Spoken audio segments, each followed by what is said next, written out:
manuia o le lagi, te tui pea,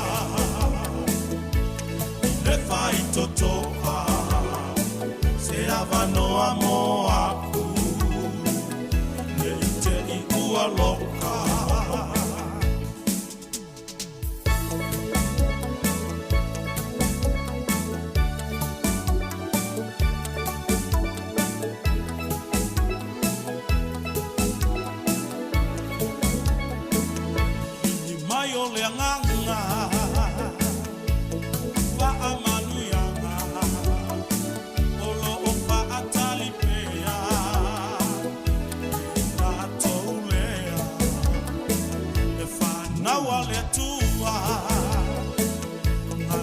Matautua e ai o le taimi te le tausa ili o te nofo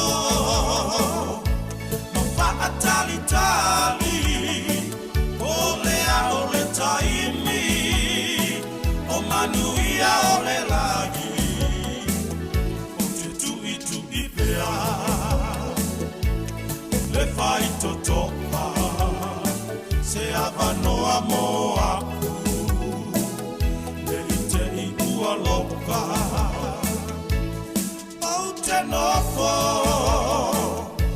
ma whaatali tali, o le taimi, o manuia o le lagi, o te tui pea. Le fai totoa, se avanoa mo aku, le te I ua loka.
O te whatalo whātu I le nei tai au fōu, te wafa manu mano le tātou ali Iesu Keriso, te whatalo whātu ai, pa ia mo le mamalu o le tātou tunu. Ia le nei wa tātou au lia le tai au le asolua, o le aso whao au kuso lua afe luas fulu maleono, o le au nanga ma le tautua le nei le si fonga le mua. Ai alo mai loa o le tātou sauni ngā loto le nei tai au, le ate ta ia le na uauna, le sunga pasta taliti ngā ale, mai le Kanesi Assembly of God, Church of Sāmoa I Weymouth, Manurewa I au Gilani. Ia usi mai loa al whaafonga.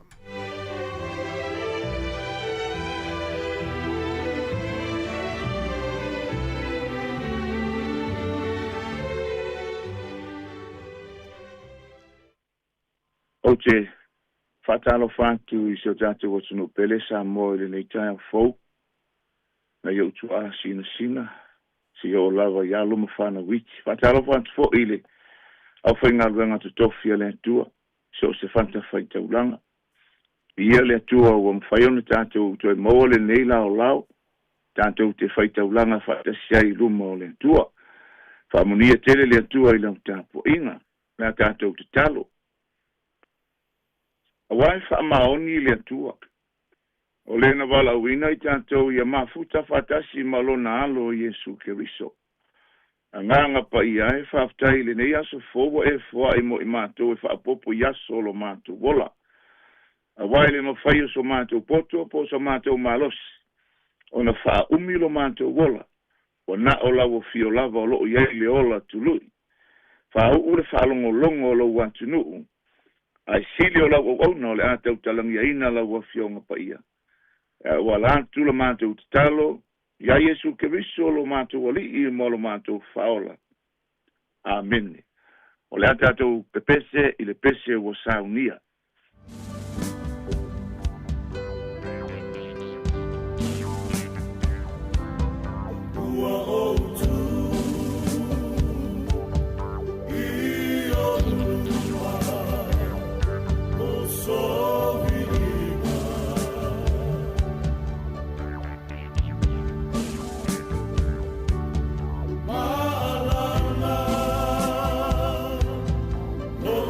Mai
la mau e tanto whaamalosi le nei tae.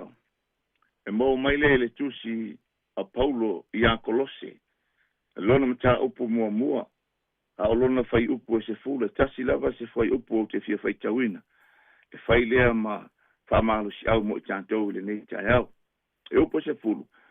I o tau sava vali e tusa ma le ali. Ina ia fia mai o ia iante o tau I mea uma. Ma ia o tau fua mai ngā luenga le lei umalava. Ma ia tupu pea. Lo o tau I loa le lei o le atua. So that you may live a life worthy of the Lord and please Him in every way, bearing fruits in every good work, growing in the knowledge of God. Whamonia mai le atua I le whaitawina o lana fionga pa ia. Ma ia yanse ia pealo na lava vi inga e whaavabau. Ameni. O se manatu e whaautu ia ele tautalanga I le nei taiao. Whapea. Walking together with Jesus. Savavali, whaatasi, mai Yesu. Na te maua mai le amatanga o le whai upo se fulu. So le autula le amo I tātou. I sesi whaupunga. Pe atu jes whaupunga. Ia tātou wola e tusa ma le fina ngalo o le atua. So let us live according to His will. O upu nei, o upu na tautala I aile apostolo o Paulo. O upu o langa te talo. Na ia tusi aile tusi. Ma whailo atu I Kolose. Longo inga o upu e whaamalosi awai tu tonu o le ekalesia. O upo Paulo e toi whaamanatu ai Kolose. Manatua le lei o le apostolo Paulo. Ele I o tu tonu o le ekalesia le ile nuu le Kolose e laungai. E na whailo mai e lana wo whaamaondi. Le lio epa. He maila le tala tu spaia. Ina ua whaalongo Paulo. Ua iai tala inga se, o awa onga se, o talito nunga se, ua tauma whai e mix fantasi, pe tu fantasi, le tala le leio le alofa tu noa Yesu Keriso, ma mea o le tino ma le o langa le nei. Le ala le ana tusi ai e Paulo, le tusi le a upu ia, o upu o lana te talo. Na ia te talo I atua mo le ekalesia. Au lewa ia tusi le tusi, ma ia tu ina atu I le ekalesia Kolose. Ina ia lawina Kolose le tusi. O upula na ia whailoa ia Kolose. Ma toi whamanatu ia Kolose. O le tala le leia Yesu Keriso ma le whaolatanga Yesu. E le lua luangia. E tu tasia le whaolatanga Yesu Keriso. Le na ia tau talangi ai le upule le neitao. Ma whaamalosi atu ai le ekalesia. Wai mai langa talanga le whai upunga le. Tanu le aso na ma whaalongo longo ai. I lo oto whaatua tua I le li o Yesu Keriso. Ma lo oto wang le lei. Whai mai ele I mapu ai ngā. I ngola teimi ana whaalongo ai Paulo I le tala le lei ma le whaalo tanga le wai to tono le kalesia. Whai mai ele I mapu lan te talo. Tua wha le tusi le lepso soani ai siona uso o Timoteo. Le tusi ina o le tusi lea. Whai mai la apostolo Paulo. Ola ma tusi le nei. Le ala o te tautalangia pe o le autua le nei tae Sava vali Fatasi Makeriso. Na ia toe taumawhai e toe whailoa ia Kolose. Kolose. Awane ngalo ia te otou. Le mea le leiwa umana to toe le atua I to tonu o le kalesia. Ao le tusi. Ina ia toe whaamanatu ai le whaoltanga. Whai maile. Ia o tou sava vali e tusa maleli. Ina ia fia mai o ia te o tou I mea uma. Ma ia o tō fua mai ngā luenga le lei umalava. Ma ia tupu pea lo o tō I loa le lei o le atua. A whapera si mwhesili mo tātou. O le ase me tupu pea whai tātou te sava vali whatasi ma Yesu. Le ase me tātou te maua. Le a tātou sava vali whatasi ma Yesu. Whai maile le manatu mua leo tātou whamarosi. A whai tātou te savavali whatasi mai Yesu. Tātou te loa e fia mai le atua iai tātou. Peo le whai upu le vaenga mua ngale. Mai, Ia to sa vale tu sa maleli ina ia fia mai o ia yang to. So le mana onga la le o Paulo ile kalesia. A fai tu te sa vale e tu sa maleli e fia mai le tua yang to. Le fa tu o tato tala. So a fai lan tato te sa vale fatasi ma Yesu. O le vaenga mua e fia mai o ia te tato. Ke loa e fai ngai se melele. Se mevi ia ile tua. Fia o le fina ngalo le tua. E le fia le tua tangata ele te tonu ma le fatu tua ile tua. Ai fia le tua tangata. O lo ia ola ina ma fai o na fina ngalo. Ele e peru nga le sumal te si fai upo no le mau masan. Ia le se fatu tua ele ma fai ona. Ona fia mai le tua. Mai te tau le tangata aluatu ia tion te tonu fatu tua. O lo so i fo ia. O ia foi. Na te tau ia mai. O e sa ili i ante ia. So, a whaila tatu te saba vali fatasi. Mai e su le nei as. O kapi i ale li. O le amatua fia le fina ngalo le atua. Mo i tatu o lana whanau. E le ngata ina fia ia kolosi. Ai fia ia te sto uma. Se o tatu watu nu upele o Sāmoa. Mai, a whai tatu saba vali fatasi mai e su. O le a fia mai le atua ia te i tantu. O le vaenga luna lua. A whai tatu saba vali fatasi mai Yesu. O le a tātou fua mai ngā luenga le lei. Mai ia o tō fua mai ngā luenga le lei umalava. A whai tatu saba vali mai Yesu Keriso. O ngā luenga le lei umalava ia tātou te whaia. E fua mai fo i fua le lei. Le anga whai mai e sau noanga Yesu. O le la au le lei. E fua mai fua le lei. E le aia se la au le lei e fua mai se fua le anga. E le fua se la au le anga. E fua mai ili fua le lei. A whai o le la au le lei. Longa winga e fua mai ili fua le lei. A whai tantung ti saba vali fatasi mai Yesu. I le nei aso. Maso umal tātou ola. Sāmoa watu nu. O le awa aia. Ni fua e fua mai o tātou olanga. O ngā luenga le lei umai tātou te whaia. E fua mai i fua le lei. Pe ona fai mai ei Paulo i le tusina tātou fai tawina ia Kolose. Ia o tō sapa vale tusa maleli. Mai a. Ina ia o tō fua mai ngā luenga le lei umalava. Fai mai la tusia Ioane lom tāu po suma leva. Fai po suma leono. Evangelia Ioane. Mai Yesu. Ua le filifilia ue o tō. A ua o filifilia o tō. Ua o tui nātu foi o tō i o tō. Ma ia fua mai nio o tō fua. Ma ia tu mau o tō fua. Ona fua ina maile le ta mai ate o tō. Mea umalava. Tō te ole atu ai i a te ia i lo ingoa. So, o le mera le fina ngalo Yesu le nei te hea mo tātou Sāmoa. A tātou saba vali. Fatasi mai Yesu. O mea uma tātou te ole atu ai. O ngā luenga le lei tātou te whaia. Whai mai e fua mai. E fua mai i fua le lei. Ona o le tātou te saba vali. Fatasi mai Yesu. Mo molko ni tolom tāpua suma le lima. Whai po lima suma mai ole nei. O uso pele, ia o tautu maumale le whanga e tia. Ia alu lo tō whamalosi ngā ruenga le li ima le leo noa. Ina ua o tau inoa, e leo se mea wha lea o ngā. Lo o tau tauti ngā i le li. So a tātou tū mau, sava vali watasi mai Yesu, pe mai le tāla tuspaia. E leo se mea wha lea o ngā ina. E fua mai ngā ruenga. Le lei umaia tātou te paia. Pe mai tāla tuspaia nei tai au. Walking together with Jesus. Sava vali fatasi mai Yesu. Tātou te fua mai ai ngā luenga le lei uma. O a ngā luenga le lei ma mea uma lo tātou whaia. E fua mai, i fua le lei. E vi i ai le atua. O le vaenga e tolu, muri lea. A whai tātou sava vali fatasi maleli.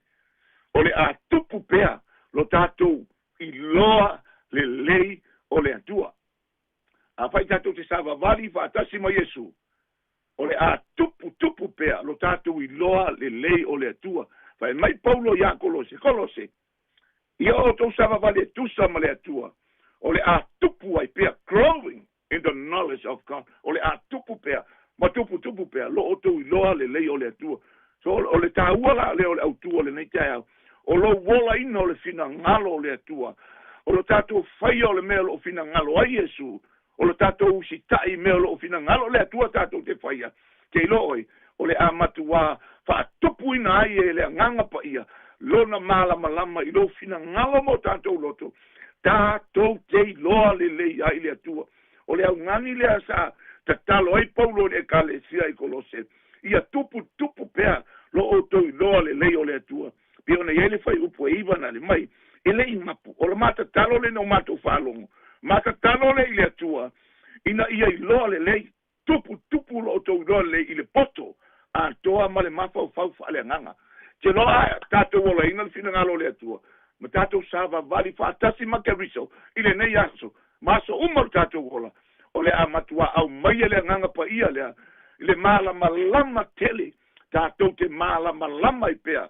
Ile fina ngalo le atua. Leanga o le mana onga le apostolo. Ia matua i lole le Kolosi.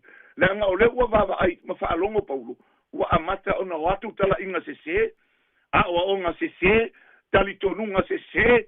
Oa nganga tau wha se. Pai mailo le apostolo. Ia tupu lo o tau i lole le o le atua. Pe atou sava vali whaatasi ma Yesu Keriso. Tau kei lo ai. Le me le lei. Ma le mea le lei. So o le mana onga la leo.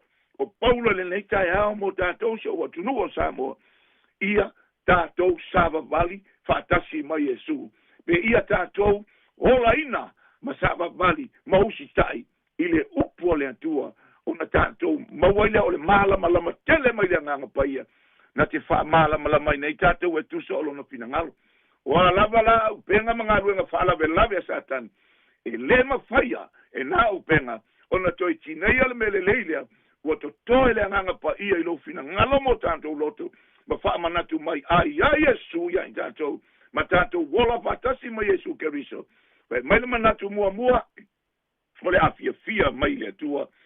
Lua, ia, whai meile a fionga le atua o le atatu, fua mai ngā luenga le lei.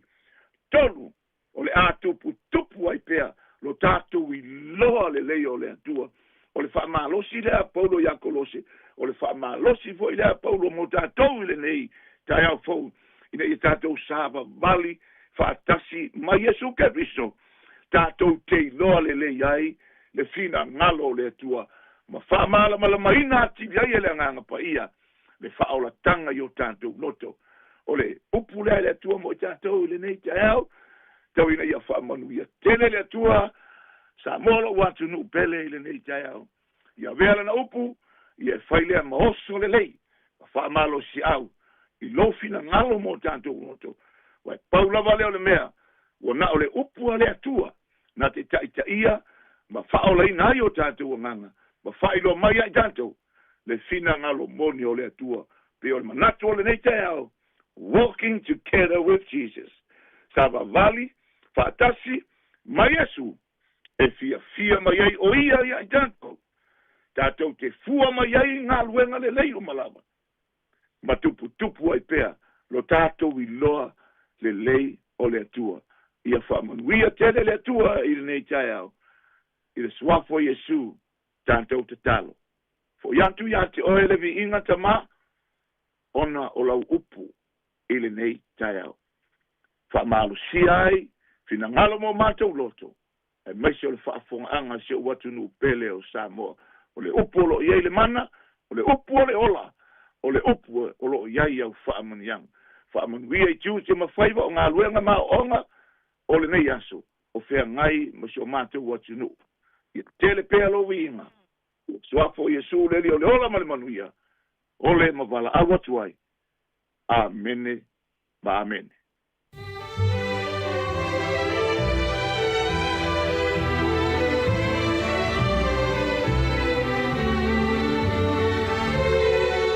Ole na ua whafonga na tunu i te tātou sauni ngā loto nei tai au na taita ia lana wauna le sunga pasta taliti ngā ale mai le Kalesi Assembly of God, Church of Sāmoa, Wai Mouth, i Manrewa i Aukilani.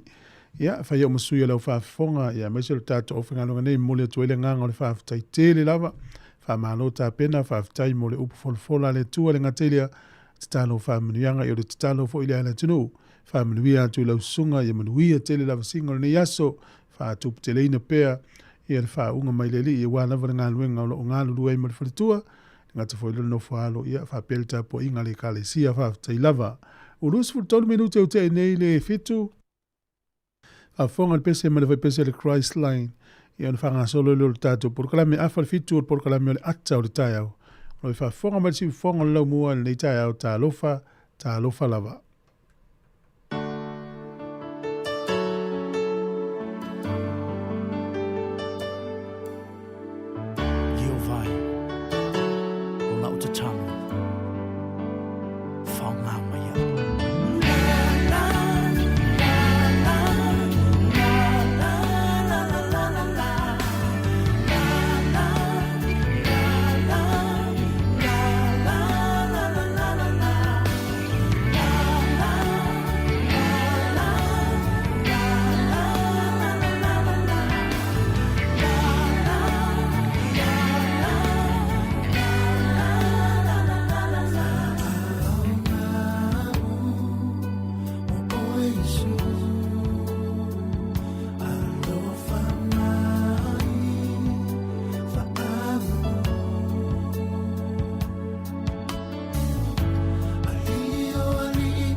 O le tautua le si ufonga o le laumua o lo iai fo i le langolango a le New Zealand On Air.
Hi Sāmoa, it's Auntie Tala here. Instead of Fifi Falo, ile atau le tayao. Laugh of the morning. Sufong lo mua, atau le tayao.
O le tatou porkalame o le ata o le taiao, ia le reua tatou te whelo i lungo pia ea, i le ngang whiwhi tele, ia o te whatalofa atuai, whamalod wholau manuia, i le whaititia le ngang whawhitai le tua pio na momori anana o una le whawhitai i le nei aso, le ngata leo le upolfola, ia le ua tatou amtalia i le nei taiao manuia.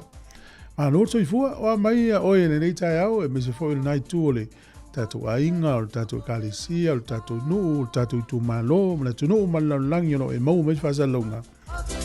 Koe nang tone lewa ia o lo o, ia i mātou le tau malulu, ia o le mele ia, so afa le leo le tatou wali o Yesu, te whata alofa atua i le tatou tunu, na i sunga i whawhia ngainga ma whalitua, na i tamam tina mātua umana wale tunu, ia le ngata i leo mālosi le tunu mana i whanau, tatou wompa anga i tono Wellingtone, tono ni usila, mso se vahenga lololangi, ia whatalo whatu le ngang whiwhi tele. E wha au ala o lo umori ato i tātou whasale launga mo lo usilifia o le tātou website o le www.samoacapitalradio.co.nz o le tātou YouTube channel na o le Sāmoa Capital Radio. Ia subscribe pani iai pia whai e le tele o mia le wha maure na. Ia le ngata leo le Facebook o le Sāmoa Capital Radio. Ia ma le tātou frequency o le tasi ono tesi ma le tasi wha mō. Ia, o le tātou website na te mau o maritele o tātou tala fau na umana tu ulunga na mwhena e whaitau ai tala o mero tupu tala lata mai tulango i Sāmoa ma lalangi ma nia tunu olo mātou iai. Ia o te o whalofa tuane tātou pāanga o whatalofa mai na nei tai au whaftai tere mo le tātou mawhtanga o amtaria talofa tia pāli i masiona tua a whatua te rini sunga live manuia ngā luenga ni aso whafawina ia sunga ia whawhitai, ia lo mafuta mai melepone, ia lo whatele atu porkalame ia pofiti, whapea telisia, ia sunga ia tala lelei pautasi, malo soifua, tira ia tulu, ia o Julieta uli le mafuta mai Hawaii, alo lava soifua, aloha, sunga Aaron Sila, fa pēr tamo Ellen, alo fa malo singa luenga, ia wharitua fo ia Rita, ia alo whatu Rita manuel tai au, fa pēr mafoe, ia manuia tele lava singa mpo fuanga nei aso, leu tatu iai le masina o kuso, o lo naso whale nei wa tatu iai, i le anga le leo le tuele na tausi mai. Ia la tatu se atu le whawhiwhianga mai le au talavou o le Kalesia Katoliko mai sa foto i Savai. Ia o le whautuanga mo tama matei nea onga ia le lei. Aua tau e misa e whai lei mea onga. Whawhiwhianga le tai au, tau luas furu mane ona minute o na tā neo le valu le tautua le si ufonga le mua tā lo whalava.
Solo ili taulanga paleanga ima meto tino tangata tuia ona winga tau palea i pua ainga ele mawa i ni au pi inga na le to ilalo papa male pa alumaina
atua o tātou lava e tasi.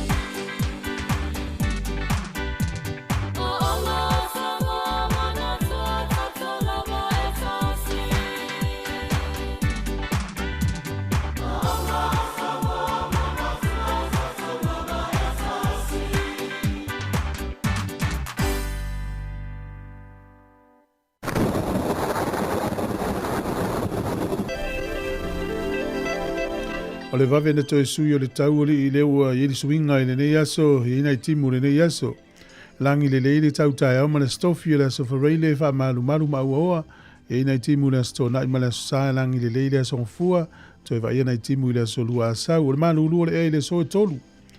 O le valo ia nisi o nuu i tutonu ni usila i fitianga mua waikato, whoringa mai e o atu i lalo ifo le o le malu ulua o le tau.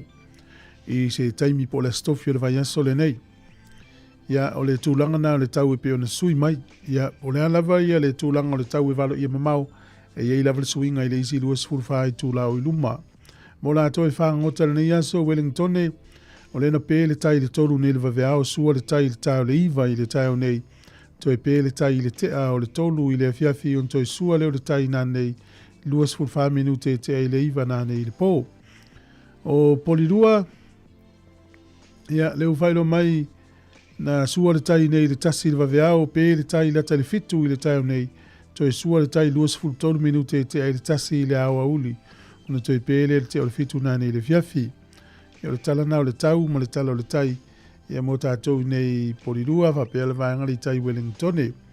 Ia mo le aula ftupe, alo le vaanga le lei nei ainga i Sāmoa. Tasi tala ni usila, maua usene Australia e valus fun malua. Ia, tasi tala ni usila, mawana ia usene Amerika, e limas furfitu sene. Alo le lofa. Tasi tala ni usila, maula utala fiti tala alua lima sene. O le tupe Sāmoa le utala limas fulurua sene i le so. Tasi tala ni usila, ia maua le pa angatonga e tasi tesi ma le lua valu le pa angatonga i le so. A o le tala Sāmoa le utala limas fulurua sene i le so. Ia, malola whaftai maluia tele ia. La fonga se le ni ya so tatou ni lo mua ya la vano family anga wa soifua ava pe nei na fa na wailo wa soifua le ya vi ya le tu na tau singa i lo soifua fa yo tatou le ni ya so lo na lo family na ngale le tatou email level na so fa now at samoacapitalradio.co.nz pe afia mai se family anga o le tu fai tau ro mau le tu si anga luenga tolu foi upes furima. Ua fasioti foi o tou le li o le ola. O ia ua toe whatuina e le atua na ie uoti o mori mau i mātou i le nā mea. Taimi lea le ua a fio Yesu le langi a wina mailanga pa ia pe ontu si alfo mai o luka. Taimi la ne o matua te alfefe o la ua apostolo, te alfefe o pe te ru mara uso. Ia ua tutulo i lunga tau tala ma le whamalosi le a fio ngā le atua. Lela ia ila unga ia. Fio mai lole anga pa ia whaaloto tele tangata pala ai. Le la unga te pete u. Tua le toi fefe ai leita me o tangata ma fia fasioti me o tangata. E tau sa ole upu. Ia, ua fasioti foi o tau le li o leola. La e whaila na la unga i o tangata ina i le aso lea. O le li ina o leola, na toi whatu ina i le tua na i woti. O mori mau i mātou i nei lava mea. I le nā mea. Mahalo pida.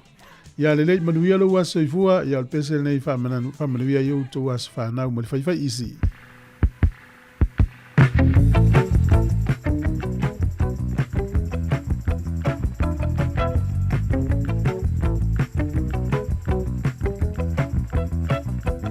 Ua mana ia teleta umapa ua sauni amoe bala aulia.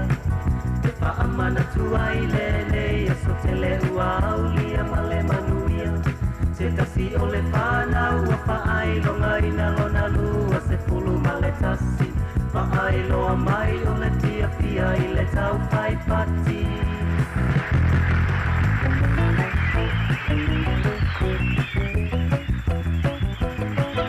Te kile na ua au mai o le apule o ilo whai talia.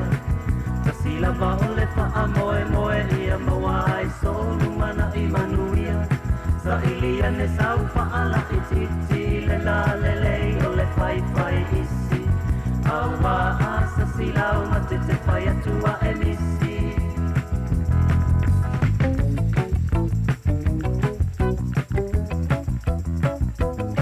E whaili ua tata mai wa sisiwa o tangata masa asa a mai. A ole au ai awa ua tusi lima malato whaapea mai. Ta mai ole pese fo ile ai fia tele i ai o tamaiti. Tali ole whaili ai foi ole kamoni mai baby.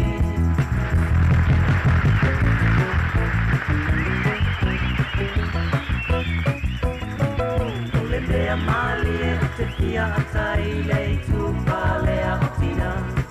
Whaapea na vau i lato wa si whaatoea e ai ua ona. Te ilama i le tipa mai ma pesili ko o fea o i ai le siau. Ai sau o le tali ua ai uma ele whanau. Ai sau o le tali ua ai uma ele whanau.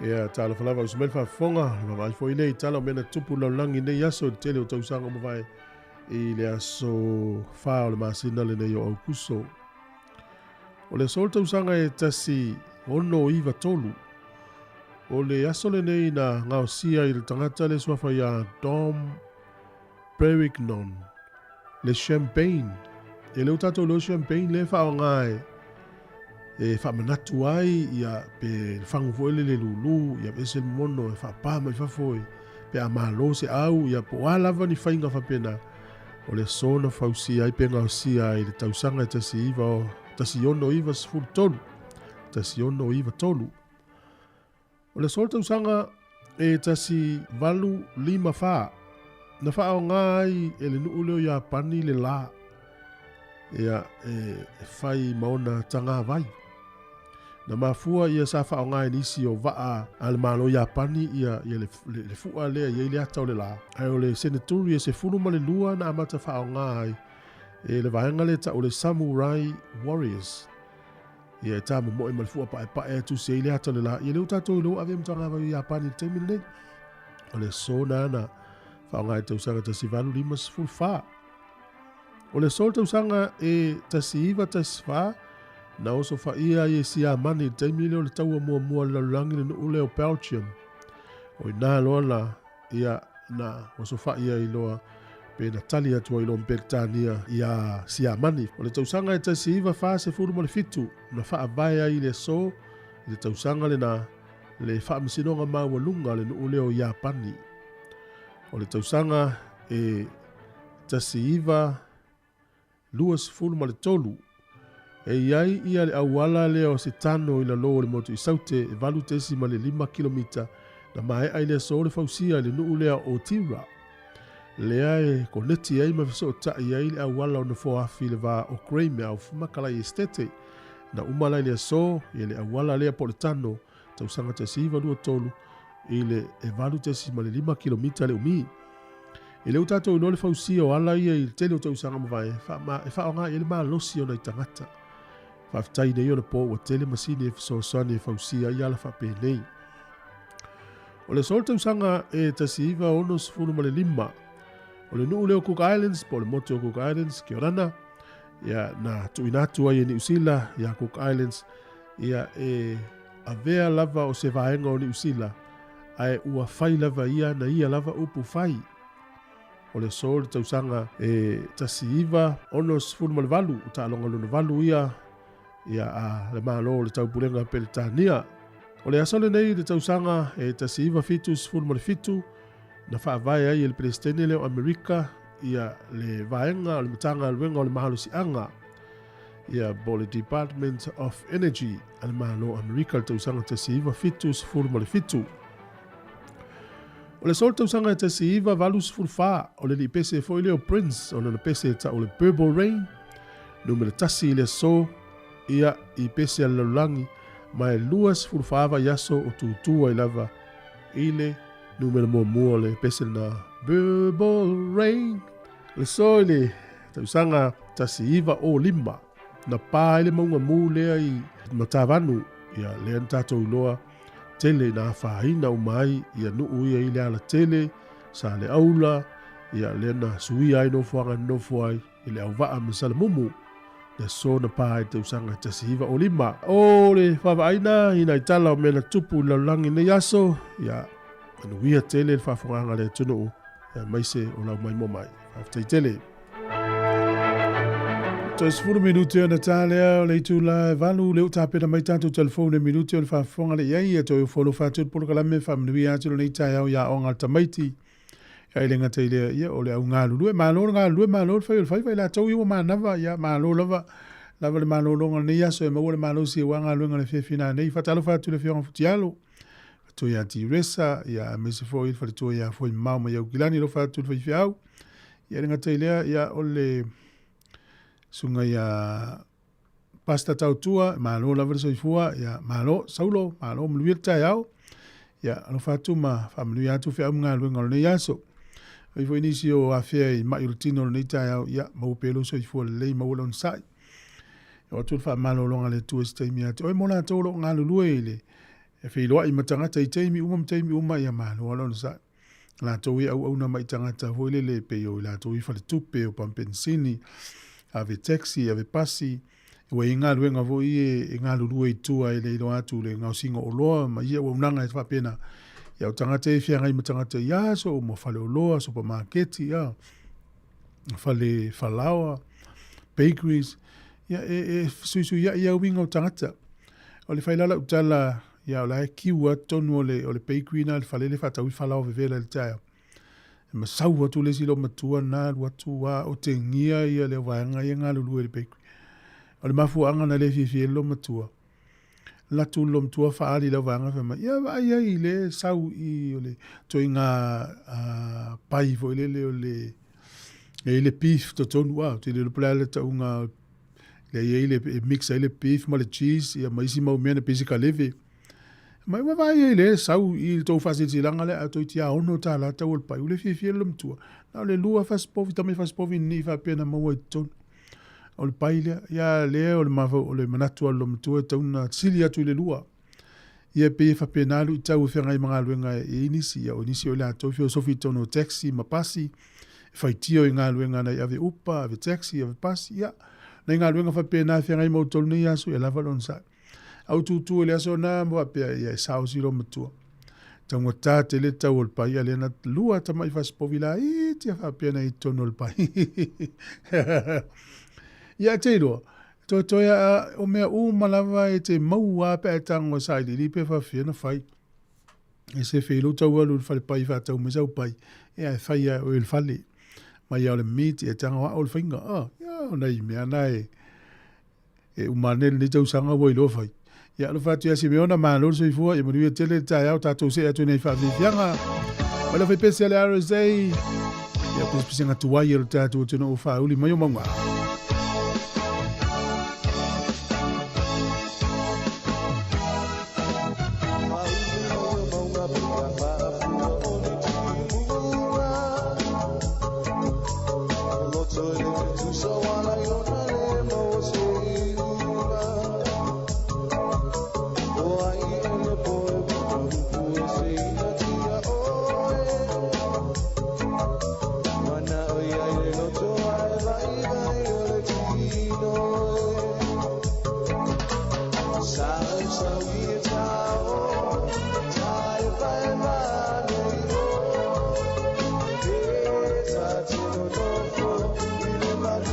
See you.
E tusa ma lo mātou tū langa e veai ma ofisa whaasalalau, mātou te tau sisia tū la whono, wa saunia le Broadcasting Standards Authority, a whaia fia whaia sau whaasea i se mata upuna e whaafofonga i ai, e le Sāmoa Capital Radio, e te tauna la whamailau whaasea tusi tusia, i le tua tusi, Lima Tasi, Mankavin Avenue, Porirua, Wellingtone, po ole e-maili mai, tealu.morrissey@samoacapitalradio.co.nz.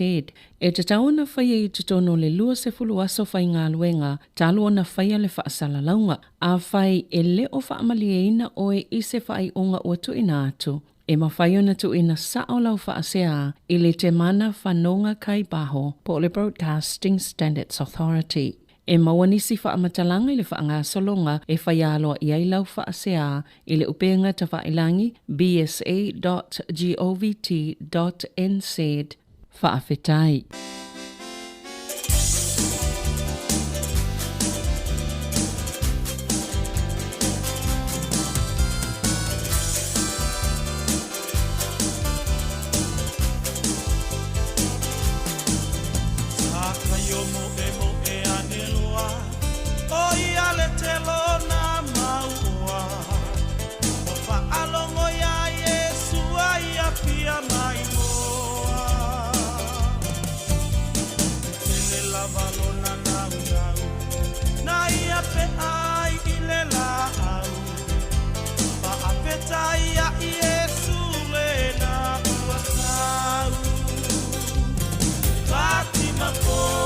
Sakayo, maabea Yesu mahana mako, ea soko ilea, na ia petala ia ita ape.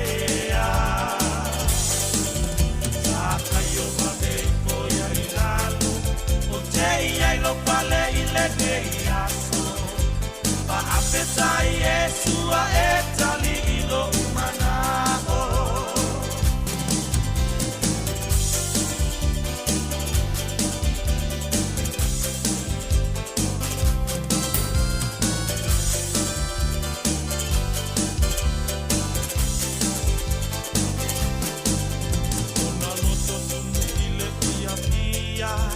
Yesu malana bala aulia Wapa aola lona ainga ia seia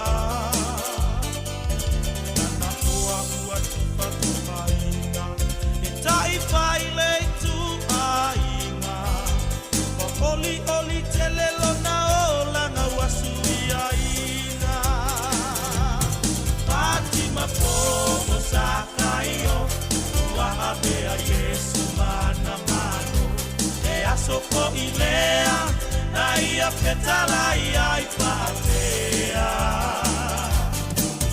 Saka yo magei poia ingano O te ia ilo pale ile nei aso Pa apeta Yesu a etali ilo manao Fatima pomo sakai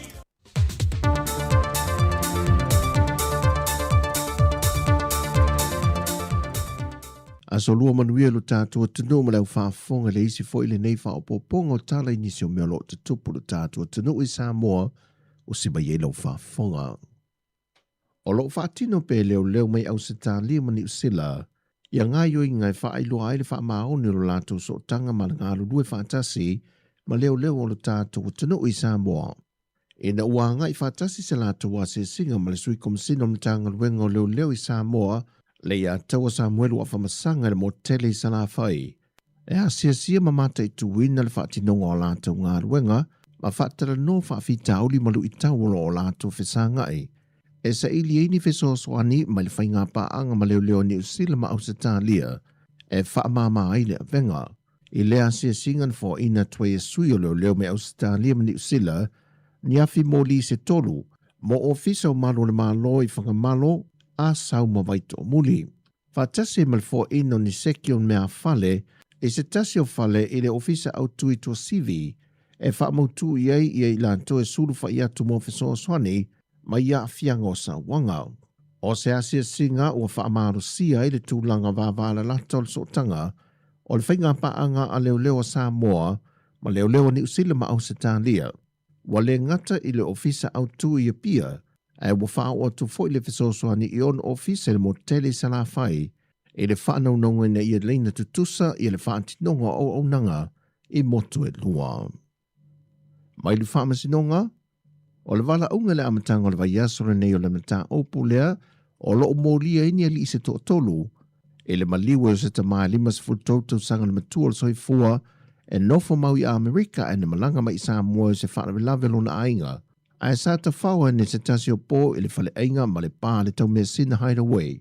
Le o lo tua ia ila tau i e to tolu le wha o ngā lima, ma maliwa i lava i lea pō. O le li ia lui ma Vincent e Sarah, o ila ua ia mai lava i lea fio anga o motaa, a e whainga ruenga skula tia i le pā, ma le li ia ala pati ropeti, o le tua ngane leo le ana le pā ma le whale ainga, na tali te e o na mō lianga. E na ua mai a mai le mata au po mai le potu whaamasino ma ngā ia nei whafo. Na sa valia ni aile li Europati, ma tu i se tasi o te o le ua maliu. E le pe o na wha iloa mai le tua whawhino le ua maliu i au telefou. Wa lewa o na fola le tamai a Europati, le fia wha o lima ila na whanau tama le to lua. Le lava ua ia wha taunu ina i luma o le whale whaamasino. O le isi to lua i la ua o lo o molia, e le tu inatu sa la tali te e luma le whaamasinonga, e na talo sanga le la loia, o lo o wha awau sa la to feutana inga mai la ua, me tu inatu ai se tali.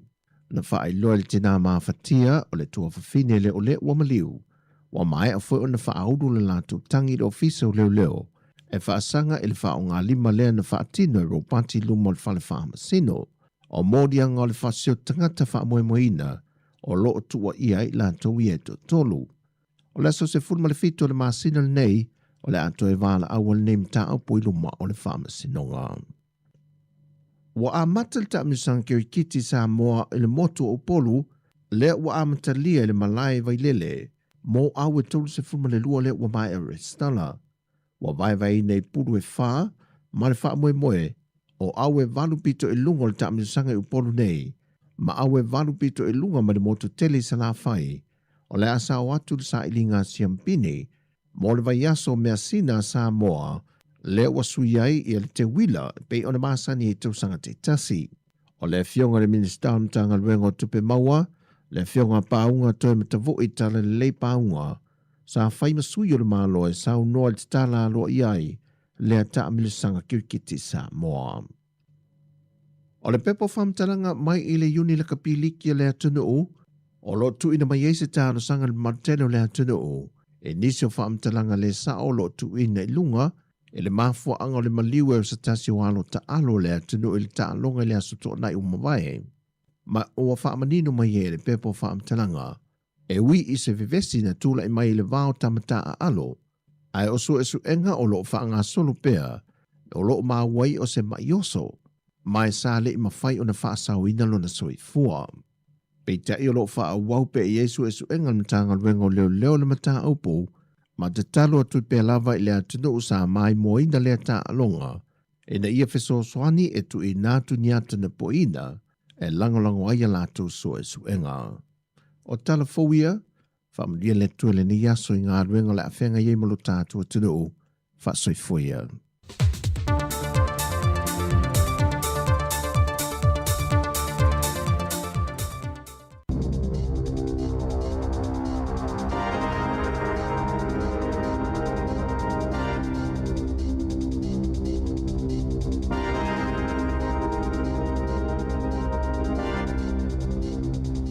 Talo falava i le nei fo i vaenga o telefou.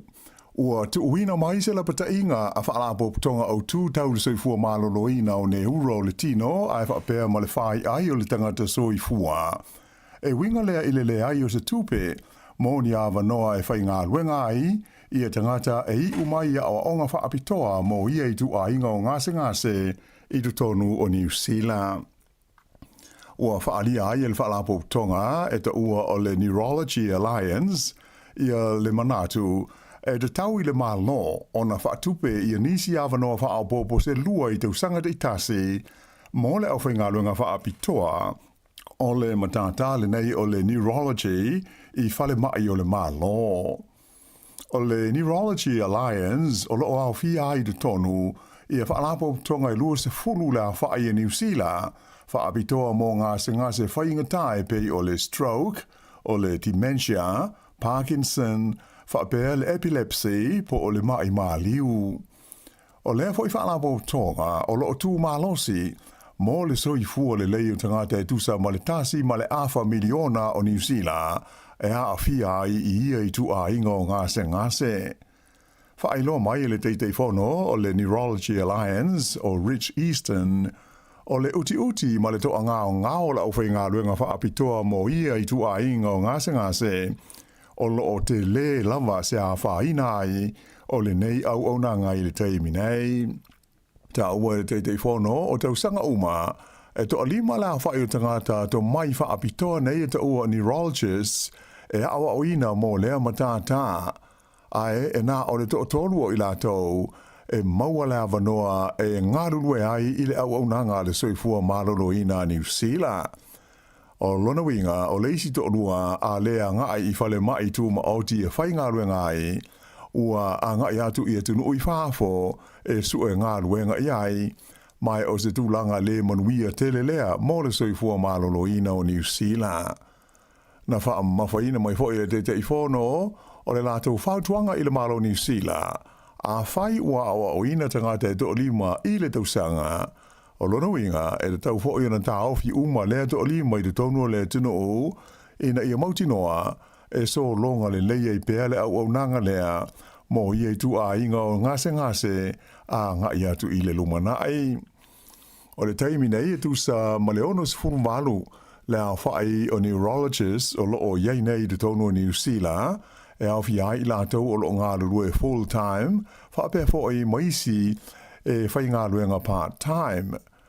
Ai o le au whainga e mana o mia mai te tau ona iai, Ai titi mai o le toa se lau, ina ia tau wha amalia ina ai le mana o mia o le au au nanga i le taimi nei, ma ia au lia atu ai le tau sanga e lua afe tolus furu ono, o te tau ona o atu i le au wha inga i se lau lus furu, ona o le wha solo ina mātutua o le whaitau a whai o le atu nuu. Sa whai loa mai e le li fo mai i a James Cleveland, le taitei fono o le asosia fo mai wha apitoa mo ne uro le tino, o i tu a inga o ngase ngase nei, e haafi ai i ne uro le tino le tangata soifua, ua sili atu na i lo le kānesa, wha pēr ma le mai whātu, i le haafi ai o le soifua mālolo ino le tangata, ona o ni haafi anga o le tino, i le vaenga fo i le nei ta ua le ngana Peritania, o le Disability Adjusted Life Years. Lipo tia mai le pau i lalo i le 5% o le awha inga o tūpulanga talavau, ua lesi tala mo le pālota tele i a Novema, i lo na ono a i le nei o tausanga pālota sa soo, o tū lai mai ei pēr lea wha le tonu.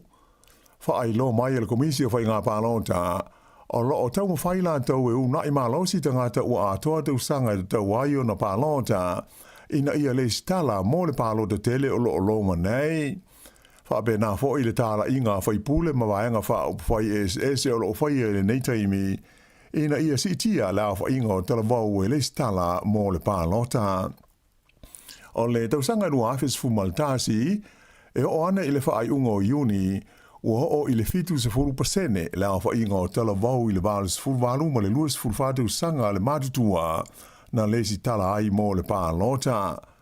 Ai taru mai le nā taimi, sa mai ta wina le pa ui fo pe ilalo o lea o fa inga, lea na o mai ai le lua afe luas fultolu, ua na o le ono se 4%, ia lea fa i o talavau na leisi tala ai, e ui ina sa iai se si tanga i la fa inga o lato ua lata i le tolus fultu sanga le mat tua. Ai o isi vaenga o la o palota New Zealand, e tu sa ma le valus 4% ua uma o na leisi tala i le teimi nei, o se si tanga lea whatu sa i isi tau sanga palo te lua na mawaya tu nei. I le University o Victoria i Wellington na whaali ai ta mai tia onga, ua uma ona le stala ato ai fo i maisi ele i le stala lo lato manatu e fo linga mai e le ai ase au ngā o le lato palota ona o le mau whaale tonu ua tu lai mai nei e hawhi ai i le taunga tau le soifuanga i le tonu o New Zealand. O le teimi nei la, e le ngata i le komisi o whai ngā pālota, ai o loa a fia fo i pāti SSA a maise o ali i matamai ta i whai pūle, i tau mwhainga nei, e una ia haitu pulanga talavau ina ia le stala, e na mawhai ai o na pālota i a Novema. Whai lo mai e Kieran McNulty o le li whai pūle o le pāti le Labour, e le tau i whai pūle o na whai loa i tu pulanga talavau, le tā ua male au ngā o lo lātou wāia te tau e pālota ai. Whaalia fo i Estasio te tai o le pātia le Greens o Chloe Schwarbrick, e te tau i le au pālota talavau o na lātou sila fia. E pau wā le awala e mawhai ai o na whai ni swinga i tūlanga whaale tonu ia o loo iei nei, o le awai lea maa fia i le whai ngā pālota o loo loma nei.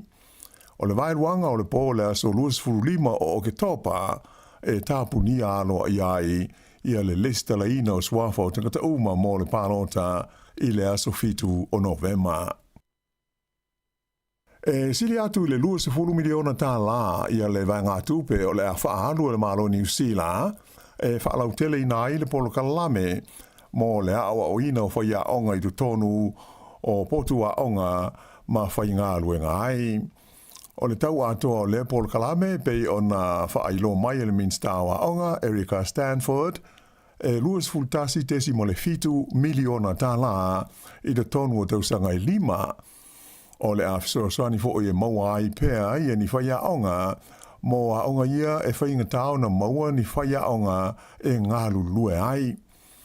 O le Paul Kalame le mtanga luenga wa onga e whaingoa ina o le School On-Site Training mai o le ama whaiai e whaia onga whaata i tai po o trainees o na maua le awanoa e ngā lulue ai whaia onga i te tonu o potua onga moa so tolu le vai aso a o tau wha umala tu wa o onga mo le tuspasi whaia onga.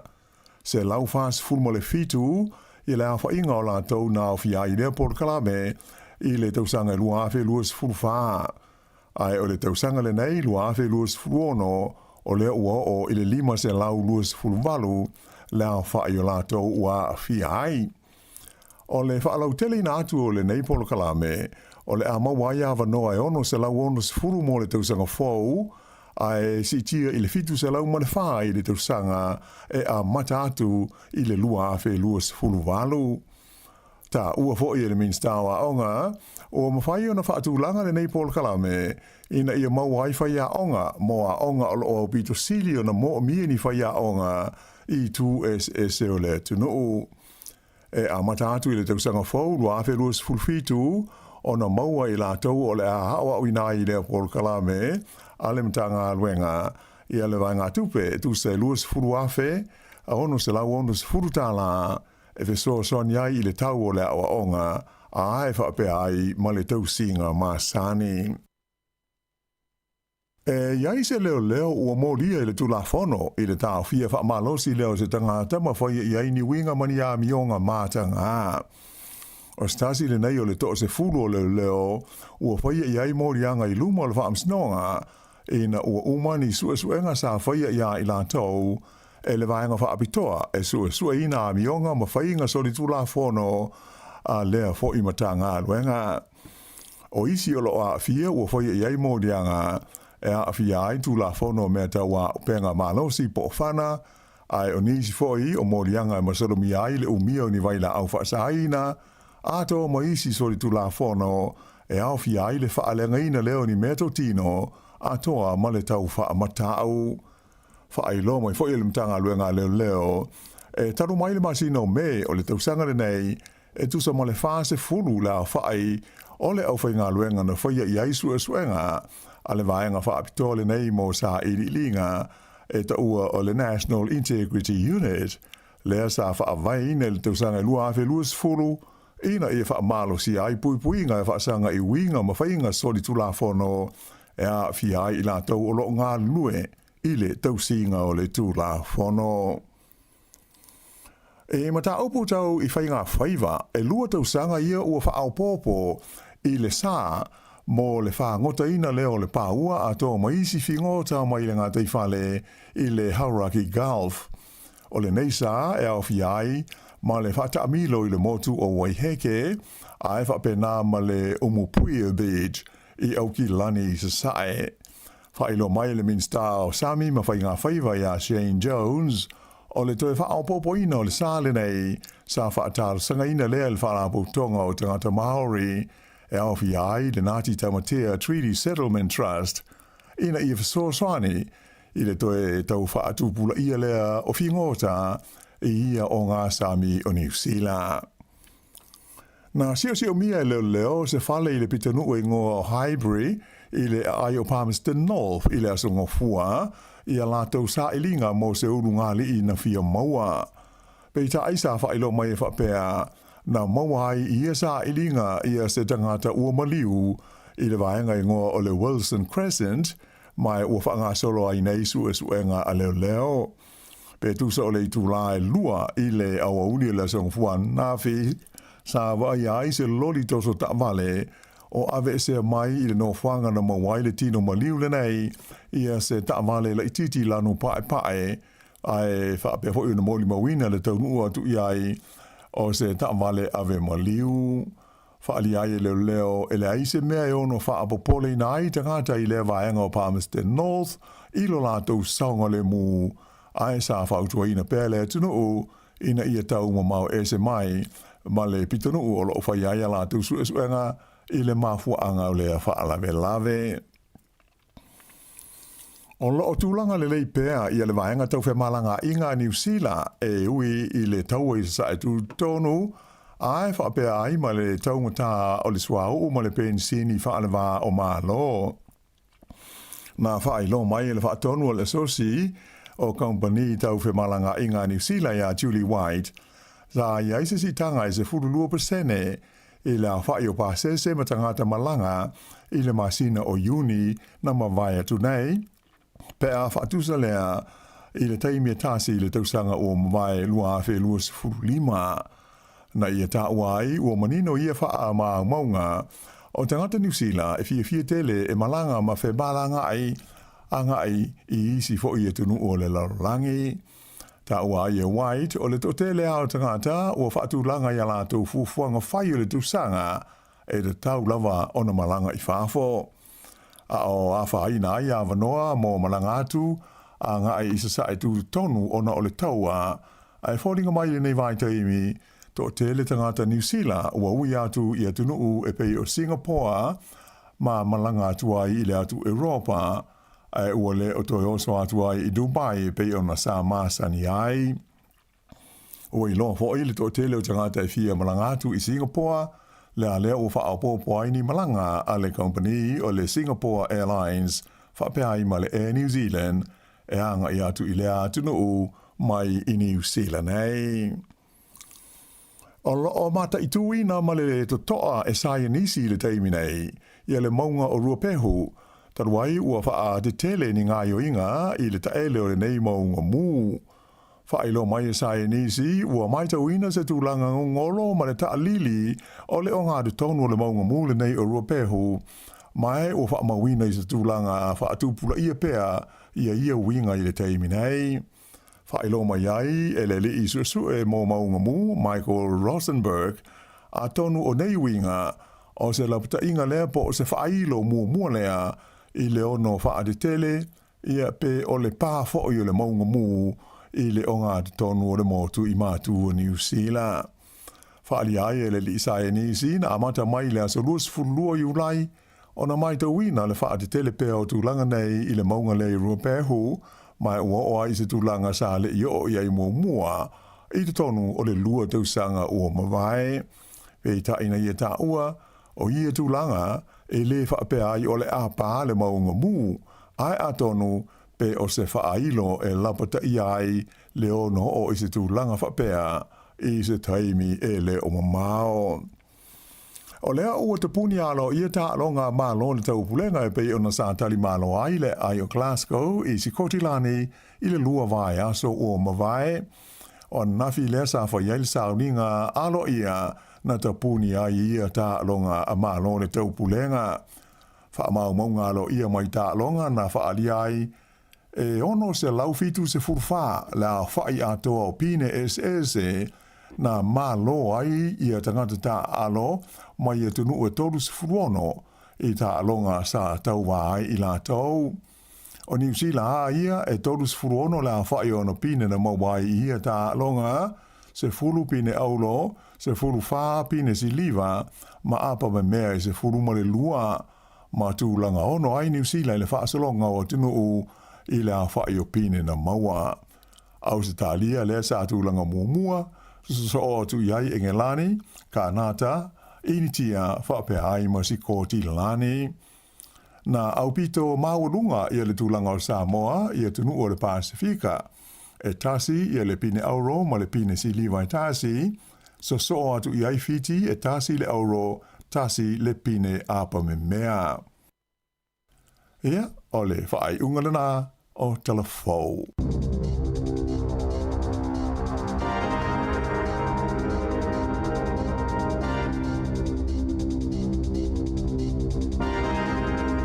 O le nau whaafonga lea tanu I tātou telefou a mata mai le sifonga la mue Wellington pe ona tāpina le whionga I alawano ati lau mtala mai Sāmoa tuna mai tā se Salem Sam te whaafonga le tūlai iwa le tau nei ia le ua se atu tātou taimi luas fultolo minute te nei le tūlai valu ia malo lava le mafta mai le tātou tanu le whanau a onga tāpina fo ia wa onga le tai au I o le timu tautua nale o wha timu te fo wa e alu le tā vale a ngalo Moni lama ia wa so ia tātou lai tie se I tātou wha malua e mo e tangata e su ele me o lai manu ia e fia ista me te wha timu mai whiau ia tu alu le fale langa ua susu o mana tua ele o le wha le tala leo tu le fale lua susu e o la tu nei ia le whiaonga le whiaonga tu whiaonga ista mo o Ioane ia whanua noa Ioane tono potua onga whatu lo ia whiaonga ia Ioane Ioane pia se mete le fia I wa fanu lan me o tupu fa mai Ioane ia o se utamala I le ofisa o leo Au se o tina la ile fale ma. Fa mai lo mal fasira fa yao. E te fia lo le fale. Fa mai lo ma yo ni ia. Lo sunga fa yao mo fia le fale. O le tau le fa yao nga. O le fa no no yo ani. O no lon tamala le fale ma. O lon tina le fale ma. A lon tamala le ofisa le. O ni la yo ani wa le fale. Ai fasili lo mal fa yao ngai tamiti. O la me tu pui ma tu yo ani. O so mo lo le wo yo ani le na te lo. E o le tamao yo ani fa ngal ngal ofisa le leo. A lon tina fa ngal fale ma. Ale wa pe wa vele o le tama. Ale wa pe wa vele o le tama loka. Ale tina fale mai le to tina fale mai po to te yo ni malo yo ne. Yo ne le ta to ko. Ya malo la velo sai. Te le von tala fi le yaso e fa so ai male tunu. Ya le tala fi mo ata si la tala fi e sa mo. Yo tal via after ile tu ile ona mal mal. Ya, o tala pitu sini na man ya ma. Ya, after ile i wo to fi lo male tunu. Ya ni si lo fa no nei time ya fa ma fa tu le ya te to malava. Ya por kala me lava yo le atal ta. Yo tala fi le no wana nafi. On nafi le na mata likirkiti fa sa mo i po. Usu po ta fa. Ya tal fi na la tu fa ila ta ta long kirkit o la auto a matar kirkiti tu pulang ta la vo ale o to ma ne tu ai si kirkiti ini kente wi a te si da fio ya o le si na fo no fo mo to te pa tu e te usanga mo vai ya sai ai ta to me vo le e peina o asto na i vai ta longa sia fa ia sol vai yes mo ile sai ai foi sa mo na taimi le o langa tau ma fai. Yeah. Au le tele o a inga o whae aina. Ia le me tu e le a matafa me le songa fua tau le stone. Paul me fa sa o le sa. Oe, ia pe fola o a inga. Pe o fia lava le whaile li kirkiti e ina i mātua e fia ta longa leo. Ia le utofu ta vale. Fate e ta mai fa savili e ta si ape lua i tu la e to o le fale. Fa mata kirkiti. Mo ese mai ma le fale. Ta fao mo o so ia sa tau pu el pasi. Ia ai whainga tāfu ina whewa i wai tele lave. Ia au te mine lau toi a tofu ta vale ainga. Ia la me whainga tātu sa pe whai ta longa i muli whanua te no fo ia le pata. Ta fitu ta ewa i toina ia tātou wo i matamata i muli whanua. Ta nil tolu toi whasanga ta vale ia le pata. Nā tonu. Swing on nei taimi. Swing on nei taimi mai mo e fia wai le pe tātou po le venga nai. Toi vai to ina yaso kirkiti ina ia. Ia vai tu lauta alo mai tupulanga ia mo e lon fia. Ia wale o le telo mele o le nufto o taspia le o langa i New Zealand. Ia. A nufto o tasi el matua le falena o ia i le aso a toi o le a inga ngā luenga maonga. Moi. A o mafutanga ia o lo mafuta tu i leisi malesi i tata no fia mfaso a. Ia lai mau el fia na i lo le mele o nufto o tasi. Sa o le le. Pevel ta o mafutanga ngā luenga. Ia. Nā whea tu le ngā luenga la stona i male sa. Ele umalo fia mafuta mai. Mena le tu sa i tatu ofisa isi astona. Fole le se usau se o.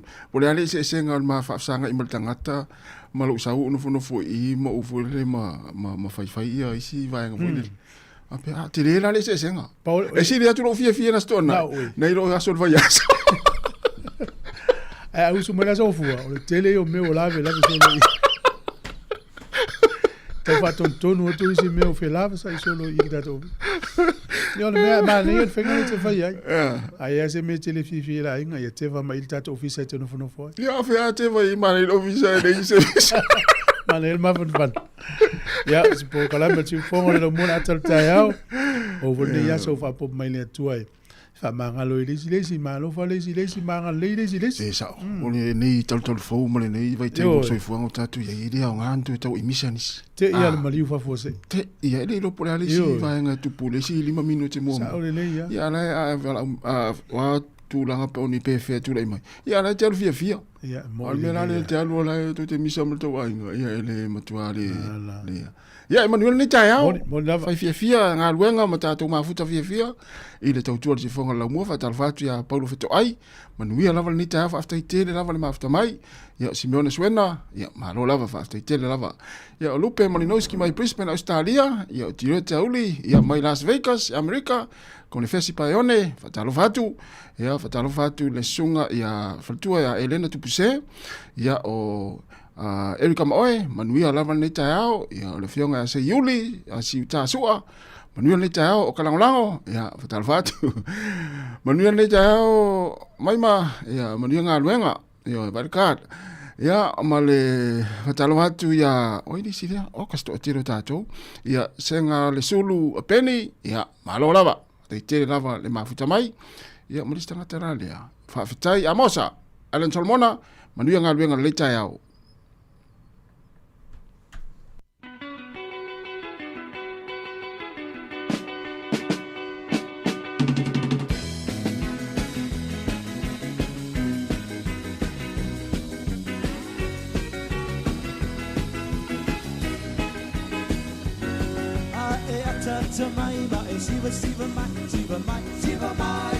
Siva mai, lue olu mai, lulu oli mai, siva mai, siva mai, lue olu mai, tanga ta mai, ata mai,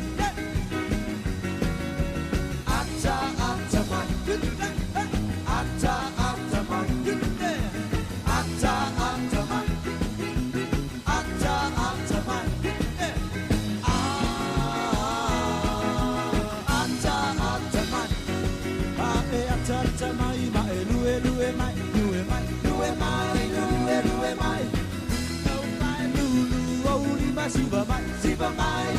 Siva mai, pusi lau panga mai, tango pa ata mai, ata mai, ata mai,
Manu malo se pepa tala o loa mo au whaatau le back and save po o le New World. Pe utu fua fo e lau ta vale le pamu o le pipi. O wha manu yanga nei, pe a e manu malo mai se se i le teaching sao i aso whare le taitasi. A lafo sau top up tolus furu tala pe sili atu e maua lo wava no le sei. E wha pena fo i pe a lafo sau se leni e tolus e lau tala ni usila pe sili atu i Sāmoa i le mai casual teaching sao le wha anga i le ClickX. E lima wha ilonga ta i se lau tala shopping vouchers, ma le lima petrol vouchers sa i se lautala o le asa ina ia sofarei le taitasi. E iai ngā ole nei whaapitoa. Sekia, Tichisau. Leisia tātou whāsirisilanga mo le ainga fast i Wellingtone. E a te au ma le laulaua whono e toe fia whaalewa tua ile a nganga whaftaitele e si o tātou ainga fast i Wellingtone. E le mamalu o tupu matamali i wharitua matausi a maise le loa loa o si o tātou ainga. Ona o la u tau pati whātamali i e langolango ina si a tātou wha moe moe. Ua mawai atu neivi i ale tua i lau tau soifua wha mau popo ma le whai mafutanga le lei. Ai ua toi la ngā se wha manatu ona o si a tātou tau sala o le a whātau nuina i le astona i nei. Astona i le aso valu au kuso, whai i le hall a le St. Anne's i Newtown. Lua i met street i Newtown i Wellingtone. O le sfurutasi le tae oe a matai. Ma tau te wala ua tuai ma le wha alo i lau tau pa ia ma lau tau mamalu tupu matamali i wo ma ainga umai Wellingtone susu mai a fio mai maliu mai tala mai a o tātou langolango ina si o mātou wha moe le aso wha manatu atu si o tātou ainga tu langa mfua fuanga uma o mai au na pāsia ia wale fonga tau mawhai le aso no whangia le tua mamuri atu lau tau soifua le manuia i le aso wa tau whaina mo le tātou wha moe tu sia ma le whano le tele sa inel taitai fono ia ma le laulaua fono o le ainga fast i Wellingtone. Ia nisi nao tātou whaasere silanga mo nei tai au. Ma lo lava wawena sui o le tau o nafi le sa valo ia langi le lei. Ma ia le matole la ia le ua o mai nei ua sui. O lo iei valo angalo fisele vai tau e malulu ni si tua ni usila po le stofi. E watu to ese tolu to ese lima pio nu io fitianga Hamilton mai si nuuna. Nei le tae au le mo meili poti to uru le aisa i le tele o vaenga o kala estete. Whapena Dunedin. Ia, o le swinga na le tau e lapta ia pela toi maranga mai Sāmoa nei vai tau. Ia, whai le leo tau tini. Whai se of mawhan whana. Au le surua meso i whaitanga. Tua malurua ni uzila. Whai meso fwai vai umi. Ia, nena. Iwa e mai tau ina e mo mea vole leo mea whai e kalesia manu mafia o anga. Ia, alae mana ia i whaitanga o le to tele. Ia al malulula pe ona mana ia fai un to tini se ele un se vai foi ia la e te langona le nei ia malulu ia fai o ton ta o ia ma fai atu nei ia na e liu mai le e via e pula o foi vai ia pula o ia por nei ia pui o malulu ia al mel nei ia usau ni le va vea o fenga lunga ta pe ia lo telu ngal masina so matua i fai le lei motinoa fai le skafu, fai malesi ofu. Sao le le. Ia ono le anga foi le tatile fi o in mele on ta o foi melo la vel fulu ma le fiva Sao le ia. Pui ata tau ma nei taimi te si wa o lo meta wina i fa mo ngani usile e te o te le la tau e a fia so i fu e le so tanga ma le tau malulu ma le fulu. Ia. Ma le tele o mau fa mai. Si me o si foi vai nga tau no ai tono fale no foi tatu ainga.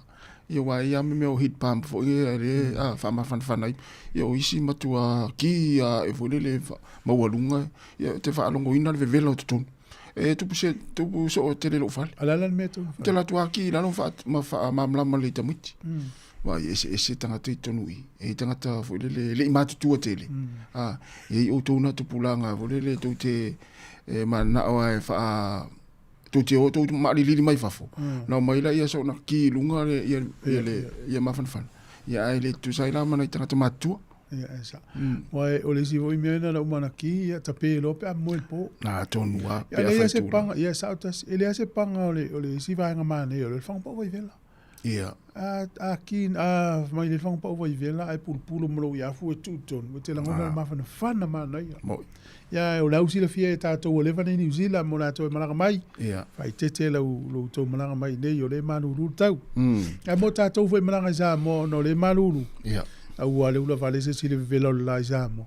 Pui le ia oe. Se sia i taia le malulu. A me se tātou ia atu. Oe. Tātou ia atu i whafo le malulu le i tau. Ono sa i al whale ali o tau au le ma. Tau opa pae ma tulanga u ma. Pui pēr man. No fo pel paolo, vai pulou. Nena, whamana tulu ni tai au. Wai tu sole vaenga le whato a tala no mai isi whai pule ia. A le o le tātou whi au a le o lewa na momoli. I mātua, tautua nā whanau e o le stale pālota. A le whato a tangia mai, le whato a tau tala no mai nisi whai pule le greens ma le leipai tau ana i mātua ma. E le pol tau sa le spālota le o mātua le na whato e le whaalinga le tātou pule le whionga whamasang. O te i tātou le maua mai le tātou tu spasi. Whawhitai mai le vaenga le whainga pālota le tātou ngā luenga whai le. I le pālota. O wha, le ana tau no atua e le whionga whamasanga. Tau sia le o yeise e whala putonga o lo mau me se la tau tupe le vaenga o pālota. E o e tu leil mta au pulea. Ia o lalo le communication vaenga of sotaing. O lo tu se Sāmoa Capital Radio. Ia mai lo tupe le o mai e whaonga la tau. Tena mela na te awala fo mai fuale tu spasi ia ele yeise tato of sotaing mar komisina o whainga mle ofisa whainga lo tam tato. Ole le tu sa le lope yeise sina whaonga ina le ngor tato li tio. E whailan tau sanga mo lo tupe whaonga e le se mena o mai i whai. Ya al tatu wanga luenga ia ile fatali se mo mel tupe fai ai ya no tatu longo o le nganga lava ia ina ia hau tatu leo wa o veam sit seni ma o sit seni ya tatu leo ma ai le vang fa op fai te manatu e ngala pa ta ia lima sfutol pasene lo mai tatu telefon ia tupulanga telefon ia o le stala termine fai asi maulalo ia afu e tauna se lau pasen a le ala foringa mai o whainga pālota i le luafsu tasina na o le fitus furu pasene ta mai tia le valu lufu whātau sang ia o ngā luenga ana le whai nei i mātua e whafonga mai ia tala noa nei si o walo na usu valu tau sanga le stala o e whai le pālota whamamlama le iai le ngāna na pālota ia o tele loa i pau ape o mafau a whaatala vau i leo ngana me ia mātou. Le ua maua mai i Stamate University Victoria le na sauni telefo. Ia, le na whaalia mai maua le teimi o i pālota. E le ia se siwinga o mo vaenga o ape ui. Whinga le Ia ai te loa, e ia le siwinga o tonu o tangata e whaitonu. Pe a o tangata e pālota. Ia. O se mea le tele o mai o tangata ia wa lele suia tu la fono e ma faina palota tangata ye le visa fainga luenga ma le visa o mai tangata ye palota o tangata tonu faitonu ia ai le palota tangata se tseni ni visi la wa fata inga va pe o lo watari le wa nga va alta sanga ni palota wa a to le masinante ne o e fai mai ama to sole o le stala o lo nane o sile tu le tat leo nga o la palota le te pisa so o ti nga o matu taringa le masinan tene leo nga o matu palota le tapena ye don le fa mamna mo lava o le wo lo ne o la tali tasi al fa tu ti nga o tali se fa to tasi fa tu ti nga o tali lua o le te mai tawine na lo no fo fa tali le so mo lo pensione na le mo la ukad a mete le sa we fa so wa ngal ne tu no le stala mai pa a we le ngal tatu ai ngai ngal tu pa wal mene mana o ya ula tali o le au mai po le ale au ngal pa o le tele o me yo wela ula o mai so le pista no anga se ai nga pot mole si vai mudi le taua le taua na vai na o e sit seni New Zealand e tau na haulo leo e tango o e tu lo palota po tanga tele fai mo leo tono palmen ia tau o i ia o mai tamiti mai fa fontan mai fa faita tu tono ia e os mele ia o va tu tang wana le tang wa fi ai ia vai o le se fere me ai tu fonga le lo mo fa vi fianga fa manato taiao ia ma lo la non sai vai pe ese ta unga nafi te fa vele ne ia la wa mata to fia avocado lo na ngala wa mata tere la avocado o lo ia po fala we nei uta un tal te mine yo le tamato mo kama A le utau ngofia le maukeni ma le avoka. A nei a le alo tau le maukeni le alo i lalo. Mana ia. Ia, la, vai foi fa fianga nei tai mo tai ao. Ia, le na. Ia. Taupu e te fia tau no ai, pe o se me foi te leo fia le tau fale vidi mai leo fato, le vali mo leo fatas. A ini tau fa se wei si le fia e fou ia we. Vili mai fa soa mai leo fato, le vali mo leo fatas. Ia, e te vidi mai mate te vavalu, a misa na ufa le teimi nei, le se li tio vavau, misa le tatou li tio. Si so, le se le fatu vesi. Matalo watu ia Epolin Masua manuia ngā luenga le aso Epolin ia o le sunga malaki whaftai te le lava le mafta mai manuia le tai au sauru whaea ia matalo watu manuia le tai au ia o le sunga ia whaltua Erika Maoe ia whaftai te le lava ia le mafuta mai ia mafo Eric ia manuia le tai au mana e fol manatu Erika Maoe ia oi o mafo Eric ia o le le o ngana le avel to ina fa matamata ki ti to man to ina mena na masani e mal to no to ya sola to 5 minutos tars furu tareiva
Sāmoa sei atele oe mai vasa na ona o whaapa i atu na maina de i o una aloa o wheo i o Sāmoa le nei mono ua whaafia fia e mata mata no nofo e o le upu mai a ana e alo whaiva i fia fia ia mata alia toe ata ata e gauia i sololo tino ia vavai luelo ulu e te ono mea ai tuli mata i o mata i tanga Whaamane ene e auanga Saa mamaru o Sāmoa mo o sila sila atu So iala vale fetu iala Ae tura i mai e saa E a mulo uloto La fuane i mala e au maea E au ngau whaangatanga E whaamasani e tupulanga E lilo ala o vai Ai feso o tai uonga wha Tapena mai ai ale tau aluna E fia fia uala taona uma E le i tai tai lava Olika ngase mai le atu aluma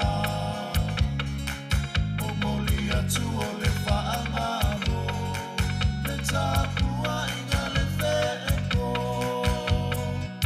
O lo sau taua Ua maua luma i le aso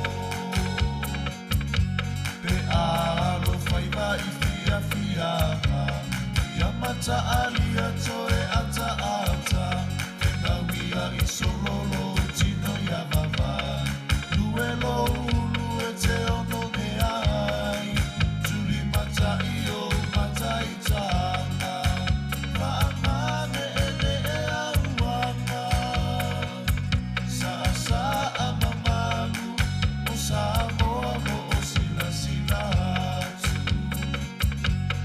Sau o se taimita valavara E sila sila i whopea le atua Mama o wala mani whainga tātau Luku manu i atu i whanua Me se patu i o tawa Talo soifua i langi mama Toe whesila whai ai I manga whetau soifua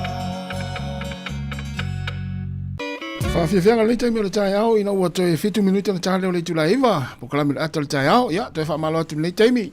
Whaatimu timu ma le saviria i mātau le taimi le nei. So le uso fafo se i mene malo se timu ori. Ana wai atu i whafo atu i sao oi. E ona i vaenga fo i o i lesi tala fia le ua mau mai nei le. Watoa whai lo mel malo o le awha ua upea ia le tupe fo i le mau ai nei ainga e lalo le tamau ainga. Ia ono le tūlanga le tau le pensini. Mantua le na whai mel tala le malo le amatanga o le forosanga. E uma lo e tu maulo ai i lalo le tolu tala le tau le pensini i vatasi i le whawa yaso. Whawa yaso soa o lalo le tolu tala le pensini i vatasi. Ona sui lo lea. A leu whai loa mai o le atu mau pen wha o pea se i istaimi. E stala fia le nātua e manaia. E nei vaenga fo i e tatu tala noa i fo i le.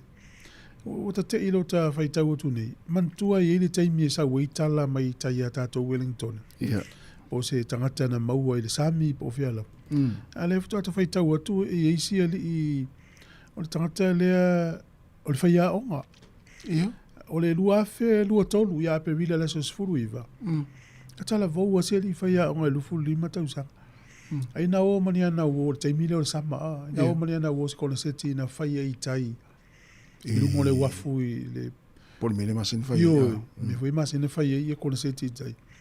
Ailana te ena e security na ur faleo na over ava malos. Ya tifa mai lo sta ma vo le wala wo sawa na wo na o ya ya ai te ua flana maua i CCTV vo i po mo me o camera si tai Wellington na maua lis camera na pa u tangata i lalo sa e mama le mama li West Ham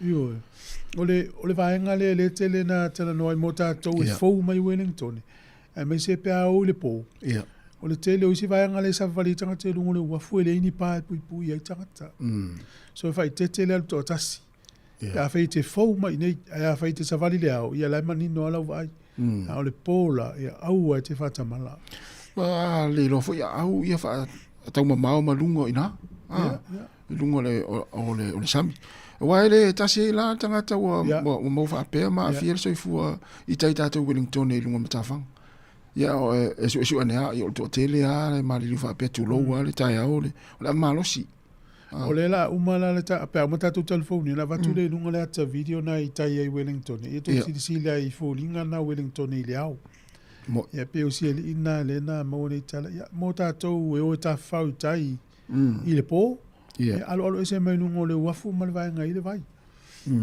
le la mo i fa mtalanga o le si tu vo le mo ia o tala fa no ai o le va o tatu ma le o o stasio i le vin na ye le fa la vele ya o luafe luatasi na tupu ya io si ile o tau fa fi sto ina le ya la tau te lo wingo tanga pe fa swa va mo ya i o pu ye le dan meta o le spear tackle tama vo le pu ya wingo tanga mo sumu o pu ya mali wele sta malona no li meta usa ai o le tu te fia au mai mo mua o le ngal le tau dia le masa ni fam tala su ai tato por kalam e te tau na tu sal malo si la sa mo malo si al watu a fa ele o fa vesil tangata ele se me la fa ngai fu se po vai ele se me la fa ngai fu si a fa la file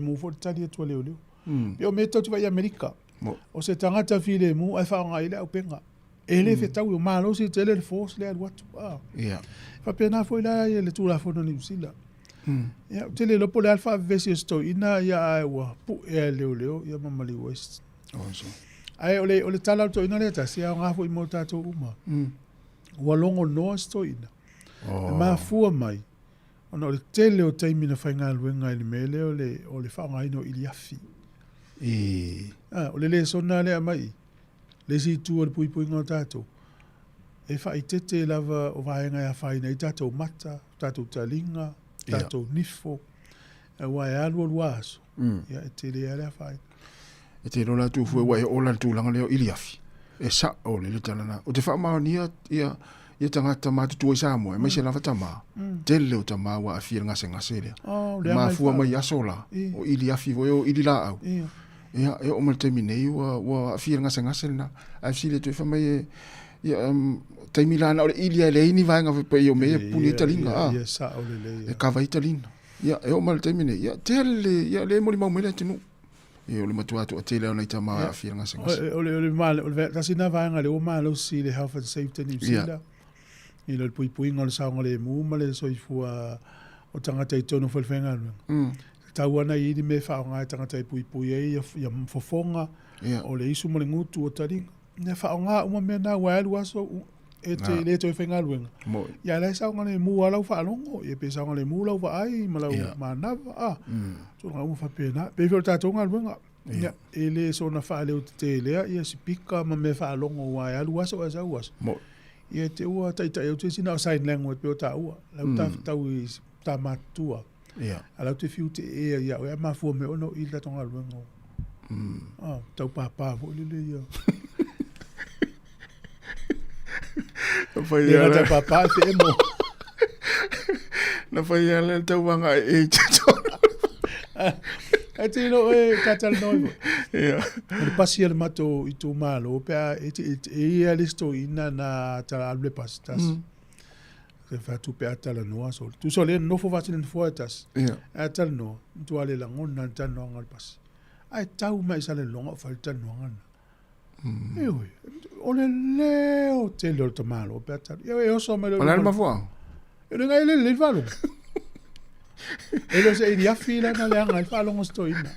O, ele. Te longa tu limo tinala. Yala, tato se ea tu tatu talfou, a uol fa yel mena, a uol fa yel mena, mo pe tatu saunga le mu.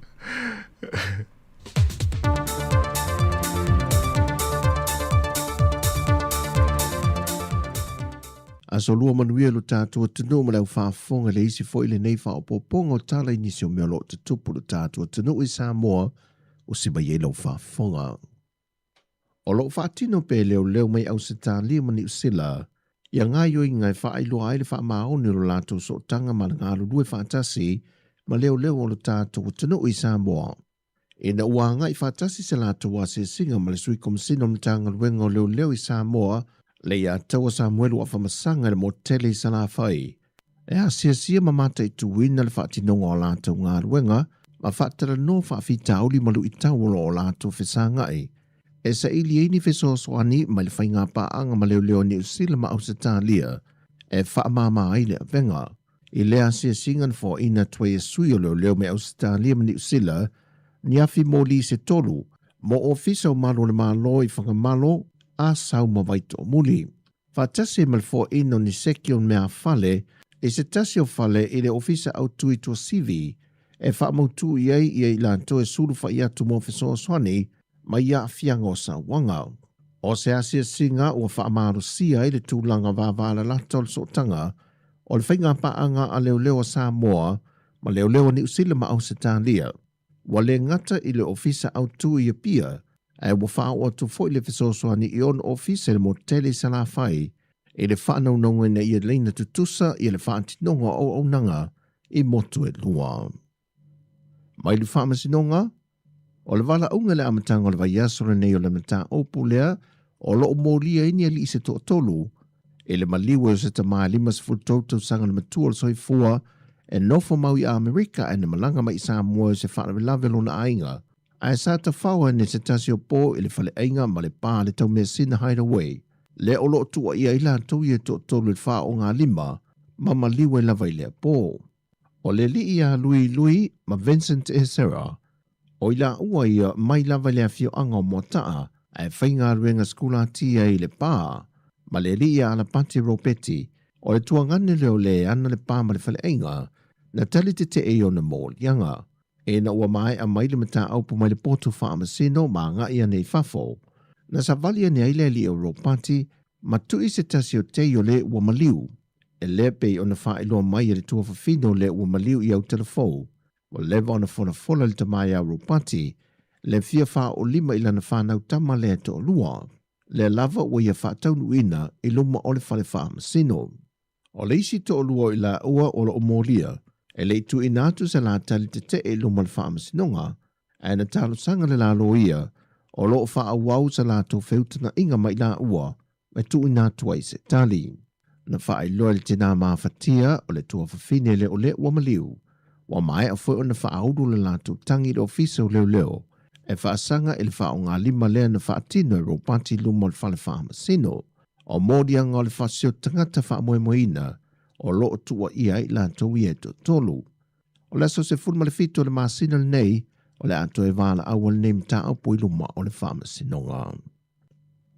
Wa a mata le taamisang kio i kiti Sāmoa i le motu o polu, le wa a matalia i le malai vai lele, mo au e tolu se fulma le lua le wa mai e restala.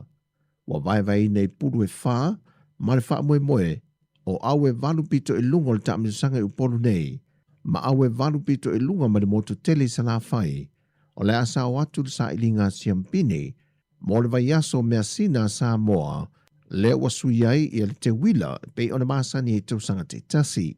O le fionga le minister mtanga luenga o tupe maua, le fionga paunga toe matavo i tala le lei paunga, sa whai masui o le malo e sa unoa le tala alo iai, le ata amilisanga kirkiti Sāmoa. O le pepo whamtalanga mai i le uni la kapiliki le atunu o lo tu ina mai eise tāno sanga le marteno le atunu e nisi o whamtalanga le sa o lo tu ina i lunga, e le mafua anga o le maliwe o sa tasi o alo ta alo le atunu i le ta alonga le asuto nai umawai. ma o whaamanino mai e le pepo whaamtalanga, e wi I se vivesi na tula I mai le vao tamata a alo, ai o su esu enga o lo whaanga solo pea, o lo maa wai o se maioso, mai sa le I mawhai o na whaasawina lo na soi fua. Pei tai o lo wha wau pe I Yesu esu enga matanga luengo leo le mata aupu, ma te talo atu pe lava I le atunu usa mai moina le ata alonga, e na ia feso soani e tu I natu niata na poina, e lango aia latu so esu enga. O tala fowia, whaamalia le tuele ni yaso I ngā luenga le awhenga ye malo tātua tunu, wha soifoia.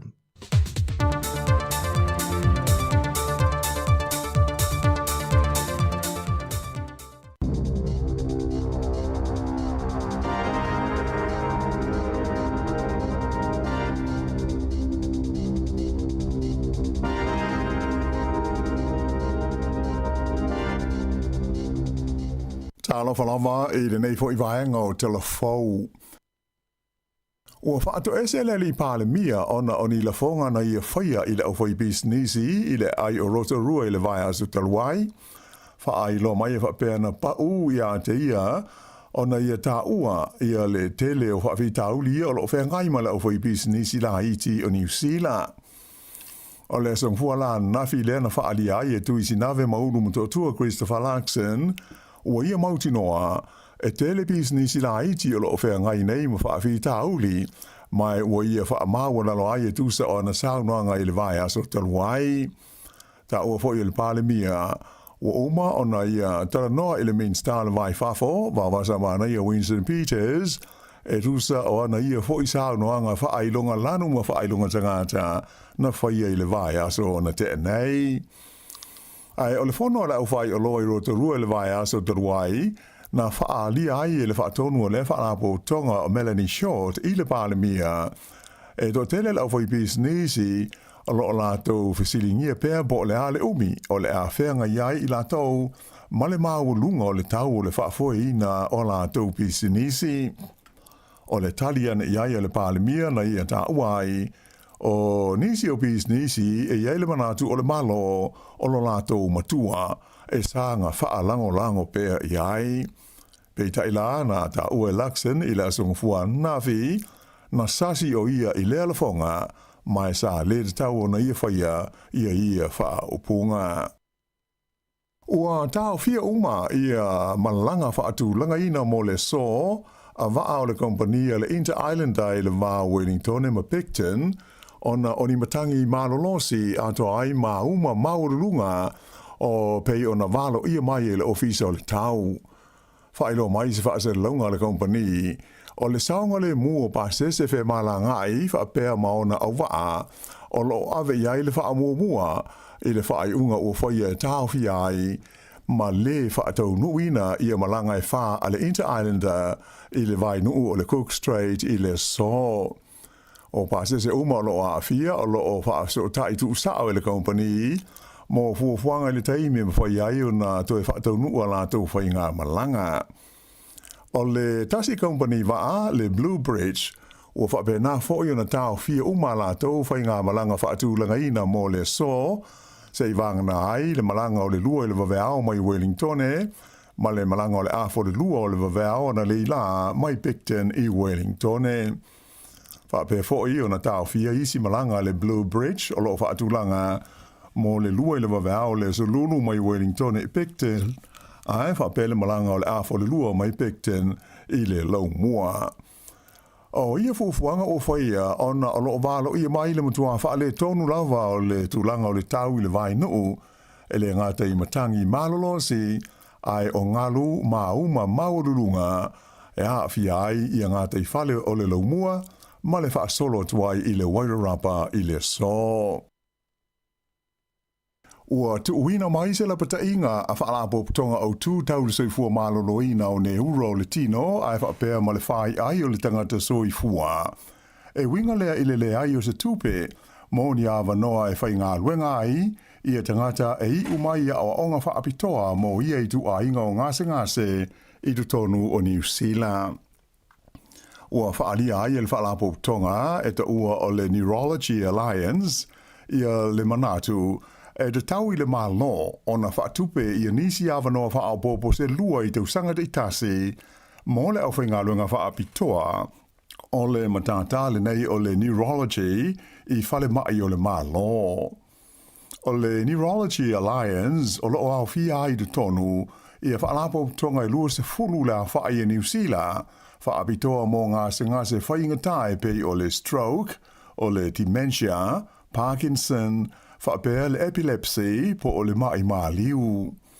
O lea fo I whaalapo tonga o lo tu malosi mo le soifua le leo tangata e tusa ma le tasi ma le awha miliona o New Zealand e a fia I ia I tu a inga o ngase. Whaailoa mai le teitei whono o le Neurology Alliance o Rich Eastern o le uti ma le toa ngao la uwhai ngā luenga whaapitoa mo ia I tu a inga o ngase o lo o te le lava se a whainai o le nei au nanga I le teimi nei. Ta ua le teitei whono o tau sanga uma e toa lima la whai o tangata to mai whaapitoa nei e ta ua neurologist e awa o ina mo lea matata ai e nā o le toa tolu o I lātou e maua la vanoa e ngarulue ai I le au nanga le soifua malolo ina New Zealand. O lona winga o leisi to lua a lea ngai I whale mai tu ma auti e whai ngarue ngai ua a ngai atu I tunu ui whaafo e su e ngarue ngai ai mai o se tūlanga le manuia tele lea mo le soifua malolo ina o New Zealand. Na wha mawhaina mai fo I te whono o le lātou whautuanga I le malo New Zealand a whai ua awa o ina tangata e to lima I le tausanga o lona winga e le tau fo I na tau fi uma lea to lima I le tonu le tino o ina ia mautinoa e so longa le leia I pea le au nanga lea mo ia tu a inga o ngase a nga ia tu I le lumana ai. O le taimi nei e tu sa maleonos furumvalu le a whai o neurologist o lo o iei nei de tonu New Zealand e au fi ai I lātou o lo ngā lue full time whapea fo I maisi e whai ngā luenga part time. Ai o le a whainga e mana o mia mai de tauona iai ai titi mai o le toa se lau ina ia tau wha amalia I nai le mana o mia o le au nanga I le taimi nei ma I au lia atu ai le tausanga e lua awhe tolus furuono o te tauona o atu I le a whainga se lau lus furu ona o le whaasolo ina mātutua o le whaitau a whai o le atunu. Sa whai loa mai le li fo mai I a James Cleveland le taitei whono o le asosia fo mai whaapitoa mo ne uro le tino o I tu a inga o ngase nei e haafi ai I ne uro le tino le tangata soifua ua sili atu na I lo le kānesa whaapea ma le mai whātu I le haafi ai o le soifua malolo ino le tangata ona o nia afianga o le tino I le vaenga fo I le nei ta ua le ngana Peritania o le Disability Adjusted Life Years. Lipo tia mai le pau I lalo I le 5% o le a whainga o tūpulanga talavau ua lesi tala mo le pālota tele I a Novema I lo na ono a I le nei o tausanga pālota sa soo o tū lai mai I pēa lea whaale tonu. Whaai lo mai le komisi o whainga pālota o lo o tau mawhaila tau e unai malosi tangata ua atoa tausanga I tau ai o na pālota ina ia lesi tala mo le pālota tele o lo loma nei.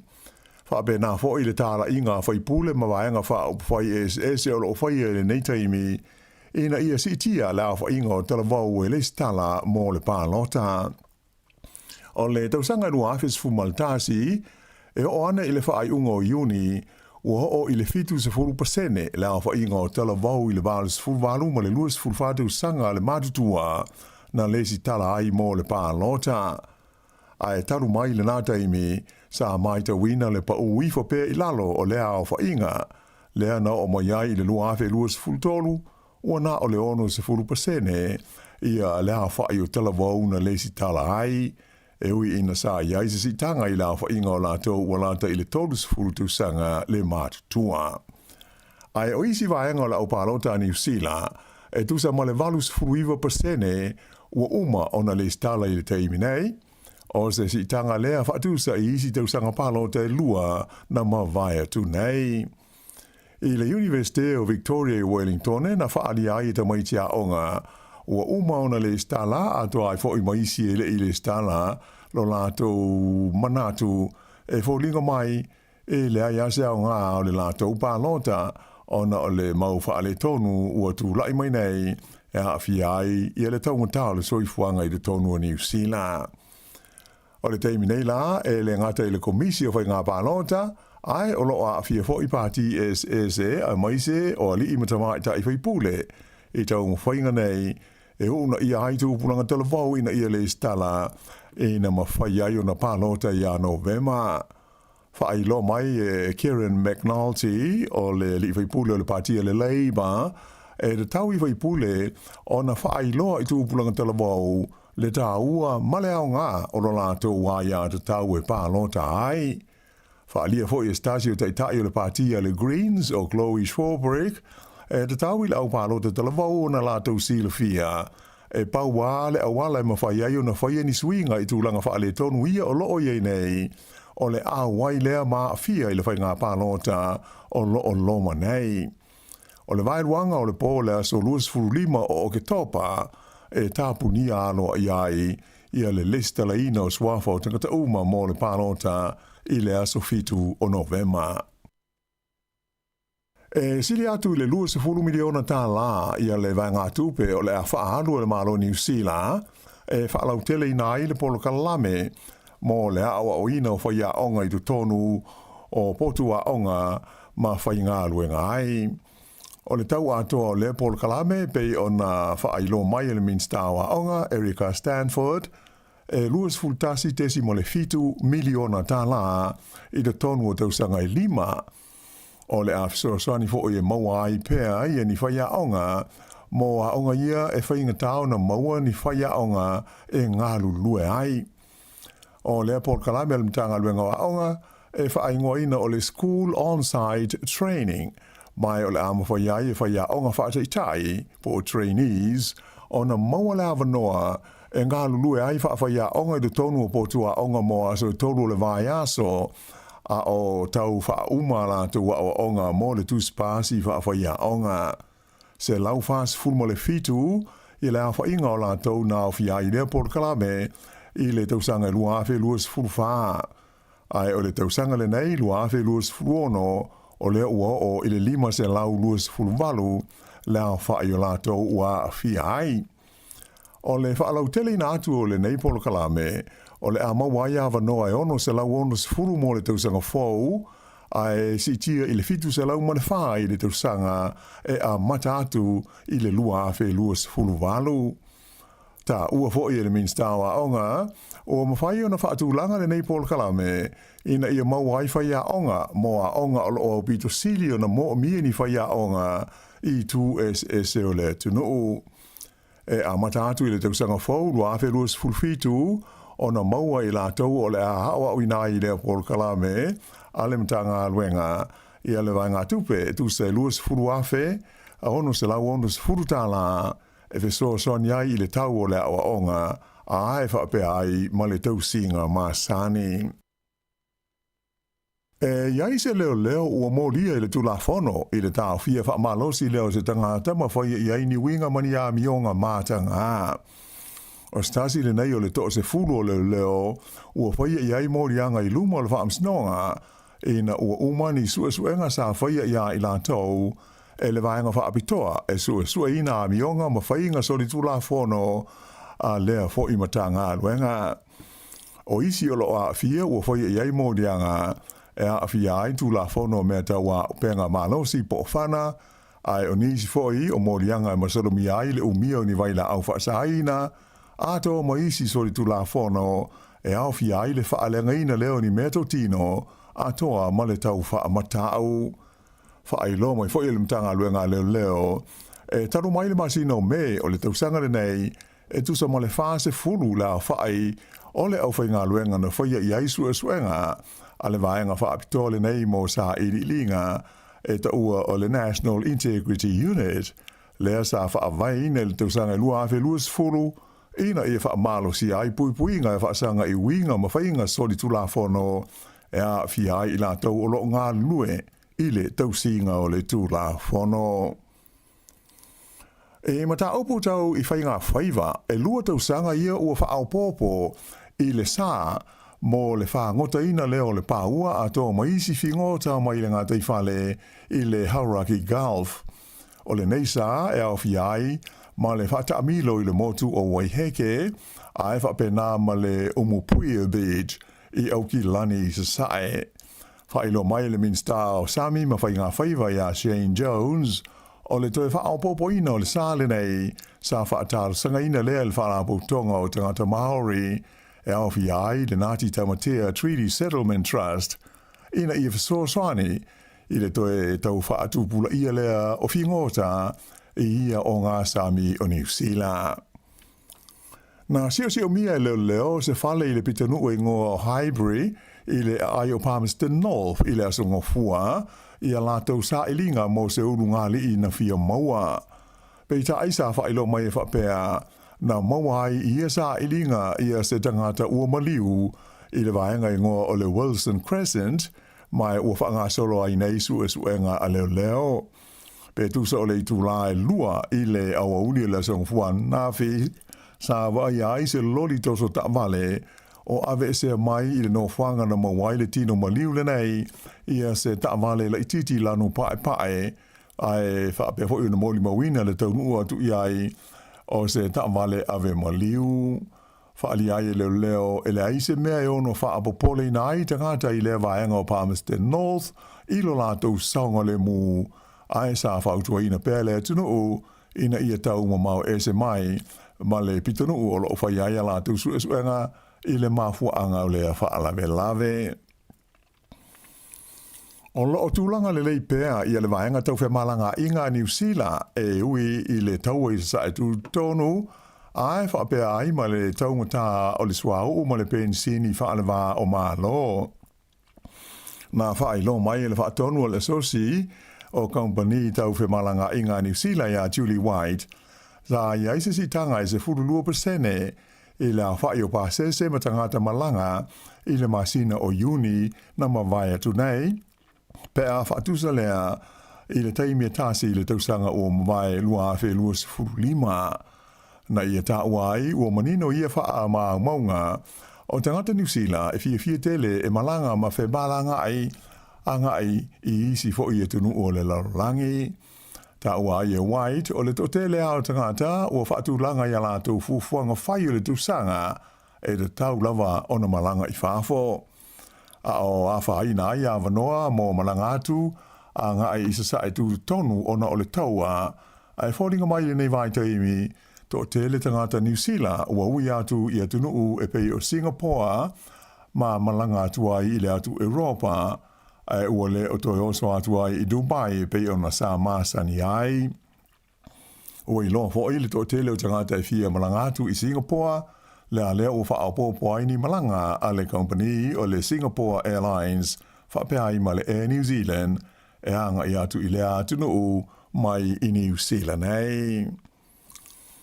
O mata I tuina ma le totoa e sayanisi le teimi nei, ia le maunga o ruapehu, Taruai ua wha te tele ni ngā yoinga I le taele o le nei maunga mū.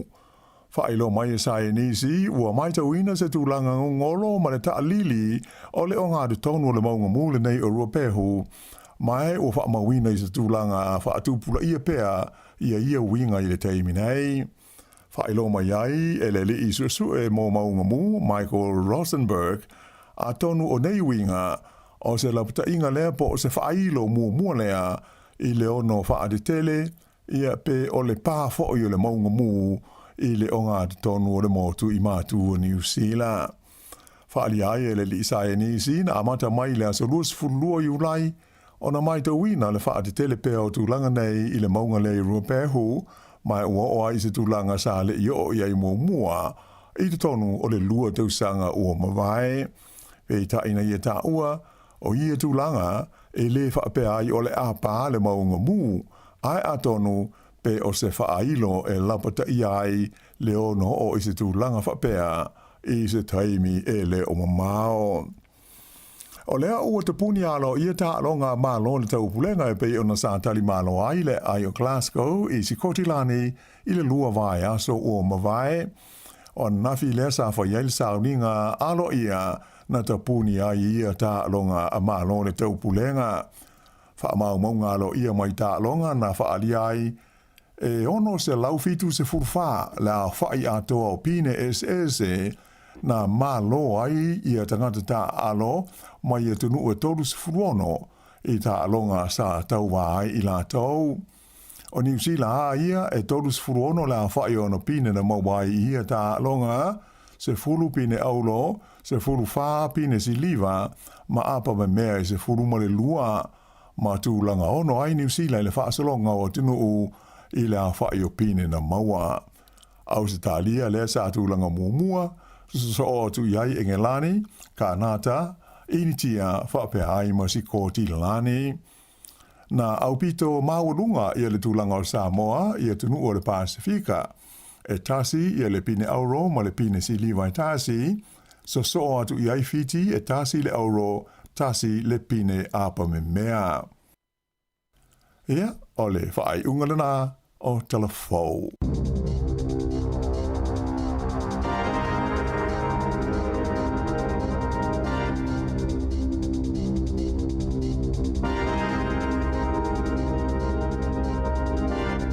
Whawhanga le turai sifuru mana lua le te whasaloina o tātou telefou ma tala mai Sāmoa ina ua lua sifuru le minute te nei le tula. Ewa, malo lava, e tātou kalame leo te pena mai le turai sifuru, so i fua maloloina, sa uli kasiano. Ja, tā pena mai sa velina le tātou por kalame le so i fua maloloina.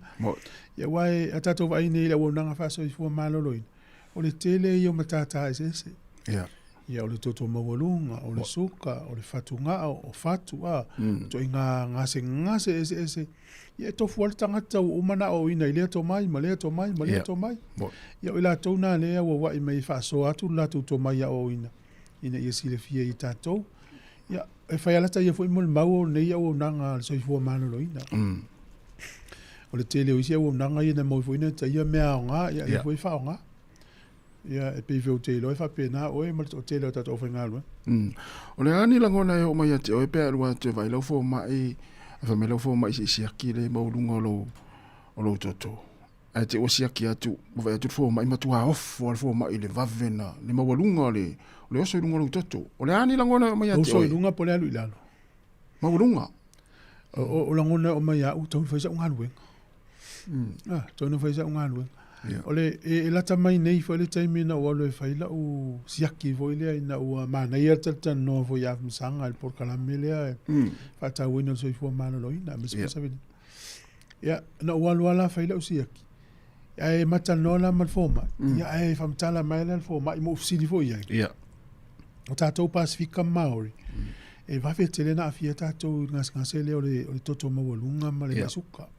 Ia ona o paua o tātou e tau mawha fie i tātou. Ia malele ai o se wha malustino. Ia alo nā, ia o isi a tangata e pe i to solo ai tono le toto le ainga pe a. Ia nalu i tau ina fo i ta ita le fautuanga al fo mai. Ia e o te lero ia o tasi i lau sili po le aso ulangona e tau masili poti fa pena al fo mai tulango e ai. Le wa sa usia pe tasi o le sa fu wana wa mai ta wa fu suka ia o le faisi ma wolunga te le ole o toto ia ia na fasili me lo fo mai e se me o e pole o me la la avil uma fo mo pe se me vole o pole ai sa tau no ta o wa ta fa mtala le fo mai ia le me te pole le te vai e le se me la ta o langa le voto i ro fa sa mo Mara mala mo fo mai la tala fa ye.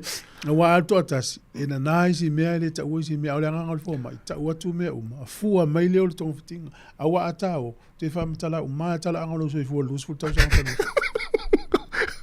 Waula, wala fo mai ai fo toto. Ai mo lunga. E fisi me fo mai tenga fisi na o mea la o te ta uma ye. Fa tu ia.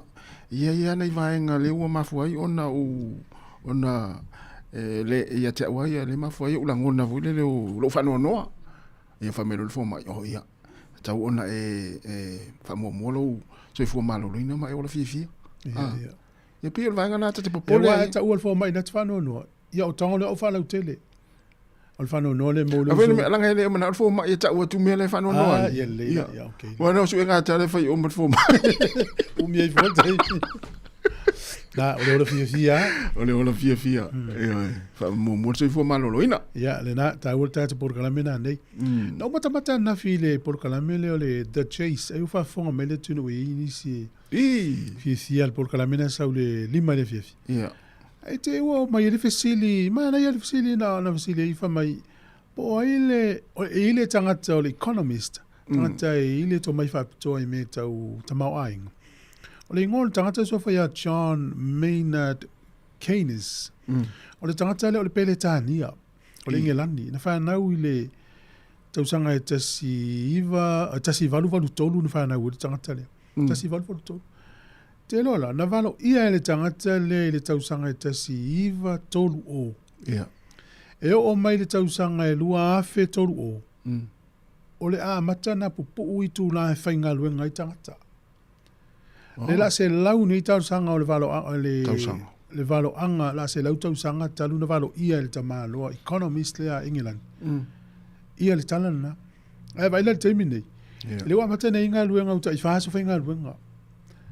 Ai vai e le telo nga luenga wa matana whainga o fia na whai. O teknolosi. Yeah. O le mafu anga na whaila na tala lea. Ona e mafua mai ona o se manatu na e ia ilana wa ai mamao I whanau ala na whanau mo le tūlanga o le ai. Ia na maliu te maa lo le tasiva whaono. Au le tasiva tolu se furu na whaila na walo anga le. Whamaila na tala. E o mai le lua afe tolu se furu. Wa mata na wha iti I tūla whaingalu ngai tangata. Ai leu tato vai temine. Sa o lele. A te olola I tūla na walo I ta malo. Se furu lima I tūla le vai aso. O tangata whaingalu. Ia. A leu tato vai temine. I tangata pātai. E se furu lima pe lua se furu I tūla le vai aso. Ia. O I tangata la iai e tolu se furu I tūla vai aso. A peso le ko le leva na whai o le walo anga ta malo. A le la amata na taunu. Ia ona wa matan fai ngofi e fatino ngalo. Pa ngai machine. Io wa fatete ingala o neile na tal noto I disi wala le tano le lo. Io na ngalo ngatasi. Ta talito na fai le malo si ona itanga. Taimine. Io fa nga machine. E dia machine fa nga teknolosi wale tele tanga ta mo mia. E pe foi la o ngalo ngal malo le vai alto tele fa nga e fai a. Sa o le. Pe se ngalo nga foi le e le tai ma fai ona fai le ai. Tau nei senga luenga e ta tau aluenga le o fai meno puti e le fai ala ngai fai fo ina fai ai na lu masini fai mai le puti ya fa fia pera tu la fa o tu ol masini ya la tu la pisi la vea al masini se me tu o ku ala fa o mai o le fai ona mela na o le langi le tatu ia la alu luai uana na ia ai o le maftanga va la tangata malistangata e le mafai ai na sui le mela na sa o le pero tau maftanga fa anu fo se masini ti no tal no ia lo e tu mo ngo ita ia ile pe umalma pe le pawa ia me pena ia o jous la emo tua ia ia wale tal fe ngai me o tal no le masini mal tangata so ifua fai le tua te pila na ta wa fa pe le mate ti te masini pe o va pe o le masini foi le o te vesili tu e vesili ta una mal la mai esa uma tua mamau e la ngona ila lo fa no ma va pe se e le mal la eu foi le masini le foi fa no una ile mal la ngana le fa ngam na paula me vai pe va pe tala no atu lo este mi awa pole va mai o ma le ma masini fa masini oi o la tu lo ave la piscina le eso ese e ale la tato si atu le fa fi al tael malo lava le ma futa mai fa sei puti al tael ia tato tu o ni sila ia sila mala tu no yata ye lungo le wa ia na o le va inga na ile au ai va fela le po mo la to fo mai Wellington e na uto va e fengo fian pa utanga tele vai e la ve ai lungo si ma le pa utsam o lunga na le man nei o Wellington ia ta fa so lo la to fo mai mata la pe au le po mana ia e tele va ngai le ni pui pa uso si sam pe sta fo Whaiaonga lea na malemo i na pa ui le pōre sa mele ilo sis. Ya, sao lei. Mana ia. Talo watu tusunga ya Ropeti mai lata, manuia nei tai au, le whiunga ya au mua ta whola mai Sāmoa, manuia lava nei tai au mua, ia o le sunga le whawhengainga, pasta matamua, pari anai Fraser, manuia lava nei tai au, whawhtaitere lava le mafuta mai, sunga Siapo, ia o Kevin Swaka, manuia ngā luenga, i fia Sāmoa Sidol, ia o le sunga waonga tasi malingi, manuia lava nei tai au, le sunga Malope le Sauma, manuia ngā luenga nei tai au, whawhtai lava le mafuta mai, mafo Eric, ia o singa tole foa Viliamu, ia manuia lava nei tai au, pina te vanga, atalo watu, taitere lava, ia le mafuta mai, ia tua nei lunga e, whaisa wha malastino le tato pese nea e, whalalo le toto maulunga.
Ya le na minoi mai lo tino fa minoi mai lo timo le taia o le temu te malulu yo o to ye mai mo mai i tato wata ya fo linga na Wellington e to e fai lo atu o mai nei fai te ya yo sta malen fa so va ya ti fa solo ai tai ma pa u samile lo sis il po ya poi il tato va la o le tempo ya le malo fa so mai sis ya ta lo fa malo se fo mulia ya so fo mulia na sim tu foi oi tal valeo malo leo malo se foi o mai le la sunga mal ainga o mai to no o le monguia o me o video foi o le o ka pungia o kan mako oi ai sa o io o mai o lo manuia la fa tai lava o ia masalo South Island umale ka u pe ia sa ia o manga ia fora ngi aso o le vakua o le ko ilunga e fearu so ia malo lo le saule sa usa mo ka uska un madrasa ele sa alu ko fe nisi pe na malanga tafau ia sa u ko fe nisi o ia malo o ia ira le mele sa falango lu ka o ile me fo ide o le koko ma o lunga mane ia malsuka o le rekenge o ma ka usa fo ilanga ka u fa fo ma ile mele o dementia ia o ngalo me ia o le mele ia ile nga o ka fo ie o mauai o kere ele nga o ka ma ku fo emo on ma ko le mele e o lo le ma ku po le suru o isi le ida o ngalo me za ole ia ai ele ma fo anga ele kasi o se ko inga dementia ai o le me ka o vo le ile mele o le alo lo fa ka ia moi ia wongi e se ia ka ko wo fo ile pe o ka ia wa mango isi o ka ko ke le si ke le ia ka ia ile me fo le fa ia ko fisi siso ko fisi ia nga o so idole ai o le me wa fa inga no wa ko le ma fa ai le ka misi ile me le ngulo kala ngo ia nga fi le me o ngai ma ko fo inga o mai sa mo de o ma wa le ma ngole nga o mai le fiku se fu fo de o kele ka ma ko sa mo ile le fa le la ve tu fu ma kasi ya ele la ve o mai o mai ni ka e fa nga uanga ia ka ka ia ingi o ma fai ele le ku pe e ma o ka ele le pe fiki le ma o le me o ku o le ai ma se me ai e ka i ka mai i la ti vai le tele o le o ku si sa o le o ngo fo ni le si po le kama a workinga o le si le me nga voi le o ku sa o ia ka ilo o pe o kasi nga me o mai ka ile ma ko fi fo isa mo e si le o sa mo o la o le pe fiki sa mo ia mo a wa ko du se lau ia o la ka u fai fo le fa pe se lau di mas fulu le lu pa ia so pe fa pe ala o mo pe fiki sa mo ia sa pe o me nga i ngo mai do le ma lu ina i ma nga no fo fa le ma se me ia o pa ia me ia fo le e ka ka e pe o kasi nga me le o ko fo ia nga i ma ko ia sa mo ata te ofe foi tai fa na upa fa ile te fa ia me o la to ma tu e mtua ta o fo ile me no te fa ia me va pe ma fo de me fo ile o de fa nga ruanga o ngo fo ile pe o fa mo de pen fiki ma pen fiki la le la nga se o lo pen fiki nga ka ma ko ia ia o le ia la me fo sa o me ma ka ia o de fa nga ruanga i fo ai sa o le ma o i ka keofo a fo le ia o esia wai pe me vo le manga o ave ku fa ronga ka ma ku ia o musu kaus ia ai fa mayanga i ma ku o e le ia kaus ma o fa mangia ia ko longa o me nga ia le o fa la ve ko fa lu ka mi o le mea le ai ia o le mea le ka fa mo ia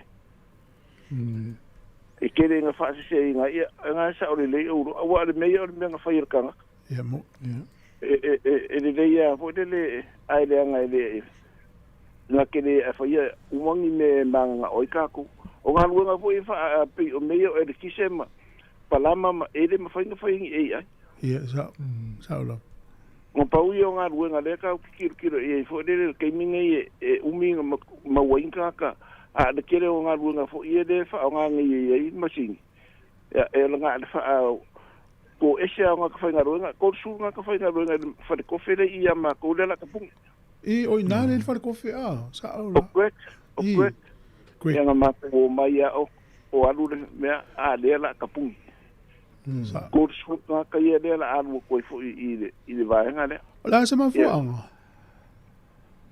Ia wale le o ye isi me au mo ye kofi. Sa ola. Ia man ko ngi le ngi fa sukala ki ke le ke pui de u wait for ba. Mo. Wa kasi nga me o le e fa ka wi si kampangi nga fa ka wa kapero. Ia. Ai me o e computer ye si kampangi ma. Ang fa ka wa si kampangi de fa la ya la ko lo. Ai fa ya ka la ko. Ti vo fa mai o sa woi. Te o le se fa le mai.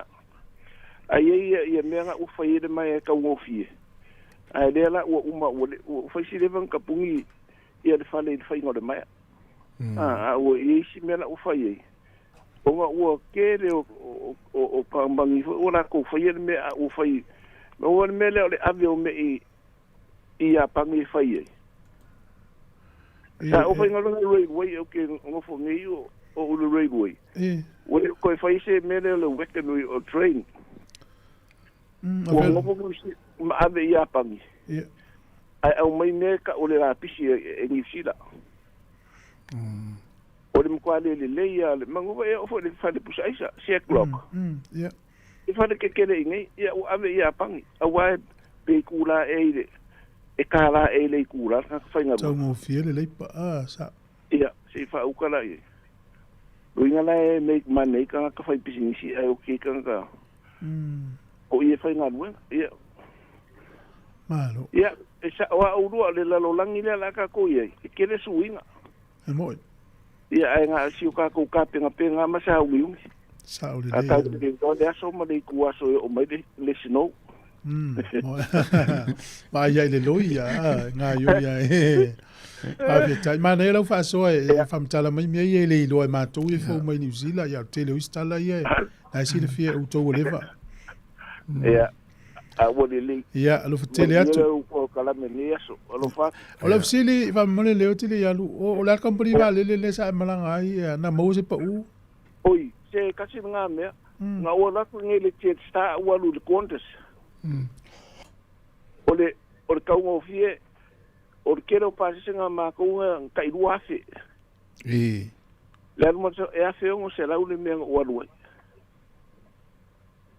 o koe sa o le contes o le vaa lea pe uma o le vaa o foi e New Zealand laiki a le kwa i le leia tu foi mkas le leil service ma ngai alva wa e va ia mo te style lungi e fa ia si va iki o ngo fo e de pe le New Zealand a le te style le ma wo de ma ko de si ava ngole ma wo pase se ka ngo fi e va lei pase se o yo to tal no mai lungo ta fi afe ta lo fari ma lo ia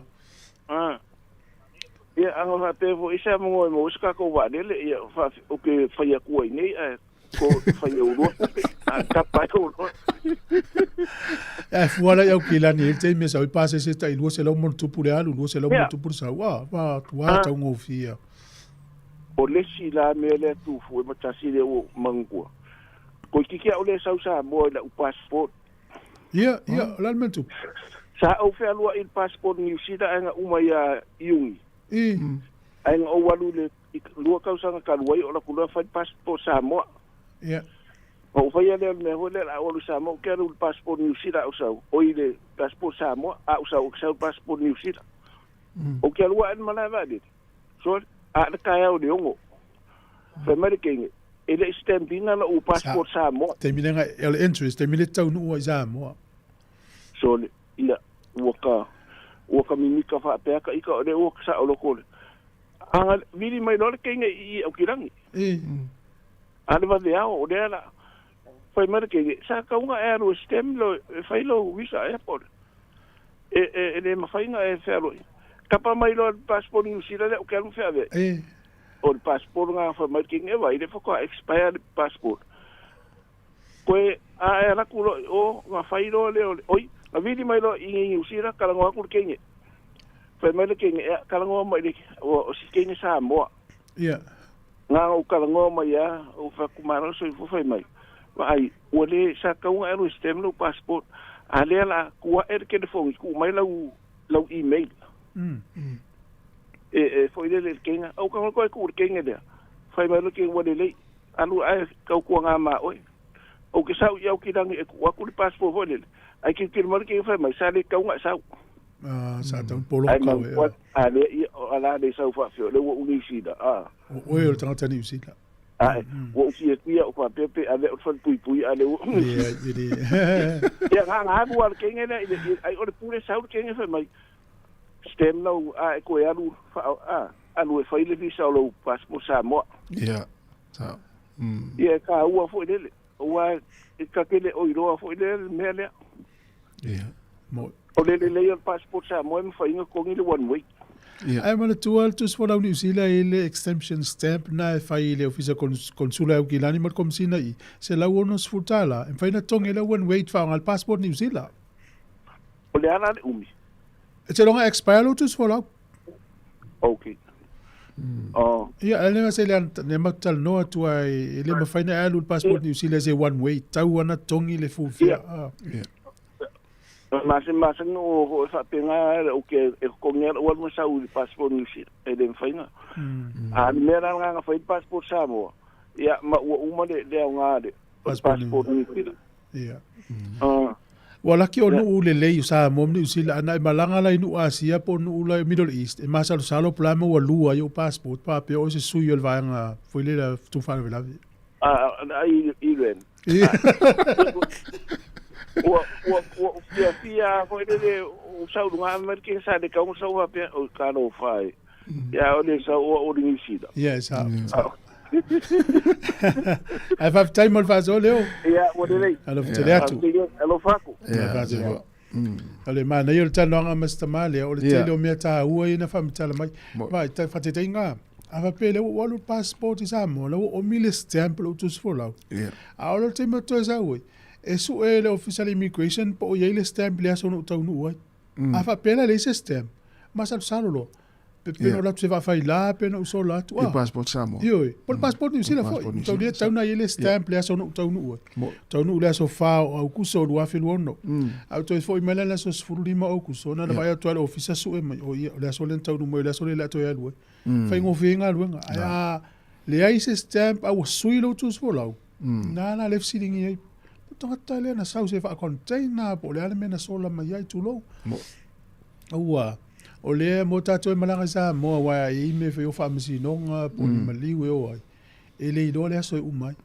ai lula le one way fa ngal passport New Zealand e le stamp o mi lo passport e ma fa na o mi Sāmoa fa na o mi ne New Zealand official commissioner ma official consula yo gilani e fi tau se la won sfo te le lo po si lunga pe o melo to pa u la lo ina ai wa lo fa mai ona to tato fo te lo pa u la te lo ya mo alo fa mai la to si ni mes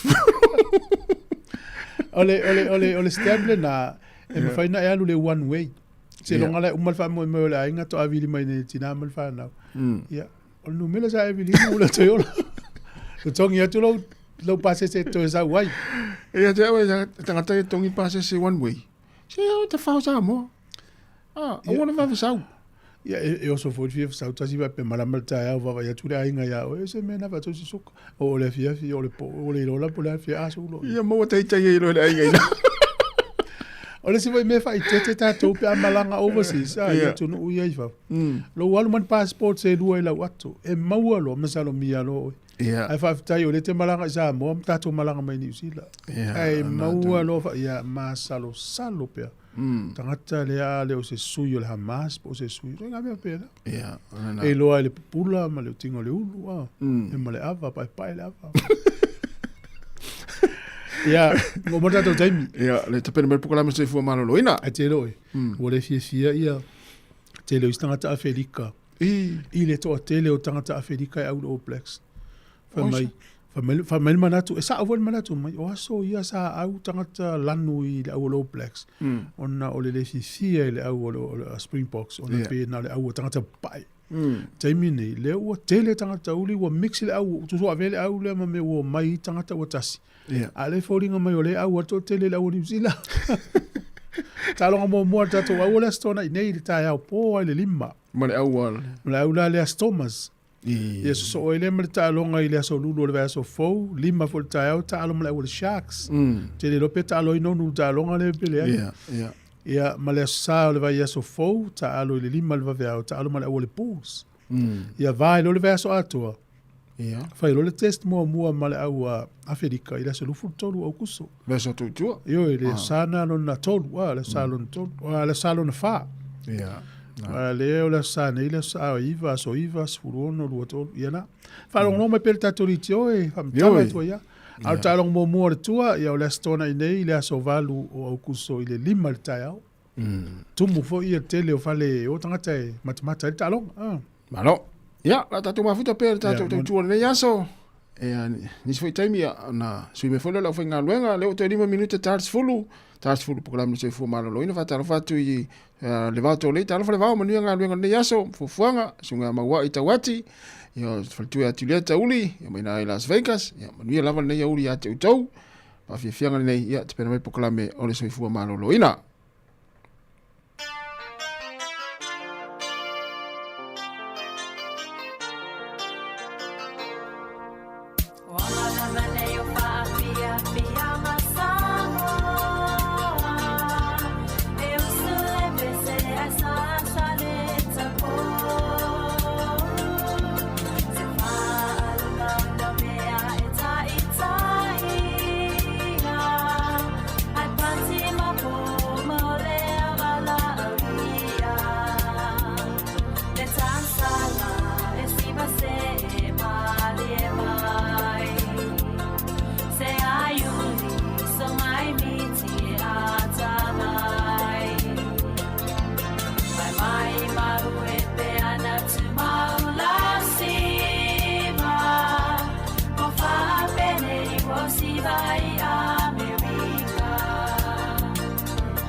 Let's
Malo e whafung mai pele tautua al siufonga la mwal nei vaenga o tae au malo lava soifua ia tautua lava le ua tolu minu te te elito lai se fulu o le taimi fo ele nei o pokalame al siufonga la mua ia e whaatano atuai le vaenga o soifua malo loina taulongolongo i mo nei o tātou tangata nei fi au tāua ia ma pol kalame ia mai se fo i o nanga lo mwhen tātou mawai ia le soifua malo loina le lei totono nei atunu o New Zealand.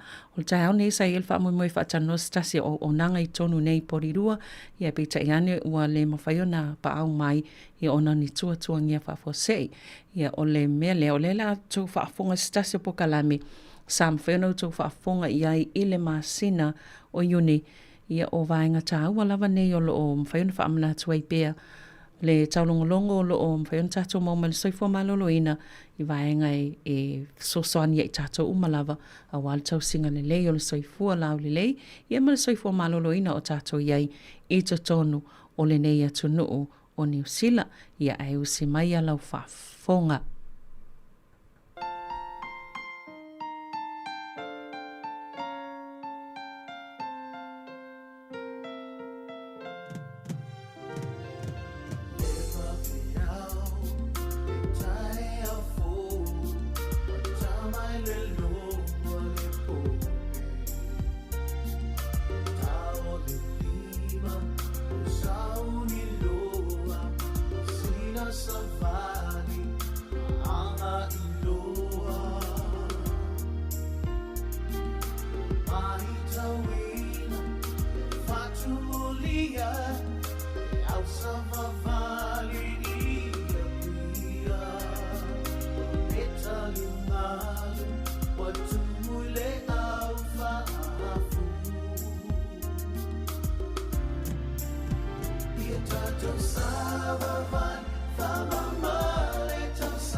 Ia e whaatalo whaatul nei tae au, whaamalo lava i le au whaafonga, a le siufonga lau mua, whaafitai tele lam fo ilo utou mafuta mai pia i le tautua maasani a le Sāmoa Capital Radio, pia u fo i ona iai le nei tae au. O le polkalame nei o le saifua maloloina, maasani ai i tae au a solua ta itasi. Talitano ai ma au nanga le saifua maloloina, pia ona ngalue whaatasi ai ma pulenga o le saifua maloloina i tu malone i Wellingtone, Porirua, Kapiti, Malawahat, ma Abahat, ia Bullhat Valley. E whaalauloni se o vaenga po tautua o lo mwhaia na fsosani nei o tātou tangata Pasifika, pe o nga lue fwoi lama le tau Pasifika. Ia e whaalauloni fi au tāua lava, a wā lava le whaalele a tili o lo utou soifua maloloina, ia malomātou fwoi o la maloloina, pe on tātou ia nei atu no o New Zealand. Tae o nei lai fifia lava e whaailo ato le umafuta mai fwole sunga ia nari le will whalaptonga o le kānesa tal noa i se tasi o kānesa o lo a fia i beo tātou tangata. Ai o lea te lea wano e mawhai o na maua e whai eia tātou siaki. Ia whaatalo whātu i lau sunga malo soifua nari. Ia malo soifua maua walangi wa maa. Ia i lau sunga fwoi Savelina ma le so au whainga luenga. I le siufonga o Sāmoa i lau mua nei. Ia malo soifua maua malangi wa maa. I le pa ia lasi o Sāmoa. Iau tau tulanga whaalupiripeina. Se tlau. Ia whaftai tere lava mo le nei fo i vaenga fo Savelina. Ai mare tāua tata whaatoa ma taritana noa ai. Awa lava soifua maloroina nai o tātou ainga ma tangata ni Sāmoa lo awai ai o lo o au mawai tonu o Wellingtone ia mani sila nei Tai te le lava Savelina mo lau au nanga fo'i. Male, mo le nea no ta sala no ai ma fa'aso ai. Awa lava te manuia o lau tele o nei o tātou ai ngā Sāmoa. Malo lava, ia malo whalon sa e le whaingo fia. Fwoi la o tau tua ma ngā luenga o lo whaatino. I le tau longo ma le whaalau I loa o le puipuinga o nei o tātou tangata mai I mai o kānesa. Ai, o te talitonu e tāua fo I le vaenga le la o le a e sauno le nei tae au. Ma o stasine o kānesa o le lea e whai ma maua lava no e whai e siaki pe whai e whaata.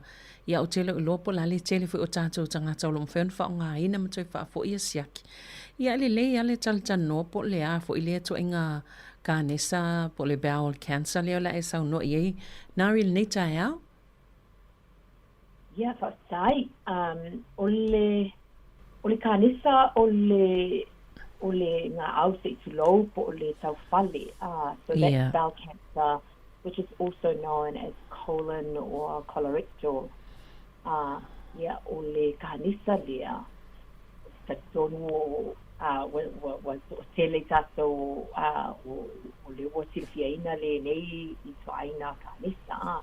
E a mata mai I sela I te tonu o le vaenga le o le tino o le manawa se I lo o wha le tonu po o le tupu le lei e pei o na mātani ai o body cells here within the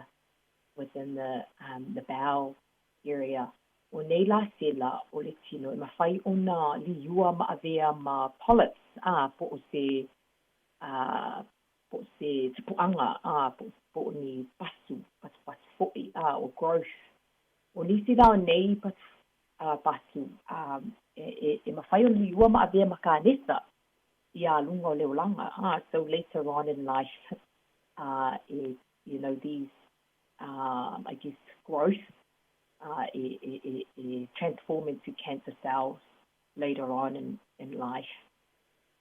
We loa le say nei le afo, I guess, the duration le say mi le transform mai ia patu ia le cancer. But research shows around about 5 to 10 years. So afo ole say mi le afo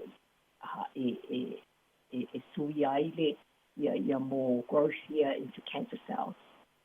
Ia ta tele more polyps ta tele mai, o tele fo ia le tupu pe liua de kānesa but however ia isi ole sui de kānesa po saufale kānesa po le kānesa le ole bowel o le saufale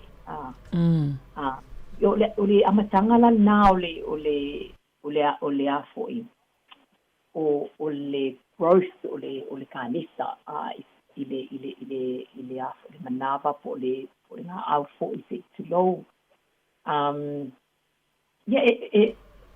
umiala le taimi lea e tupu masolo ai kānesa I le vaenga le o I si vaenga le tino ai pe o na e saunoa ai mea le lei o le early prevention mea le more free screening programs here le malo I nei ni sila o te tonu po ia maua I Sāmoa ulai implemented in Sāmoa and across the world o le o fautuanga na le malo e me se lava le matanga winga o se fo malolo ina ia tato le sitala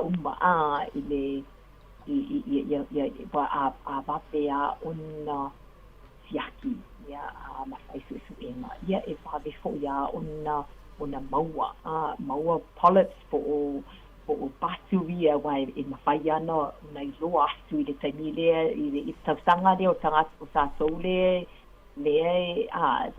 according to the screening program age screening eligibility e afo e loa wai ma whaatu ai loa nisi fopuanga a wale tō whitia. E moni lei, ona o leo te manatua sa ele taimi lea sa ono se fulu tausanga anga ilunga sa matai le fa atawa sa ia le se wainga fo ile le power screening sa mai e fai po kalame fa la ulo fo ile wainga le sa i fo ile tai mi pe na laki ia tangata tangata Pasifika ma Maori pe na amata tu le limas full tau sanga e ini se wainga o le tunu o mwhaiona whaianei fa ata ia le wape watoe ave ese pe ona tula e mail whainga malo taimi nei ia ave ese abe leo la watoe pa umai lalo le lima ono tau sanga a le whaiele mwhaiona whaiele fa ata mai le lima valu tau sanga le ntoe tu mai fo iai i lalo ele whainga malo ai o be wala na ta ua vaenga ia ona atono ese taimi o ye sau noanga fo isuinga o polisi ma vaenga fa pena e mwhaiona pui ai tātou ka nesa. Ai toi fo ia tu lava i le vaenga i o tūlanga e whaatupu te leina ia lamatianga po o tūlanga e lamatia ai tātou tangata ia po o so se tasi lava mai lea fo ia to inga ka nesa. O ai tangata e pito sili ona whaupopo ina pesi iti al tūlanga e lamatia mai i lea i to inga ka nesa. E whaasai mo tili i oe o tangata ua lima tūtau sanga pe sili atu. So, e tu sala e sa ore le lau tau noanga lea i le pilot le na whaia le malo i le tau sanga wa tua na i atu. O lala laua whai lua mai i enga nā le sa whaia i na whaia i mo tātou tangata Pasifika ma Maori le na whai mua ai ina ia ia le te mawhai ona ona maua ia kanisa po o saos ia i le tausanga leo le 5 tangata. So that was proven, it's been proven that we find, yes. So that's right. It's a o lau saunoanga. Ya e panga. Ya e se fo ya fo fuanga ya ma ale malo. So, I think it costs a lot of money. Obviously, that's what they say. Yeah, out ma ole ma so neo le so tai terkanisa. Yeah, we are always advocating for better health outcomes. Yeah, so we don't back down. We just keep going. Yeah. And advocate for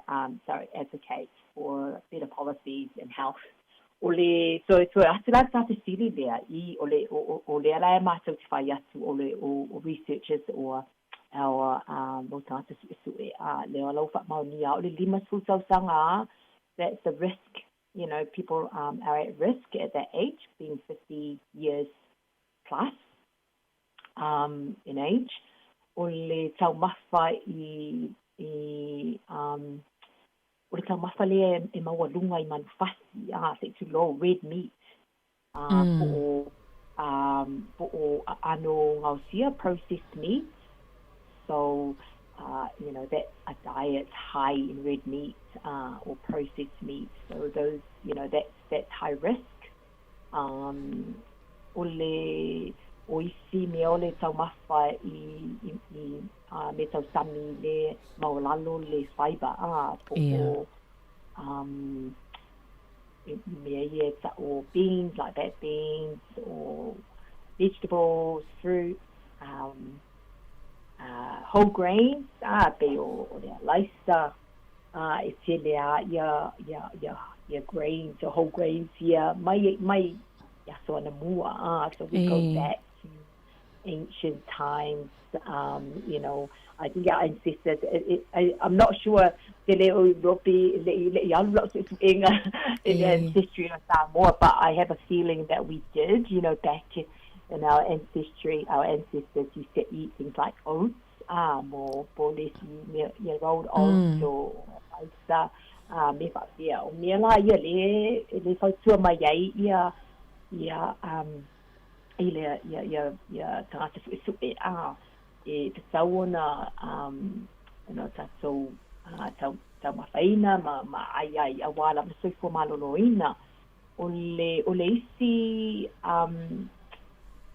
isi tu le o le mawalunga le PMI so a mawalunga le body mass index po o se pe na ta sana no ai foi se o fano o se me tu fia babe le matango fia e fa mai fo ma e le ma fo le tino ma ba ai pe ma fai ona be you are at risk ona fai ro inisi steps going forward awa ia le inga pe o yaini o yaini le tulango yailo your state of health they are all mai si risk pe o le ura ta pa o le inu ava malosi po singa fo ile ta tele tono le ainga so like it's in a family history if it's in your family history so o mena ne e va aieta so o le e si risk le fai mai e fo ia scientist o le mai fula le manapa. So it's an inflammatory bowel disease. E au fia ile mai o le Crohn ma le ulcer. So those are the risks. So I think o mea ia mawhai e tato ona we can eliminate ourselves or reduce ourselves with the help of people like myself, the health services and our support from the Ministry of Health. But o nei mea umalava, o risk factors here le lama ti ai o tato wola. O le tau longa tu lava. O le yai le soani, le le soani. Ale umato nei le society e ka lista ia ai fa pe fo I te la ma health services in the area I rata tu le meo o no fai neo tato tangata a wala ba soani atu se au tu me le sa una tato fai a wala ba e so formado no ina ele lopo le si kane sa le pitoto te le tato tangata la sau sila fia e to te le ni tato tangata e mau wai soi foi tau sanga tai tasi pe Ioi, ole afoi. This is like the second, in line, so, it's about, there's so, I think, let me just get my stats out, but ole kanisa le mawaluma. It's like one of the top 2-3 cancers here in New Zealand. Yes, tele sono New Zealand name. E mai se foi sono le langi. Ole kanisa lona lua. Le pizzo te le ona mawai tangata I New Zealand.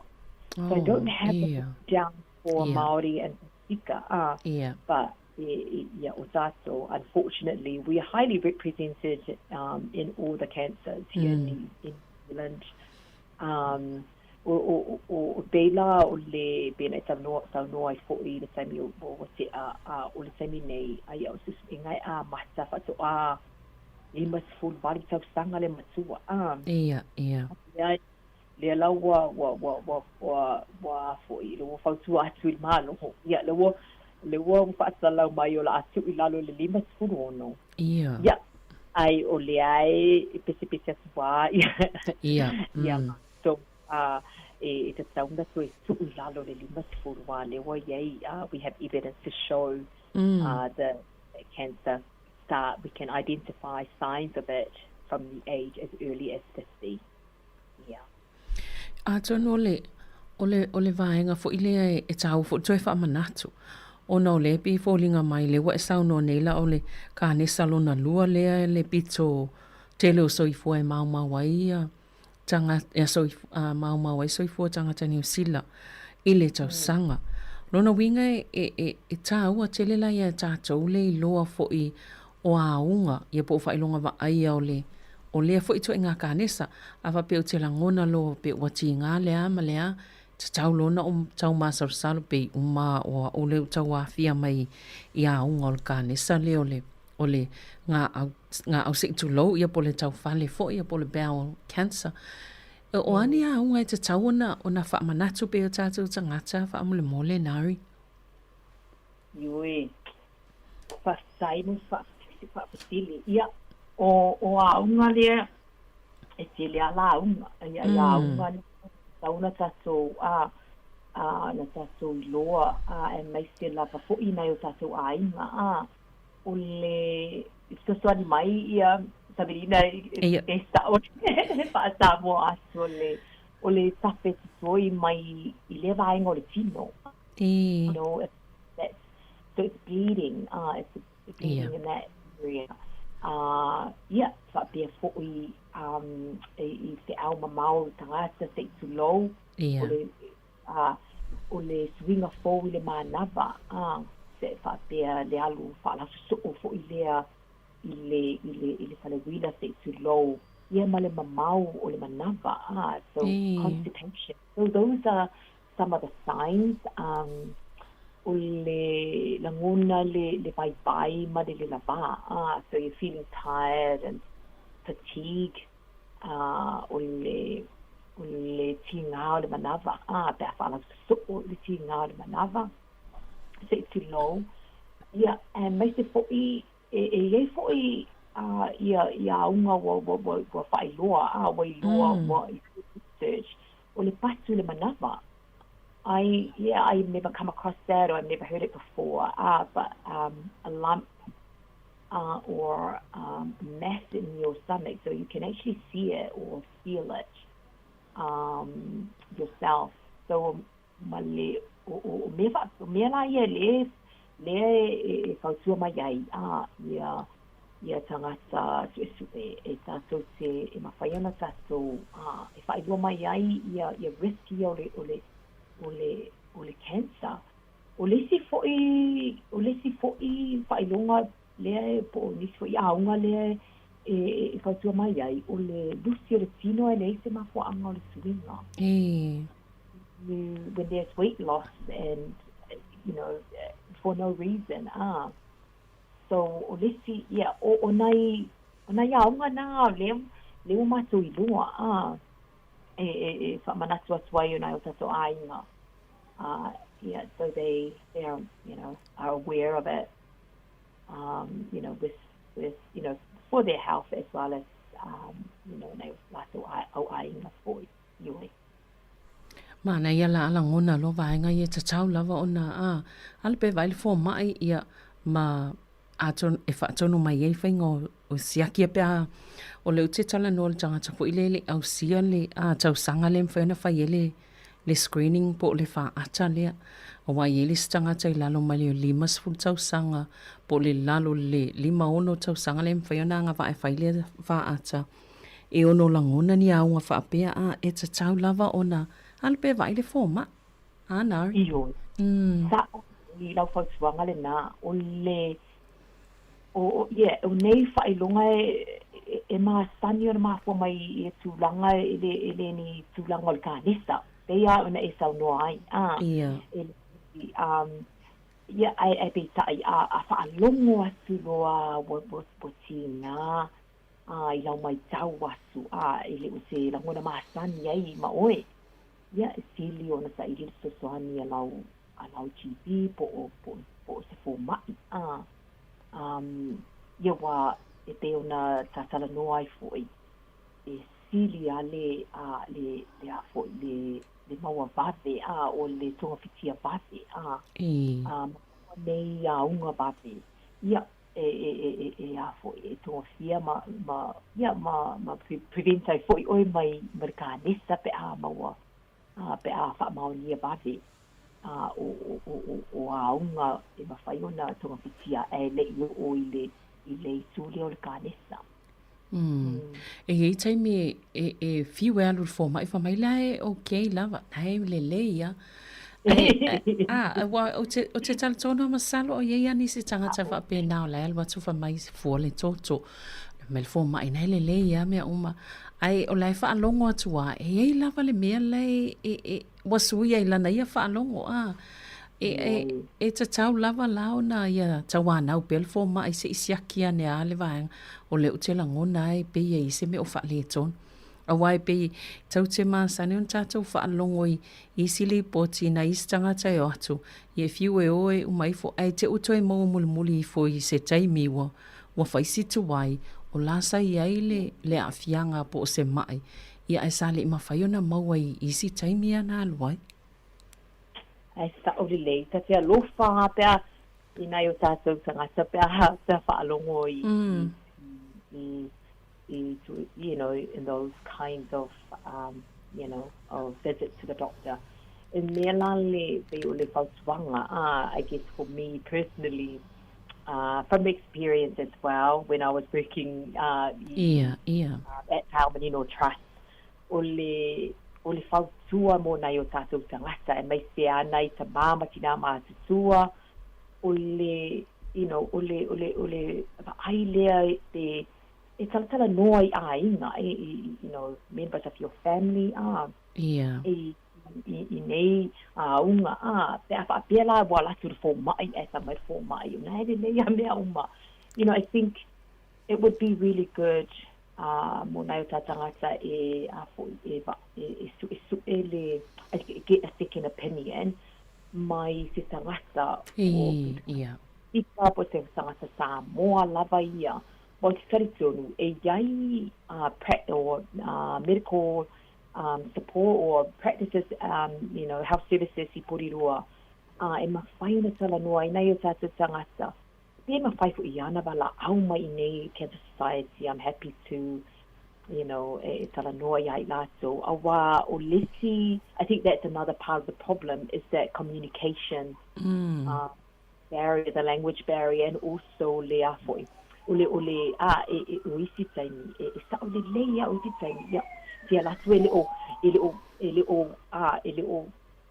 hafo, ele o whaalongo le lei mai fo, au pala. Ai, ule mana, ia pe ai ina tato fo mai Sāmoa, awa, e se fo iale world view at palangi, e se world view at tato.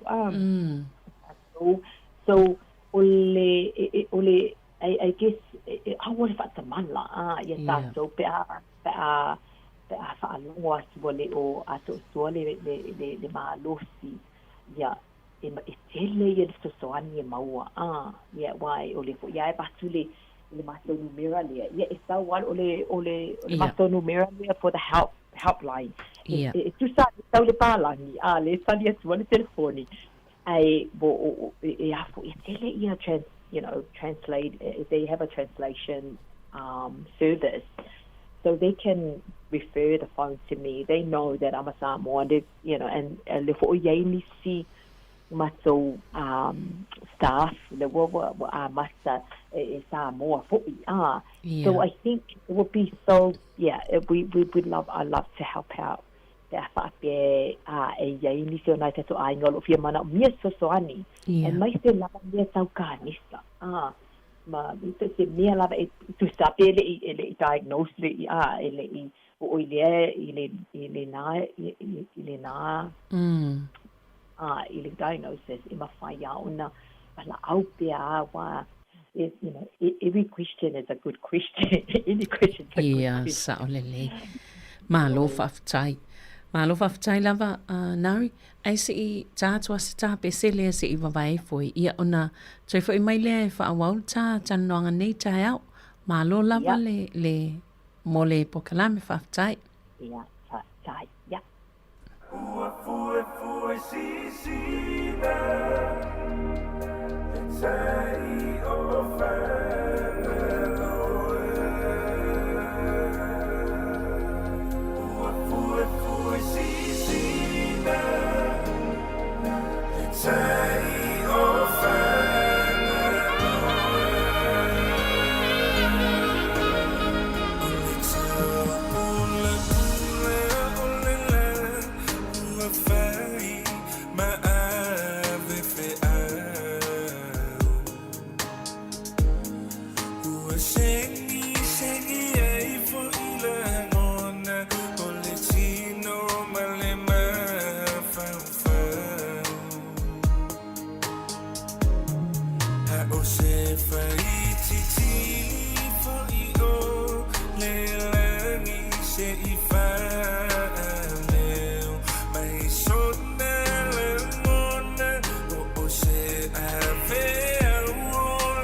Ia e te whaatala whatu nei te mil tai au pe ono tō whafunga mai o lo tata no atu ma le sunga yanari le will mai le whala putuputonga o le kānesa le o lo tala noe le bowel cancer ia po le kānesa le o le tau whale se tu low po le ngā au tele ia e tele la watangata ni usila le ona sau no nari o le kānesa lo na lua le pito to tele o tangata i ne usila o lo o whawhaina ia soifua pe maali liwa ili tau sanga ta ua tele fo i leo o lo o ia wha ata po o su enga mwhaina whaia mo tangata te ito tasi anga wa ai la tau nei i to tono ni usila. Nārio no le tala noa lai le vaenga leo le wha ata. Mana i fo ia e pe ona atono i eise seo whaafonga mai ia unga ia sa e tō lau lawina wa bela o i pe ia wa o lea e te maua umai mea ta itasi nei. Ai e whapewhia la mo tangata leo mana o loa e alue e fia i loa atili le pol kalame leo le wha ata o le bowel screening e mwhaiona to e wha lau tele te isi lava mo le neifo ia wanoa? Ia, whaptai, ia. O le au tū po le wha moi moi o le suenga o le ngā au tele lea po le te tū lau. O le saili ina lea o le kānesa ilo na amatanga o le taimi tāua lava lea e whaingofia ai o na maua. Ia, mamanuia ia tonga fitinga. It's been proven that screening saves life. So, ole a vabeala a vapeta to te o umai, when you get to that age, that screening age, which ele tistala, masa lola screening, una vabe mauaila ia o una vabe mauaili o kanisa at its early stage. E yaini swinga salwai nei, na o se pe ona sa tala noa ai foi. Ia na o se te whamanatu atu. E mai se laba nisi ele o silafia ina, le pokalame su ele al malo nisi na. O le le se mea e te whaia pe a whapiela wa e le wa limas fulu valu nei o sausanga. Ia, pe whaia pe a whai wa, and I guess you still have to register and tau lava ona le tala le limas fulu valu tau ti o la fo mai. Ia, walala le mea nai whai o na lafa tulea o se walaulia yati oe mai le fu mai.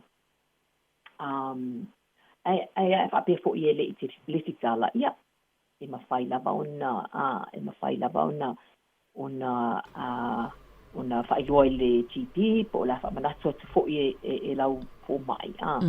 O ele le yei more screening programs here because it's been systemized, it's part of the system. So it's a walanga o mekile your processes, which is why it's so important for us to register, to be aware of it, and to be proactive for ilea more screening. So Olesi, I guess the other thing that I wanted to remind our listeners about, I guess e mawhai una e tala noa te ona whai atu e the GP po se fo ia po se au nanga whaale soi fo malo ina i lo nuu pe o Porirua o nei Wellingtone ma de Hutt Valley mo nisi whamatalanga e winga lai le bowel screening ia wai e whai ama sui e polisi o nei I guess o nei por kalani al malo. So it's le fasoni al malo through the different services that we have available in the community. Mana ia. I guess yoi o whaititia o le sila vaenga nā le te le i o ati ai i le maso o le maso advocacy le al Cancer Society i o maso o le we have a good kind of a well-established relationship with the government and local bodies, so we're we're in a position for ilea if I tuai le malo, but not every time they listen to us. Ai ole ai matu te tamawhai lava tamawhai ina ia whai ni whaavai lau tele ia manui ai ona ia tutu tangata. Ai mai te lava tātou Pasifika mamaohi. There is inequities in the services that are available to us. Paua ole o whaavai ia mo whainga whaavai ia polisi. It's the fastest way to improve health is to promote healthy policies. We want to influence policy at this level. Because we want to lower the screening age to 54 for cancer, for lung cancer, for bowel cancer. Yeah. Because it's been proven. I wanted to share that more. O tausanga nei ia November o le whainga pālu tala telelea ni sila peona e sila fia fo'i. Yeah. O le taua la le nā o le mātonga ruenga. O le whailo asu fo'i nai o tātou ainga, ma nai o tātou, tātou e kare CSS, like a mama to ina ye you see the fear ye inga a wa o nei mea uma lava o whaala wi loa tu lava e wa o nei mea uma ia ole alu ole whaalu i luma ole tatou soifua le ola manuia i tonu ole nei atu no fo'i lewa tatou au mauai ina ia sort of layer and we want to lift our health and well-being in our communities, and the only way to do that is through influencing policy both at national and local policy levels. Malo lava ia chamsia ia tau mawhainga nai tu leia tu mole nei fui nei tau sanga wa le whainga pālota ia wai manuia umai ana i o tātou tangata ia me sere fo ina i o tātou tangata Pasifika pe a manuia i to inga polisi e tau te tau mawhai ina ia suia o wale manuia lau tele o tangata ia ma afianga mai nei fo i to inga ngase a fia e mai se lawai ka nesa ia tau te ngā lulu e fo i le nei atu no Ioi ia na o tasi ale le mako le maso election le was she atu Kabelina ai da pure lo fole e au li atu le masina fo ia ona ta fa so fo I si e lima maso manifesto asked to the government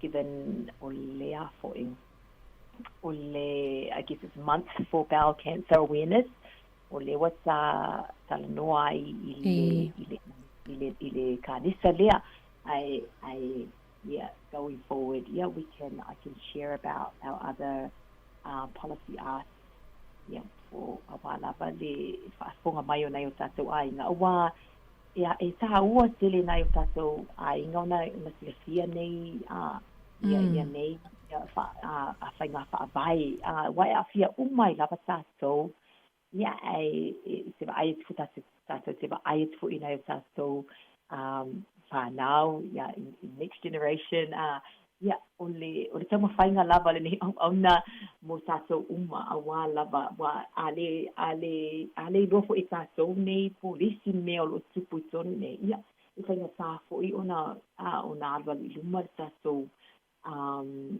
I tātou o langa le lei ma le manuia ale soifo manuia I tonu nei so it's a good opportunity for our families to to have a say it's good to feed back on these things because it affects them. I usually go out to community events all around Wellington and Hutt Valley because I want, for us, I believe, if that's so, I know my Sāmoa action speaks louder than words. Yeah. So, we love our letters, sala noa lunga, o le laina ai o tonu tau fo'i ona whai le ngaruenga lea o le sosoani lea I practical support I nei tātou ainga I tonu o Wellington nei. Ia o le sosoani nei titi atu lea Savelina. Ma lo whawhitai. O le wai forsia le isi vaenga leo le tau te nau I ia mol vaenga le to I swing o polisi mai sol nei tau sanga. O le ase vaenga o tau nau I ai mo le au whafonga ia e moni lava I pule a tangata I lana whaitali e le vaenga e hanga I lana pālota malana langolango I lana ia whainga filfilinga. Ai o le ase I nau oe lava sau finangalo whaalia o le ase vaenga e mawhaiona fiso soni atu wai tangata lautele po o tangata whaanongolongo ina I iau tau tau mawhainga ina ia swinga ne o polisi o wā o ni mea e mawhaiona manuia o mai o tātou tangata lautele. O le ase fiso soni e finangalo tau whaalaptonga mai tangata whafonga I tūlanga I una ia o tō fo I whaanau nonga mwhamoe moenga ina I mwhaona tauno. Ia e tele a ia awala a. E mawhai ona sosoani mai awa ole e hafoi ole taimi nei a peona e saunoa ole e sauni atu mo le palo ta tele lea a. So this is a great opportunity for advocacy organizations ia like peo mātou ia whaapea fo ina o tātou whaapatotonga, our health services around the place. E mā nei a fo ina ina o tātou tangata pe awhina ngalo ia tangata lava ia. E mawhai lava o na emaili pe tusi lalo ia any thoughts, any feedback about how they feel about the services that are available to our communities.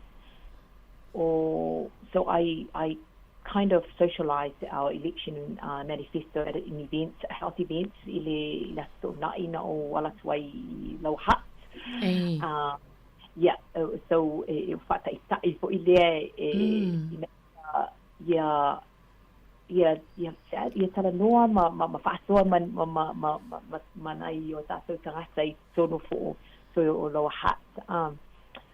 E whaila I le to'atele, everyone wants to have a say about the different actions that we are proposing to the government. So tusala pele mawhaina o wai asu I tātou nuu I o tātou communities out in Porirua.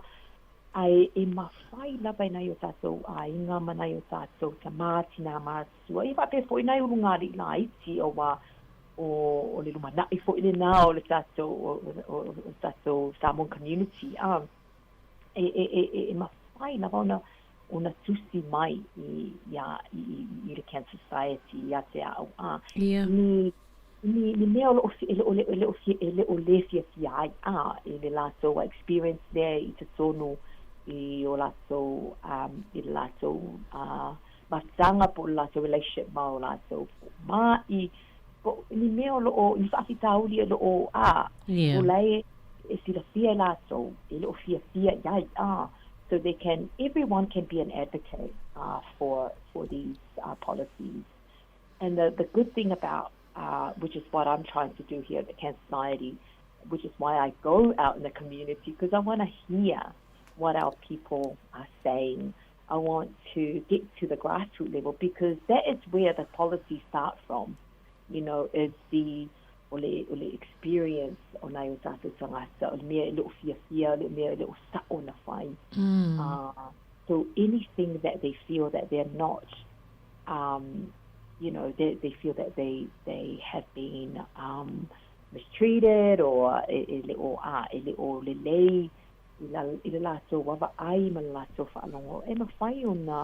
they can voice those concerns to, they can voice it to me or to any of the local Pacifica health services or social services. We can, and I can take all of that, bundle them all up, and we can have a look, and we can put it through a report to our board and things like this. It's important for our people to attend our community events as well. Wi-Fi community events, to Compass Health. So they do a lot of community events, and so that's another way to voice, our feedback too. Is attending community events, which are advertised either on Facebook or through churches. In some churches, they collaborate with our primary health organizations or with us as well, Cancer Society. So, o tele o deva ai fo I mato Facebook page. I tele there's so many different ways to engage in this kind of talanoa. Awa lava this is for maloloina na yo tātou ainga. Mana o fela sa whaatino I lau porkalame le I le vai astalu ai? Ole Pokalame lea ile it's an annual event. It's ole Healthy in the Heart. Oh, yeah. So nei ile mea leo ile Walter Nash. Yeah. So maybe that's another way I could maybe promote through you, Savelina, more Pokalame community events that are coming up. Maybe I can share with you for you to share for more na yung tato stuff. It's definitely up events. They're always events every weekend for Pasifika and Maori. E mana ia a whapea e ia vaenga mwhaina I meli mai a mātou, ia mwhaina mātou whaalau I loa I tangata wai, pe o le telewhala isi o isi mea ia e pe e ngalo fo I tangata, tala noi te mine I ngalo I tangata, e ia vaenga mwhaina whaalau I loa lawa e mātou I tele o isi taimi. Ia ni Pokalame whapea, ia na tō lava le ia I la tō e toi whaamanato atu I taimi e mwhaiona, wana anga I atu wai Pokalame whapea, o le o le vaenga fo I le te anga I iai pe o le tele o isi Pokalame. O le mwhaiona e tala noa I nei o tātou tangata I le ngangana pe ai ni se fia whaafesili fo I. Ia ma so se tasi lava mwhaiona awa I atu mai o ni awa noa le tele e whaaleo atu wai wa o isi. Ia whainga tāi o na tusi ato o se manatu e lafo atu. Ai a whesanga I whape, whaingo fia ona whaali ato lato, whina ngalo mani me ona mana o ai, whaftai wa whailoa mai le vaenga, e mwhai fwena emaili mai a mātou poa. Ia na tam whaile whailoa atu ile tatou, ile au whafonga ia nei vaenga tā ua whapea. E malo lava nari. Whaftai, whaftai, sa o le leilau sau noanga, e maa nei e pui pe a whaaleo atu I lau sunga ma to au whainga luenga ia whina ngalo ma manatu na o tātou tangata ai a whaapea e whia whaaleo mai a te au ia e mawhai ana Sāmoa mai pēr ai lea o whia ona le o whaingo whia na whaaliu e ara whaapea tānia so yeah they can do that Ioi, whapitai lava Savelina mole afoi. Mo lau sau noanga le nā, I guess, on the, you know, the more of us, tātou te manulue whaatasi. Moni. I tūlea, ia, whaingo fie ko ina o tātou ainga, ia, ona maua le soani. Malo whapitai, ia. Antono le Pokalame funa mo le nei, tai au vanga nau isi si vaenga nau I tue fifa lau loa le I whamai ale talanoana? Ie ai, ia wa afo I wa pea wa uma ia lau taimi ia o le nei tai au. Le ai le fitau I le lei. Savelina ai pau wā o le pe tasi ale le reminder le whaitwanga le mona I saso ainga I sa ili sosoani ia masi au nanga anai o tātou you know health services le au whaale soi fua maloloina Pasifika I te tonu o tau nuu ia ale fo iai le nai te fira fiela o le ia maso contact details ia mo seisi soani pe amana o mia nai o tātou ainga manai tamā manai tina mātua O le lei whaftai ia manuia telenga luenga o whianga I le nei fo iwa yaso ia ai talatono e fo istaimi toi wheloa I le lumanai ia po le masina toi whaawauni se o vanga tahu e talanoa ia whaftai tele lava nari mo le Pokalame nei tai au. Ia whaftai tele lava Savelina mo le avanoa ia soifua ia. Ia soifua ia whaftai lava. Ia o le tātou Pokalame nā o le soifua maloloina mo le nei tai au pian tatanoa tuai ma le sunga I anari le will o le sosaiete po le whaalawa tupatonga o le kānesa o lo o avea ia o se tasi o fawfautua sinia mo le vaenga le puipuinga mai kānesa Tonu o Wellingtone, whaasolo mai I le nei fo I tu malo I Porirua ia whaapea ma le Heart Valley. Te le lawa le ngalwe ngolo o whia ngai fo I ma le sunga I anari ila na tautua I le fo I vaenga o le soifua maloloina. Ia ai o le whaawaua tātou. Le spesenga mwhawhiwhianga nei vaenga o le tai au Ia whaasole fo ipo kalame pion masani ai, ale si ufonga lau mua whaftai te le lava le whafonga mai, ele nei fo i vaenga o le tai au.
Fesili polea e ale whaponga o e sa wawali po o ta wale a whiwalai leo fisa leo tano whailo matana a se panga ele o lango ina ele te leo tangata le te leo whala vela ve e tutupula vole whatamana o e sopo ia la pota vale e sawa sawa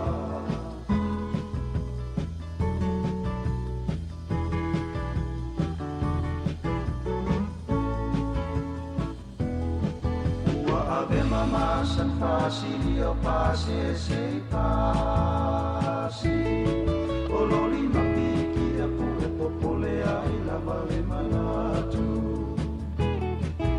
ua lau tutu manono fole tala fea mai e telele na o nisio faala vela ve tutu pumai na ita maiti a o ngata a vale a fio i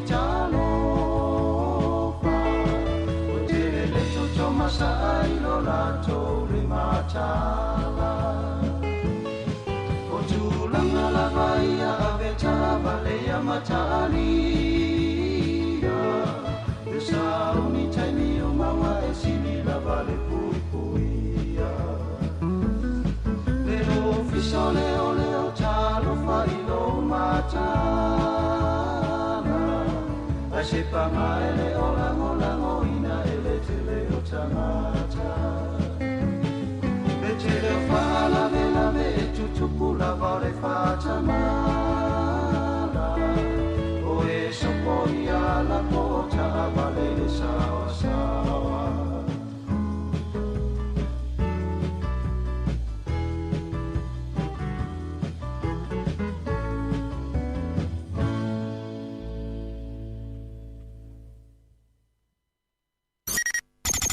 O le tautua le si ufonga o le laumua o lo iai fo i le langolango a le New Zealand On Air.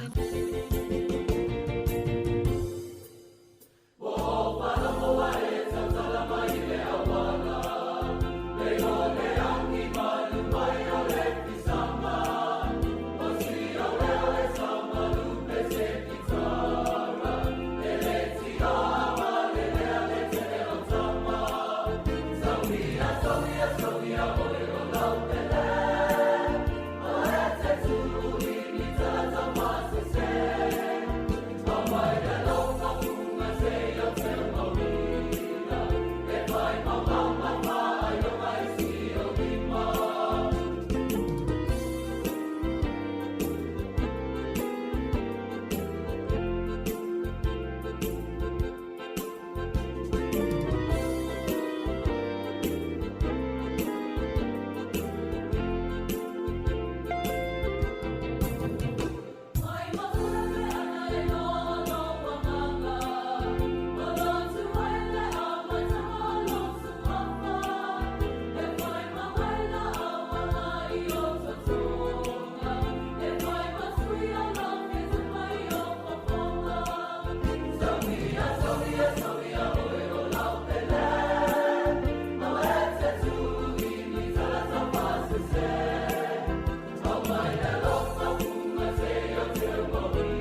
Ia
Inisio whaafifianga mai le si ufonga lau mone vaenga le tai au le ua toe lua se fulu valu minute o na talio le itu lai se fulu ma le lua i le awauli ia Charles fulu lua pe o na masani ai toe awina ato a tātou talafou mai Sāmoa ma talafou mai New Zealand nei ia i le tātou pukalampe o na masani as taitasi.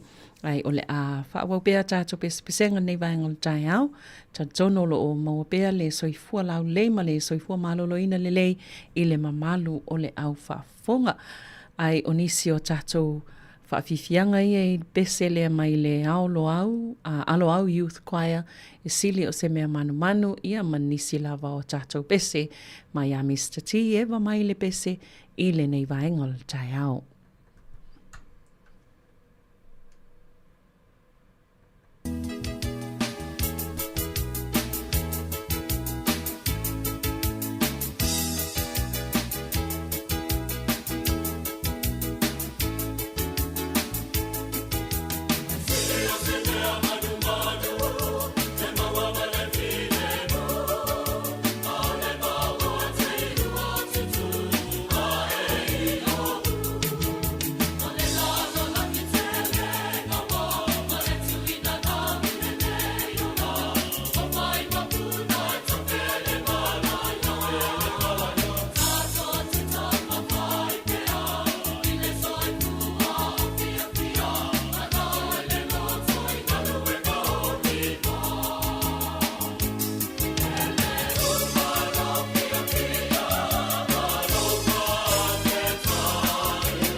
alofa o tono pelongi o lo e whafonga mai i le si fonga laumua i Wellington.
Ua toe sefuluona minuti I le tu lai se fulmalua nei vaenga o le tae au. Ia whaiasi malulufu nei aso e mai se lava le mātau atu I le moto I saute. Ia nae lava I ai lapata inga mo le moto I saute ua te tele le kiona ia po le aisa. Ia na fo ina I whaalawalawe lo tupu ilunga awala te tele le moto I saute. Ia ona o le tūlanga I le te tele o le snow. Ia po o le kiona fo I po le aisa. Tāpuni ai nisio awala. Ia I nai totonu le ngata I Otako, Kalai Stete. Na ia le awala le na o le State Highway walu fitu. Na sa tapuni le wa o Outram, ma Middle March I Otako. O le State Highway 1 I Dunedin. O le tapuni le wa o le Pine Hill, ma Waitati. Ia ona o le snow, ia po o le kiona. Tele lava wa onga, whapia fo ia onga a matai Dunedin. O lo tapuni I le so. Na fo ia lapta inga a leo mo a vale ia tau tua nae a whaia leo se mea tala whia ngai le te whia malanga ia tau whaie nofol fale a wale whewai. Ia ona o lo iei nei whaala lawe o lo o tutupu ilungo a wala titele ona o lo tūlanga le mase se o a wala. Whaia se mawhia whia o le ki ona le wawa ia tu yata ie. O lo o tua ilunga mai se fo ilunga I le penga tawa ilangi a le Radio New Zealand. Ia nei wa ia tua whai mai wha se enga I le kiona I tonu luma o whale o a inga.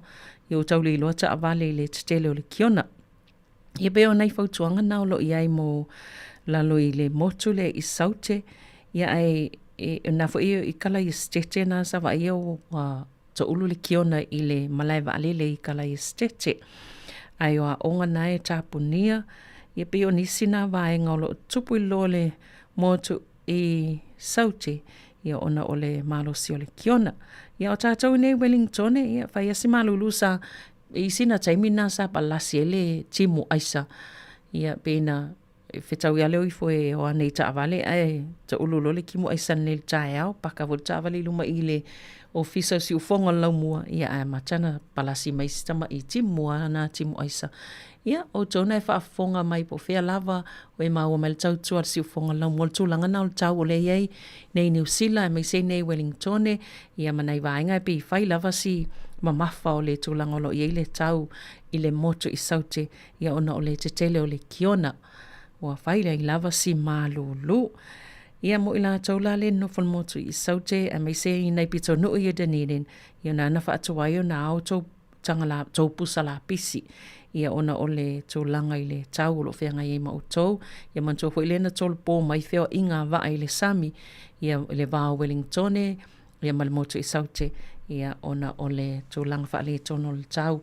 Pe ona iei mai le waweao na le la. Mai le lua. Le lua le waweao le sa I le lapta inga. Ona o le whaisi so o le sami. Ia ma si fo ilunga le tai. Pe o le mafuanga na le ona tolponi se o whai ngā malanga. Ia tūlanga na o le tau. Ia e whaiama whaisi na timu. Ia o le savili fo leo lo o iai. Ia e le o longa lava na wa aia le lei. E al taimi wa aia mātola. Ia al te le lava pe e pua hoa le aso. Ia e pui lei fo ina I o tātou tangata mātua manai whāna witi. I le tūlanga o lo o iai le mālulu o le tau. I le nei fo I vai tau. Ia na whaapeata I ta ia o mātua I uni mai ulai. Ia le lava e whaasolo lava tātou le mālulu o le tau. I nei fo I vai taimi tono o New Zealand. Nisa pespesenga lava Sāmoa mai a Dennis Ayek. I le nei taimi o le tai au.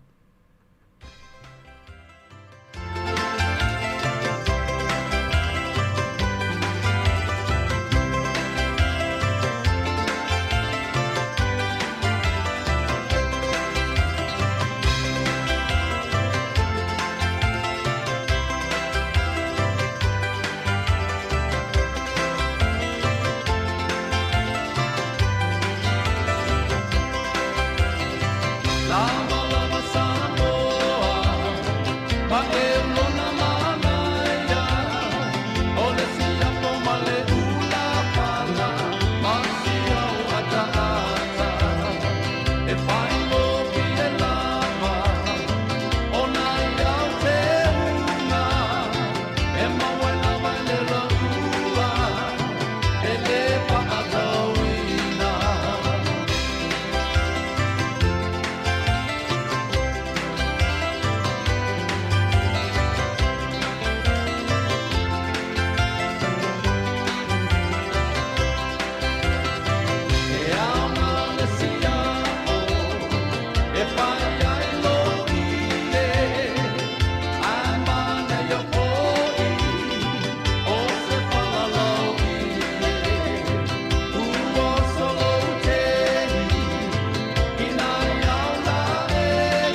Talo falava I le nei fo I vaenga o telefou.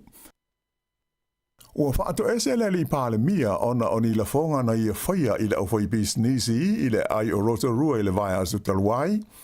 Wha ai lo mai e whapea na pau ia te ia ona ia tā ua ia le tele o whaafi tauli o lo whengai ma le au whai bisnisi la iti o New Zealand.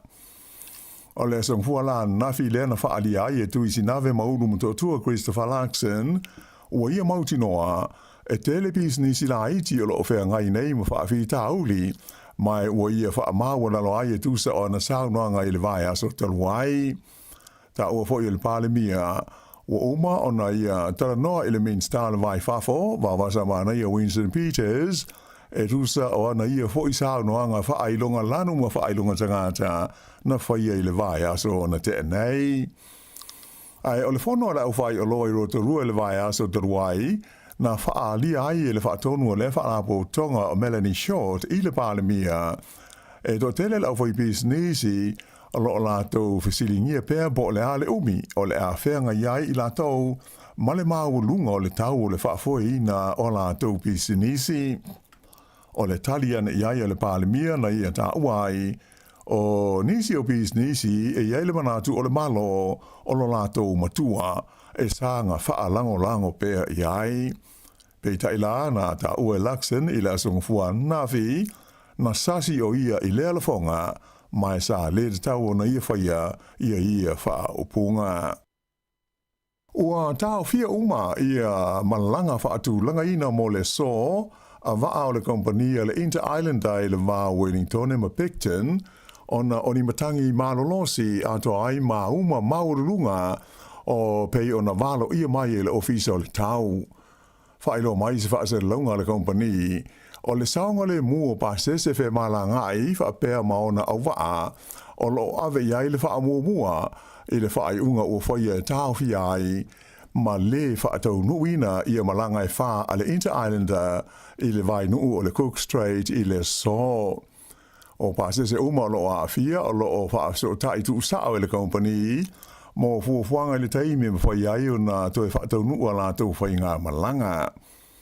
O le tasi company waa, le Blue Bridge, ua whape nā whoi o na tau fia uma la tau whai ngā malanga whaatu langa ina mo le so, se I vanga na ai, le malanga o le lua I le waweao mai Wellington ma le malanga o le afo le lua o le waweao na le ila mai Picton I Wellington Whape whoi o na tau fia isi malanga le Blue Bridge, o lo whaatu langa mo le lua I le waweao le solulu mai Wellington I Picton, ai whapele malanga o le afo le lua mai Picton I le lau mua.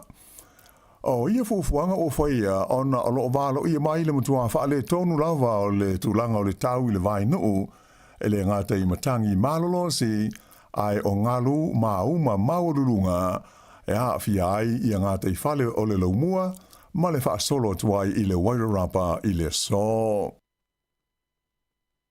Ua tuuina mai se la patainga a whaalapo putonga au tū tauru soifua maloloina o ne uro le tino ai whapea ma le whai ai o le tangata soifua. E winga lea I le ai o se tupe, mo ni awa noa e whai ngā luenga ai, ia tangata e I umai a o onga whaapitoa mo ia I tu a inga o ngase I tu tonu o New Zealand. Ua whaalia ai e le whaalapo putonga e ta ua o le Neurology Alliance, ia le manatu, e te tau I le malo o na whaatupe I nisi awanoa whaapopo se lua I te usanga te itase mo le au whainga luenga whaapitoa o le matata le nei o le Neurology I whale mai o le malo. O le Neurology Alliance o lo au fia ai te tonu I whaalapo tonga I lua se fulu la whaai New Zealand whaapitoa mo ngase whainga tae pei o le stroke, o le dementia, Parkinson, whapea le epilepsy po o le mai liu. O lea fo I whaalapo tonga o lo tū malosi mo le soifua le lei o tangata e tusa ma le tasi ma le awha miliona o New Zealand e a awhia I ia I tu a inga o ngase. Whaelo mai le teitei whono o le Neurology Alliance o Rich Eastern o le uti ma le toa ngao la o whainga luenga whaapitoa mo ia I tu a inga o ngase o lo o te le lava se a whaina ai o le nei au ngai le teimi nei. Ta ua te whono o tau sanga uma, e to alima la whai o tangata to mai wha apitoa nei e ta ua neurologist e awa o ina mō lea matata. Ai e nā o le to tolu o i la tau e maua lea vanoa e ngarurue ai i le au nanga le soifua malolo ina New Zealand. O lona winga o leisi to lua a lea ngai I whale mai tu ma oti e whai ngarue ngai ua a ngai atu I tunu ui whaafo e su e ngarue ngai ai mai o se tūlanga le manuia tele lea mo le soifua malolo ina o New Zealand. Na wha mawhaina mai fo e te ifono o le lātou whautuanga I le malo New Zealand a whai ua awa o ina tangata e to lima I le tausanga o lona winga e le tau fo i na tāofi uma lea to lima I le tonu le tino o ina ia mautinoa e so longa le leia I pea le au nanga lea mo I e tu a inga o ngase a ngai atu I le lumana ai. O le taimi nei e tu sa maleono sifuru malu le au whai o neurologist o lo o iei nei le tonu o New Zealand e au fi ai lātou o lo ngā lue full time whapea fo I maisi e whai ngā luenga part time.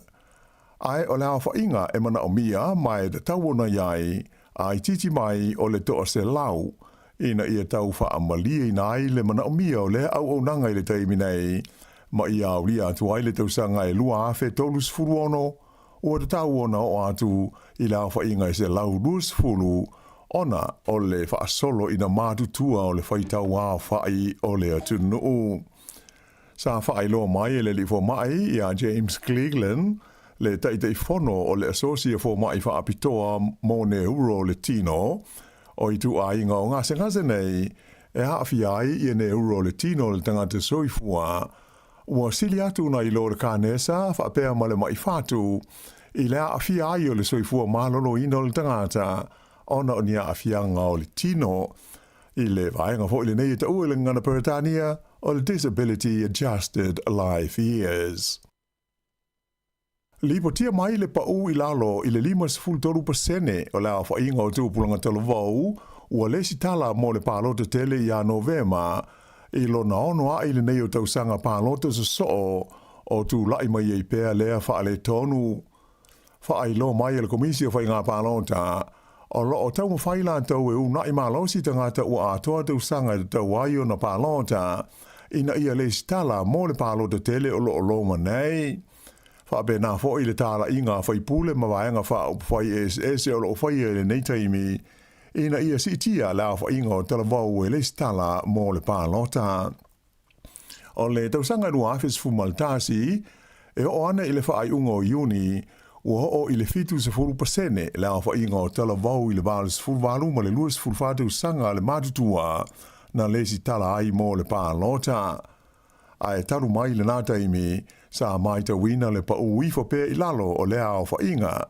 Lea na o mai ai le lua afe luas fultolu, ua na o le ono se 5% ia lea fa I o talavau na le si tala ai, e ui ina sa iai se si tanga I la fa inga o lato ua lata I le tolus fultu sanga le mat tua.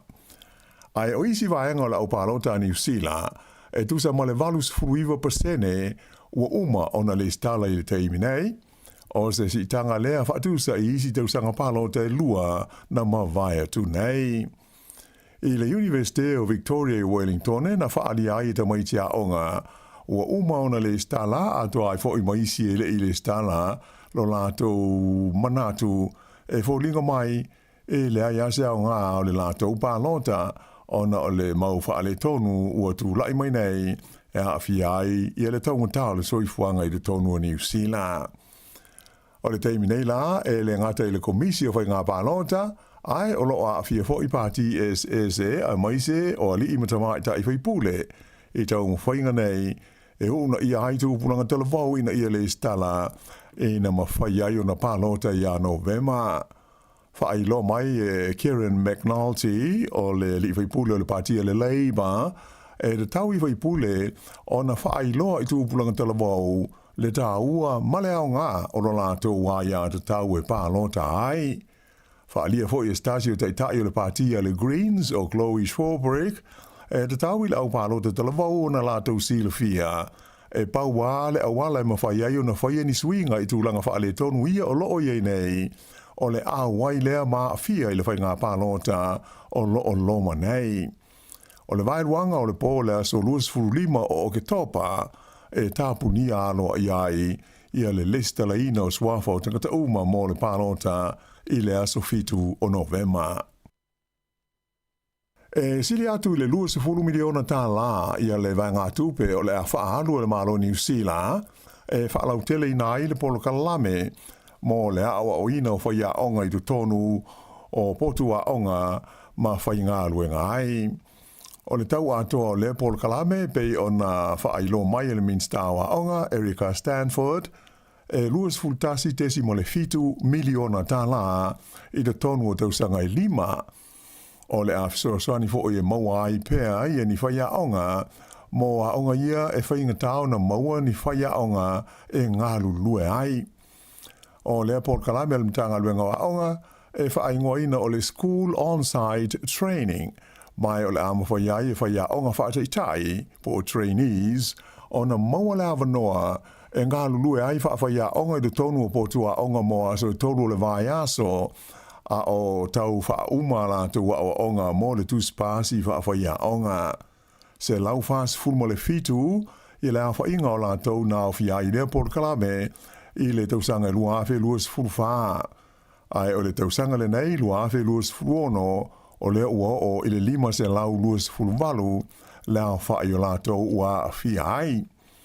O le wha lau tele ina atu o le nei Port Kalame, o le ama waia wanoa e ono se lau ono se furu mo le tausanga fau, ai si tia i le fitu se lau manewha i le tausanga e a mata atu i le lua afe luas fulu walu.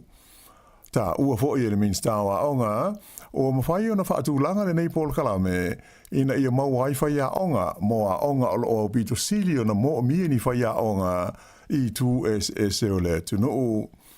E a mata atu i le tausanga fau, lua afe luas fulu fitu, o na maua i la tau o le a hawa o ina i le Port Kalame, ale mtanga luenga, i ale vai ngā tupe, tu se luas furu afe, a ono se lau ono se furu tala, e fe so niai i le tau o le awa onga, a ae whape ai ma le tau singa ma sani. E iai se leo ua mōlia i le tulafono i le tau fia wha malosi leo se tangata ma whaia iai ni winga mani a mionga mātanga. O stasi le nei o le toa se fulu o leo, ua whaia iai mōrianga i luma o le whaamsnonga, ina ua umani suenga sa whaia ia i la tau, e le vaenga whaapitoa, e sua ina a mionga ma whainga soli tulafono a lea fo i matanga luenga. O isi o loa fia ua whaia iai mōrianga, e a fia ai tulafono mea taua penga malosi po whana, ai o nisi foi o mōrianga e masolomi ai le umia o ni vaila au whaasaina, ato mo isi soli tulafono e au fia ai le whaalenga ina leo ni meto tino atoa ma le tau wha matau. Wha ilo mo i fo ile mtanga luenga leo e taru mai le masino me o le tausanga le nei e tusa mo le fase fulu la whai o le au whainga luenga na whaia i aisu e suenga a le vaenga wha apito le nei mo sa iri linga e ta ua o le National Integrity Unit lea sa wha avai ne le tausanga lua afe luas fulu ina e wha malo si ai puipuinga e wha sanga i winga ma whainga soli tulafono e a fia ai i la tau o lo ngā lue i le tausinga o le tulafono. E mata opu tau i whainga whaiva e lua tausanga ia ua wha au popo i le sā mo le wha ngota ina leo le pāua a tō maisi whingota mai le ngā teifale i le Hauraki Gulf. O le neisa e au fia ai ma le whata amilo i le motu o Waiheke, a e whapena ma le Umupuia Beach i auki lani sa sae. Whailo mai le minsta o Sami ma whainga whaiva ia Shane Jones, o le toe whaopopo ina o le sāle nei, sa whaatar sanga ina lea le whalapo tonga o tangata Maori, e au fi ai le Ngāti Tamatea Treaty Settlement Trust, ina i whasoaswani, i le toe tau whaatupula ia lea o whingota, i ia o ngā Sami o New Zealand. Na sio mia e leo se whale i le pitanu e ngoa o Highbury, i le ai o Palmerston North, i le asunga fua, i a lātou sa ilinga mō se uru ngāli i na fia maua. Peita aisa whailo mai e whapea, na maua ai i a sa ilinga i a se tangata ua maliu, I le vaenga I ngoa o le Wilson Crescent, mai ua whaanga solo ai nei su e suenga a leo leo. Pe tu so le tu lai lua I le awa uni le song fuan na fi sa vai ai se loli toso ta vale o ave se mai I le no whanga na mawai le tino maliu le nei ia se ta vale la ititi lanu pae ai whape fo una moli mawina le taunu ua tu iai o se ta vale ave maliu whaali ai leo ele ai se mea e ono wha apopole na ai tangata I le vaenga o Palmerston North ilo la tau saunga le mu ai sa whautua ina pēle tunu o ina ia tau mamau e se mai ma le pitanu o lo whai ai la tau suenga I le mafuanga o le whaalawe lave.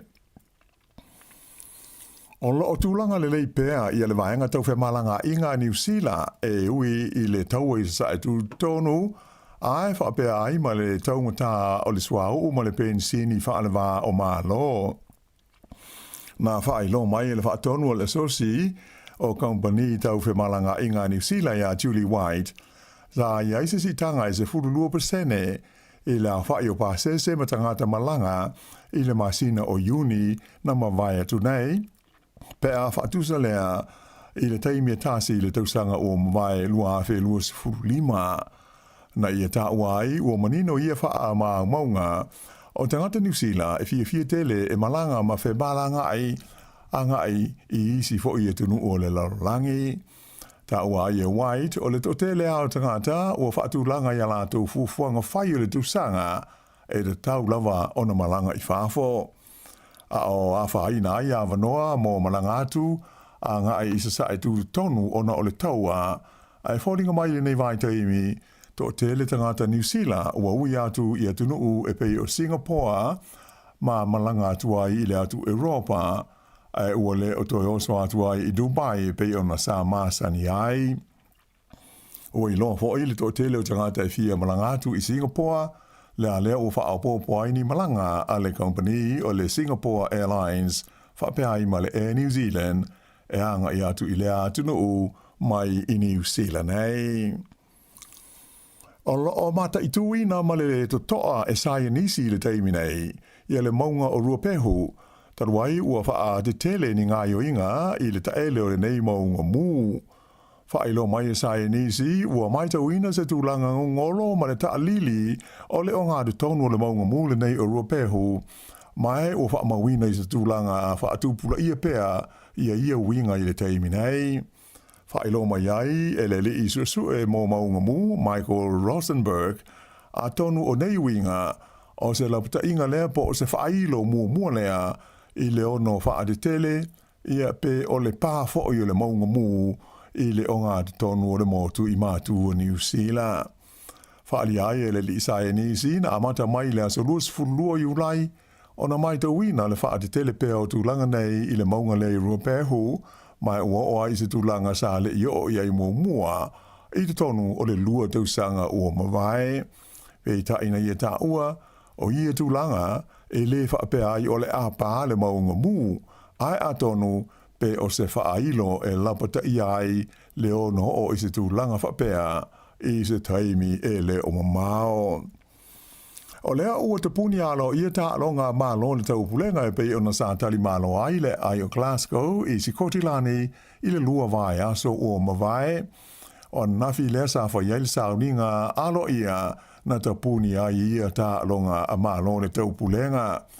Wha mau maunga lo ia mai ta longa na whaali ai e ono se laufitu se furfa la whai atoa o pine SS na malo ai ia tangata ta alo mai e tunu e toru se furuono I ta longa sa tau vai I la tau.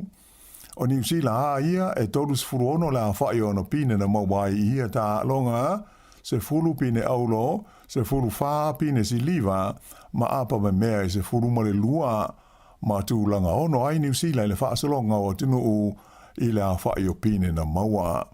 Au se talia le sa tūlanga muamua so o tu iai Engelani, Kanata, initia whapea ai ma si kōti lani. Na au pito maualunga ia le tūlanga o Sāmoa ia tunu o le Pasifika. E tasi ia le pine auro ma le pine si liwa tasi, so atu iai fiti e tasi le auro tasi le pine apa me mea. Ia, o le whaai ungalana o telefou.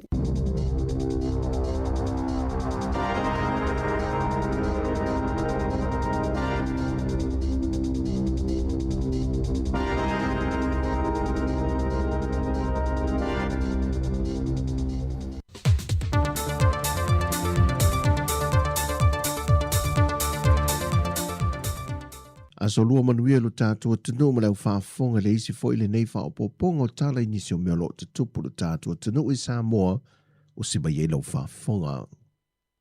O lo whaatino pe leo mai au se tā lia mani usila, ia ngā yo i ngai whaailoa aile whaamaoni lo lātou so tanga ma ngā lulue whaatasi ma leo o lo tātua tunu i Sāmoa.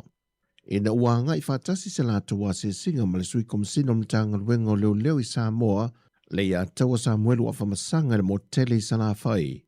E a sia mamata i tuwina le whaatinonga o lātou ngā ruenga, ma whaatara no whaafita auli malu i tauolo o lātou whesanga e. E sa ili eini wheso soani ma le whainga paanga ma leo ni usila ma au se tālia, e whaamama aile a venga. I lea sia singan fo ina tue e sui o leo me au se tālia ma ni usila, ni afi mo li se tolu, mo ofisa o malo le malo i whangamalo, a sau mawaito o muli. Whatase malfo ino ni sekio mea fale, e se tasi o fale i le ofisa au tui to CV, e whaamautu iei i lanto e suru wha ia tu mo fiso swani, ma ia fiango sa wanga. O se asia singa o whaamaru sia i le tūlanga wāwāla latol sotanga, o le whainga paanga a leo Sāmoa, ma leo ni usila ma au se tālia. Wa le ngata i le ofisa au tui i pia, e wa whao atu fo i le fisosoani i on ofisa le mo tele sa la whai, e le whanau nonga na i e leina tutusa i le whaantinonga o nanga i motu e lua. Mai le whaamasinonga, o le wala unga le amatanga o le vaiasora nei o le mata opu lea, o lo molia ini ali i se to tolu, e le maliwa o se tamaa limas fultoutou sanga le matua o soifua, e nofo mau i Amerika e ne malanga mai Sāmoa se whaanawilavelo na ainga, ai sa ta whaua ne se tasi o pō i le whale ainga ma le pā le tau mea sina hideaway. Le o lo tua ia ila tau i e to tolu le wha o ngā lima, ma liwe lava i lea pō. O le li ia lui ma Vincent e Sarah. O ila ua ia mai lava lea fio anga o motaa, ai whainga ruenga skula tia i le pā. Ma le li ia ala pati ropeti, o le tua ngane leo le ana le pā ma le whale ainga, na tali te e o na mō lianga. E na ua mai a maile mata aupu mai le potu whaamasino ma ngā ia nei whafo. Na sa valia ne aile li Europati, ma tui se tasi o te o le ua maliu. E le pei o na whaeloa mai le tua whawhino le ua maliu i au telefou. Wa lewa o na whona le tamai a Europati, le fia wha o lima ila na whanau tama le to o lua. Le lava ua ia whaataunu ina i luma o le whale whaamasino. O le isi to o lua ila ua o la omolia, e le tu inatu sa la tali te e lumal whaamasinonga, e na talo sanga le la loia, o lo wha awau sa la to feutana inga mai la ua, me tu inatu ai se tali. Na wha ai loa le tina maa fatia o le tua whawhine le o le ua maliu, wa mai a fwoi o na wha audu le la tu tangi le ofisa o leo, e wha asanga e le wha o ngā lima lea na wha atino e ropati lumal whale whaamasino, o mōdianga o le wha sio tangata wha moemoina, o lo tua ia i la tau i e to tolu. O le aso se fulma le fito le maasina le nei, o le ato e wala awal nei mta au pui luma o le whamasinonga. Wa a mata le taamisang kio i kiti Sāmoa i le motu o polu, le wa a mata lia le malai vai lele, mo au e tolu se fulma le lua le wa mai a restala.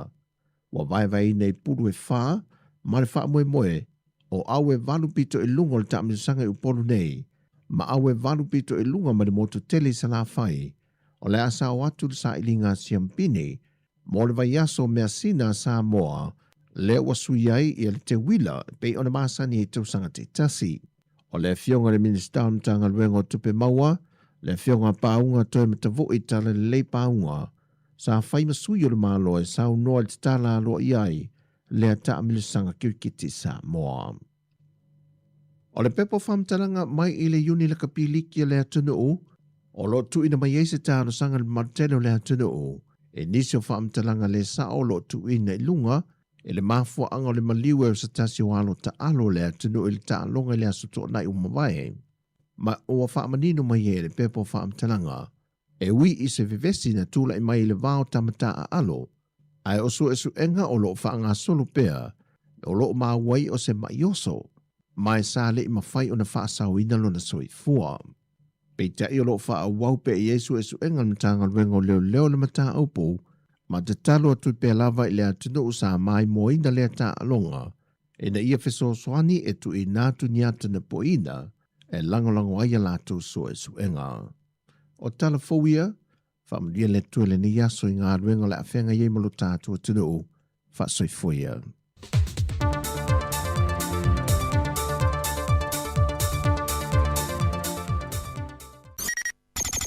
O le tautua le si ufonga o le laumua o lo iai fo I le langolango a le New Zealand On Air.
Tamata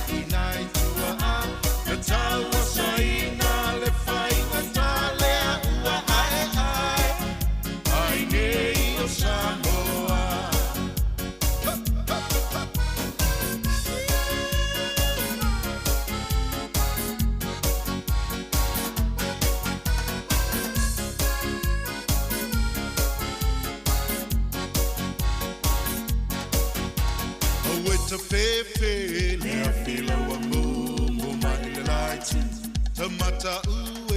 le tua tane fai mai voleu Pai puleu sala fai soia le fafi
file mu Pai ni talo sanga ile mala ua tupu Ai aua la vale fatala tu Na o whaanoa ile mala wai Sāmoa E api e pongai mai lo Tofo Salvai I ole ato O uala taona Sāmoa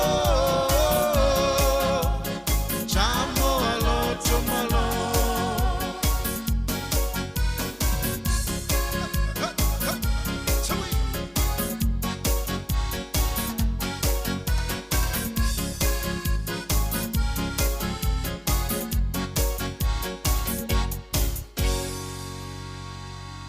talofa a o tano pelongi o lo e whafonga mai i le si fonga laumbo i Wellington.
O le ua toi luas fulu 5 minute o na tale o le tu la e tasi.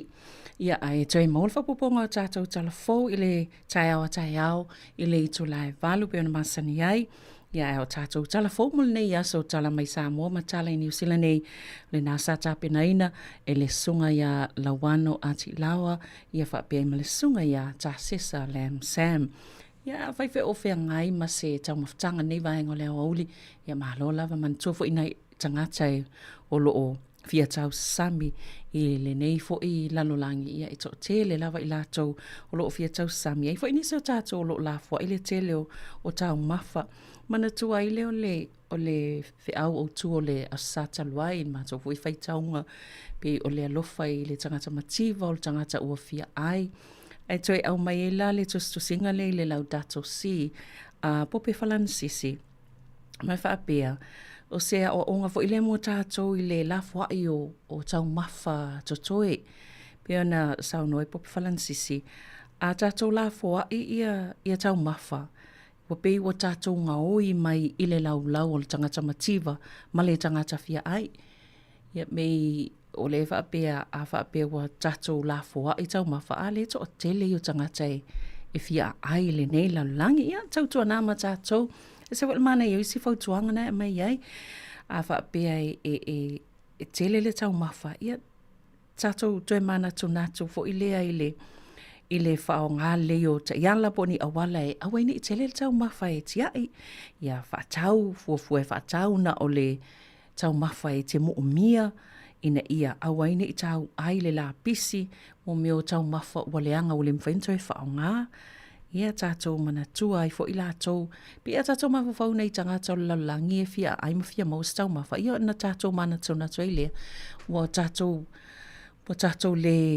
mana tau I mai mau tau mawha, mau tau mawha le to te le fia ai. Ia pia whai o whai sau tau mawhtanga ma nei al nei vahenga o leo auli. Ia fo I oe.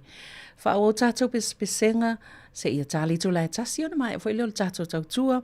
Mai le si ufonga lau mua I lunga o tasi ono tesimal tasi wha mo ia wha wau pe I lunga o tātou penga ta whailangi pe I le Facebook ia male YouTube ia wha pe amal tātou penga ta whailangi e le nei fo I vaenga o le aso nisi o wha whiwhianga mo le nei taimi o le awa uli.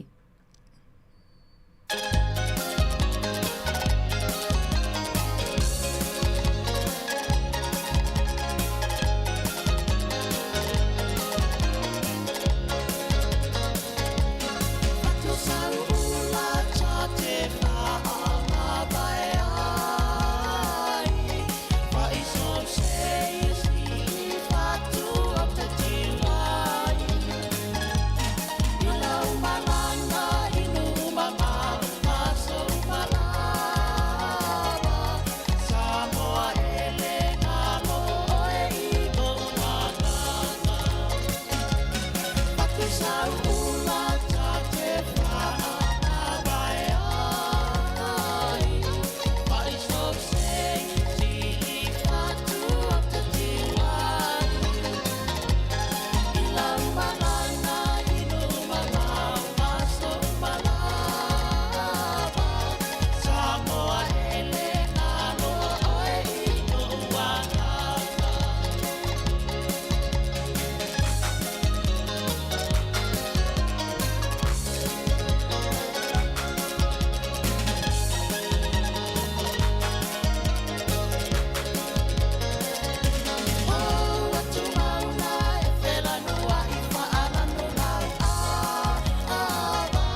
Sipaka o mata wa umalo upoto Tau mawhaine on a po Tata mei a whea tawai tau popo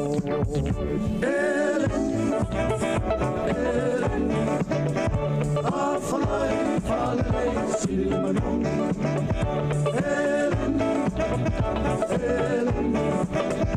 Whakale silmanong Whai tali oe Isa whai ngai whai ai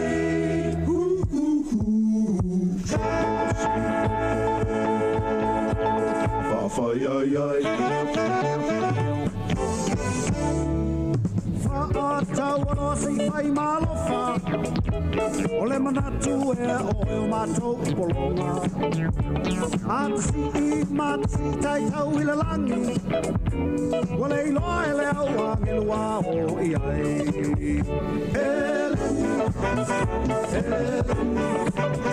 A whalai whalei sili manonga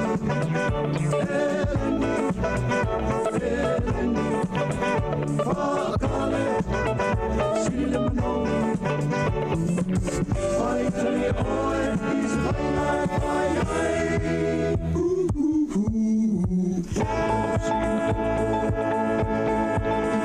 Whai ai ai Hori masi ma whawea ma puaa Ele ngatai le tau ngatai pi usaka Tau ma whai nao leo ma mawha Ui a tata whea tato isi a tingi hapa Eleni A whalai whalei sili manongi Eleni Whakale sili manongi Whai tali oe is whai nai whai ai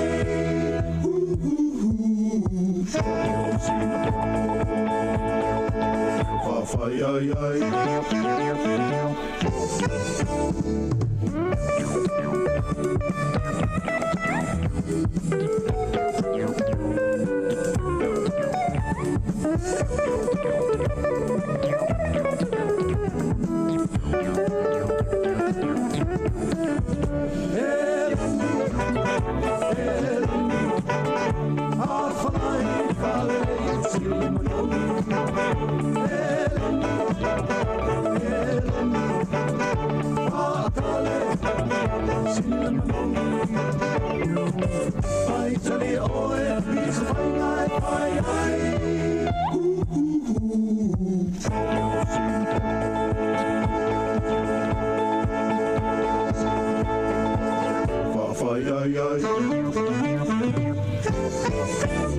Ia ai wa taunga tāfu I male tau le eleni ia e mana il fautuanga whalai, whaakalewe, whaakale, ia so se tuainga whaasupo, ia so se tuainga whainga whaile eleni, ia e paunal mem whai e listangata, ia e pita ia ni wa taunga tāfu I le eleni nei vai tau. So es fulminu te le tu lai tasi, tal tasi ana whaamutale lunga o tātou, tasi ono te simal tasi whaamol tātou tautua, whaawau pea I e tātou penga tawa ilangi mo nei foi a solua. Wai atu le fia o tangata I tono Wellingtone, ia o te lofa pena foi porirua o Iloa Heart, al watu maapa Heart, ona o le tūlanga o pili o sua vaile ua maua. Manzolo si filo I le tiaki wai, ia sauloa ma le whainga fōlea le ua, e ave se mai ai rates mo tangata ia la tau fale, mo fale fo I e whatau. Tangata lana le alua I pili, ia whai mai le tala le siti na ulaua mola na pili, ai no se lau tala le pili o le vai, so le ave se mai rates ia totongi ana I pule ngā nu. Ono se lau mo le tolu masina, la lai tango ia fofolo na winga, pe ta ilua se lau I le masina le totongi nga ina ia whaingo fia na totongi le pili o le na swava. Ia mantol pili leo lea pe e fuanga I le tau o le fale ia lea le nofo I le tangata pol. Fale o le whaatau o tangata lea. O tangata e nofo fale mautoni na winga e aluanga I landlords po stolang whapena ia talo falo na winga fo e whaasoa atu e tangata I ana fale e nofo mautongi nei tangata o lo nofo mautongi e fale. Peitai la, o le tō mumu nei tangata ia o la tō whale ia wa maua la tō pili. Ia o le siti nai lo wa hāt le na whaamatala I lunga le Radio New Zealand. Afe ma le fitu se fulu iwa tā la fitu iwa sene la na pili mo masina I tōlu pili o sua vai. Ilo nei mawhawhau ua matua te le. Ia fufufo iai, ele tō te le nisi o le pe o le tūlanga nā le tō mumu mo isangata. Whai mai fo istina nai, ne mata o vai pese la sa. Ona ia o ia no foto tasi. Ai a fuala ia ilana pili lea na mai ono se lau. Ia ape a fua I le tangata la no foto tele tangata no fo I tono le fale ma wha aluru sua vai. Ai whatustusa ia na o ia I le tele fu ina no fo fale wai whainga luenga. Alu atu le fale le tele se sua vai wha ia umtua le tala whianga I.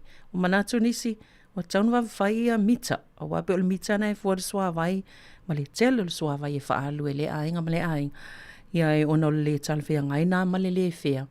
Ona tasi tangata no fulfali le sau tusa le totongi ma le pili le o le swava ia le si ainga le to tele la vai lato ia o le to mumuna le to mumoi nei to tele tangata nei I Wellington ia o I Lower Hutt ia o nei tangata le o mo atu pili o le swavai I mai le whainga la vaenga le tiaki wai ia ai se I tato mata I tūpea mo lo pili o le swavai ia vava ai le pe fa fena tong o isi tangata le mana tongi fa tongi au wa ai fa ia tulunga le polka lamele nai to tongi ai le suava I tongi fo ile fa part payment pe tongi au wa e fa ia to le tali el polka lamela ia to tongi ai fa pena ia to tali mai la ia pulenga nu ia se I va ai fa le o tongi se I va ai fa le po I se me o fa le tonu ai ia lona winga a whai ele mawhai, lona winga fosi pe wha maa losi al tangata,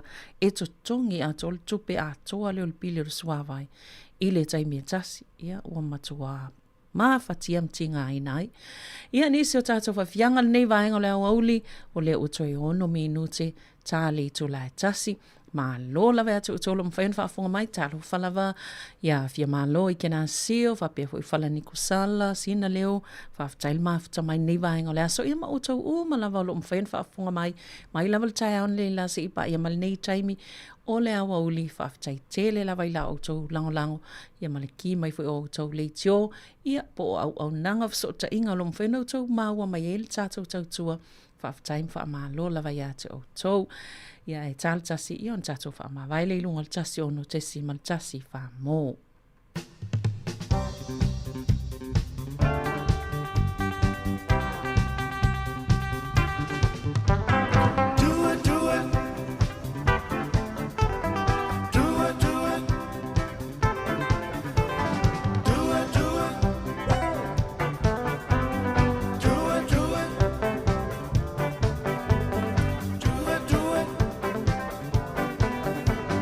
Timu ma ama a whai malanga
Falava i le nei fo I vaenga o telefou.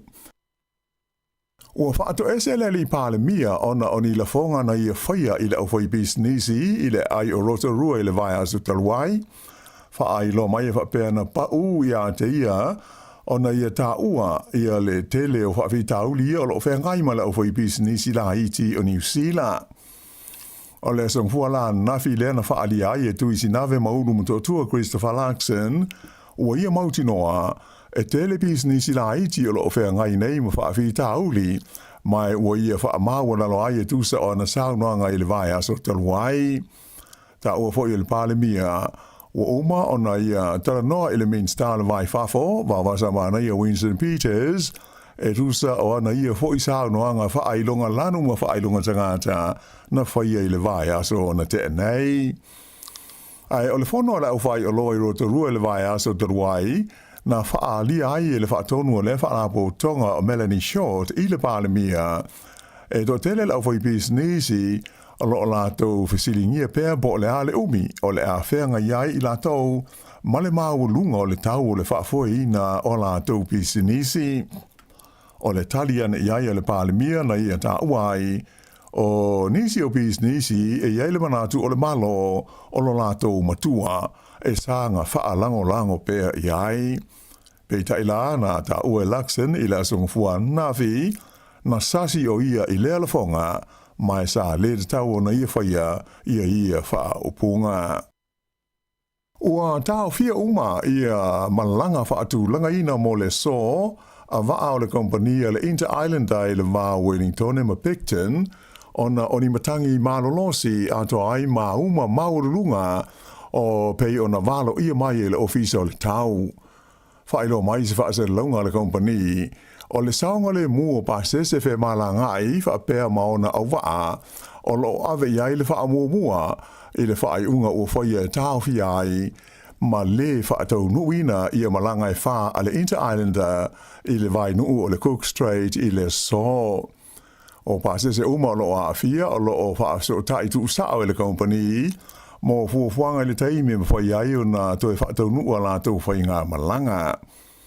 O le tasi company waa le Blue Bridge o wha pe nā fōi ona tau fia umala tau whai ngā malanga whaatu langa ina mo le so se i wanga na ai le malanga o le lua i le waweao mai Wellington ma le malanga o le afo le lua o le waweao na le ila mai Picton i Wellington wha pe fōi ona tau fia isi malanga le Blue Bridge o lo whaatu langa mo le lua i le waweao le solulu mai Wellington i Picton ai wha pele malanga o le afo le lua mai Picton i le lau mua. O ia fufuanga o whaia ona o loo walo ia mai le mutua wha le tonu lava o le tūlanga o le tau i le vai nuu e le ngata i matangi malolosi ai o ngalu mauma maurulunga e a fia ai i ngata i whale o le lau mua ma le wha solo tuai i le Wairarapa i le so. Ua tu uina mai se la pata inga a whaalapo tonga au tū tau soi fua malolo ina o ne uro le tino ai whaapea ma le whai ai o le tangata soi fua.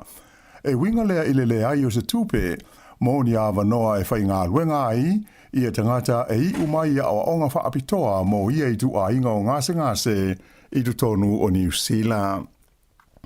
Ua whaalia ai e le whaalapo tonga e ta ua o le Neurology Alliance, ia le manatu, e te tau i le malo o na whaatupe i anisi awanoa whaapopo se lua i tau sanga te itasi mo le au whainga luenga whaapitoa o le matata le nei o le Neurology i whale mai o le malo. O le Neurology Alliance o lo au fia i te tonu i a whaalapo tonga i lua se fulu la whaai e New Zealand whaapitoa mo ngase whainga tae pei o le stroke, o le dementia, Parkinson, whaapea le epilepsy po o le mai liu. O lea fo i whaalapo tonga o lo tū malosi mo le soi fua le leo tangata e tusa ma le tasi ma le awha miliona o New Zealand e a fia ai i ia i tu a inga o ngase. Whaailoa mai le teitei whono o le Neurology Alliance o Rich Eastern o le uti ma le toa ngao la ufei ngā luenga whaapitoa mo ia i tu a inga o ngase o lo te le lava se a whaina ai o le nei au nanga i le teimi nei. Ta ua le teitei whono o tau sanga uma e to alima la whai o tangata to mai whaapitoa nei e ta ua neurologist e awa o ina mo lea matata ai e nā o le to tolu o i la tau e maua la wanoa e ngarulue ai i le au nanga le soifua malolo ina New Zealand. O lona winga o leisi to lua a lea ngai i whale mai tu ma auti e whai ngā rue ngai ua a ngai atu i atunu ui whaafo e su e ngā rue ngai ai mai o se tūlanga le manuia tele lea mo le soifua malolo ina o New Zealand. Na wha mawhaina mai fo i le te i whono o le lātou whautuanga i le malo New Zealand a whai ua awa o ina tangata e to lima i le tausanga o lona winga e le tau fo i na tau fi uma lea to lima i te tonu le tino o ina ia mauti noa e so longa le leia i pēa le au nanga lea mo i e tu a inga o ngase a nga ia tu i le lumana ai. O le taimi nei e tu sa maleonos furumwalu le au whai o neurologist o lo o iei nei te tonu o New Zealand e au fi ai la tau o lo ngā lue full time whapea fo i maisi e whai ngā luenga part-time. Ai o lea whainga e mana o mia mai te tauona iai ai titi mai o le toa se lau ina ia tau whaamalia nai le mana o mia o lea au nanga i le taimi nei ma i au lia atu ai le tausanga e lua awhe tolus furuono o te tauona o atu i lea whainga i se lau lus furu ona o le whaasolo ina mātutua o le whaitau wā whai o le atunu. Sa whai loa mai le li fo mai ia James Cleveland, le taitei whono o le asosia fo mai whaapitoa mō ne uro le tino, o i tu a inga o ngase nei, e hawhi ai i ne uro le tino le tangata soifua, ua sili atu na i lo le kānesa, whaapea ma le mai whātu, i le hawhi ai o le soifua mālono ino le tangata, ona o ni hawhi anga o le tino, i le vaenga fo i le nei ta ue le ngana Peritania o le Disability Adjusted Life Years. Lipo tia mai le pau i lalo i le 5% o le awha inga o tūpulanga talavau, ua lesi tala mo le pālota tele i a Novema, i lo na ono a i le nei o tausanga pālota sa soo o tū lai mai ei pēa lea wha le tonu. Wha ai lo mai le komisio wha inga pālota, o lo o tau mawhaila tau e una i mālosi tangata ua atoa tausanga i tau ai o na pālota, ina ia lesi tala mo le pālota tele o lo loma nei. Wha be nā fo i le tāla inga whai pule mawaenga wha o whai e o lo whai e le nei taimi, ina ia si tia la wha inga o talavau e le stala mō le pālota. O le tausanga nua awhis fu maltasi, e o ana i le wha ai unga o iuni, ua o i le 7% la wha inga o talavau i le valis fu valu ma le luas fu whātu sanga le matutua na le si tala ai mō le pālota. A e taru mai le nā taimi, sa mai ta wina le pa ui fo pe ilalo o lea o fa inga, lea na o mai ai le lua afe luas fultolu, o na o le ono se 10%, ia lea fa i o talavau na lesi tala ai, e ui ina sa iai se si tanga i la fa inga o lato o lata i le tolus fultu sanga le mat tua. Ai o isi vaenga o la o palota ni usila, e tu sa ma le valus furuiva persene, ua uma o na lesi tala i le teimi nei, o se si tanga lea whaatusa i isi tausanga palo te lua na mawaya tu nei.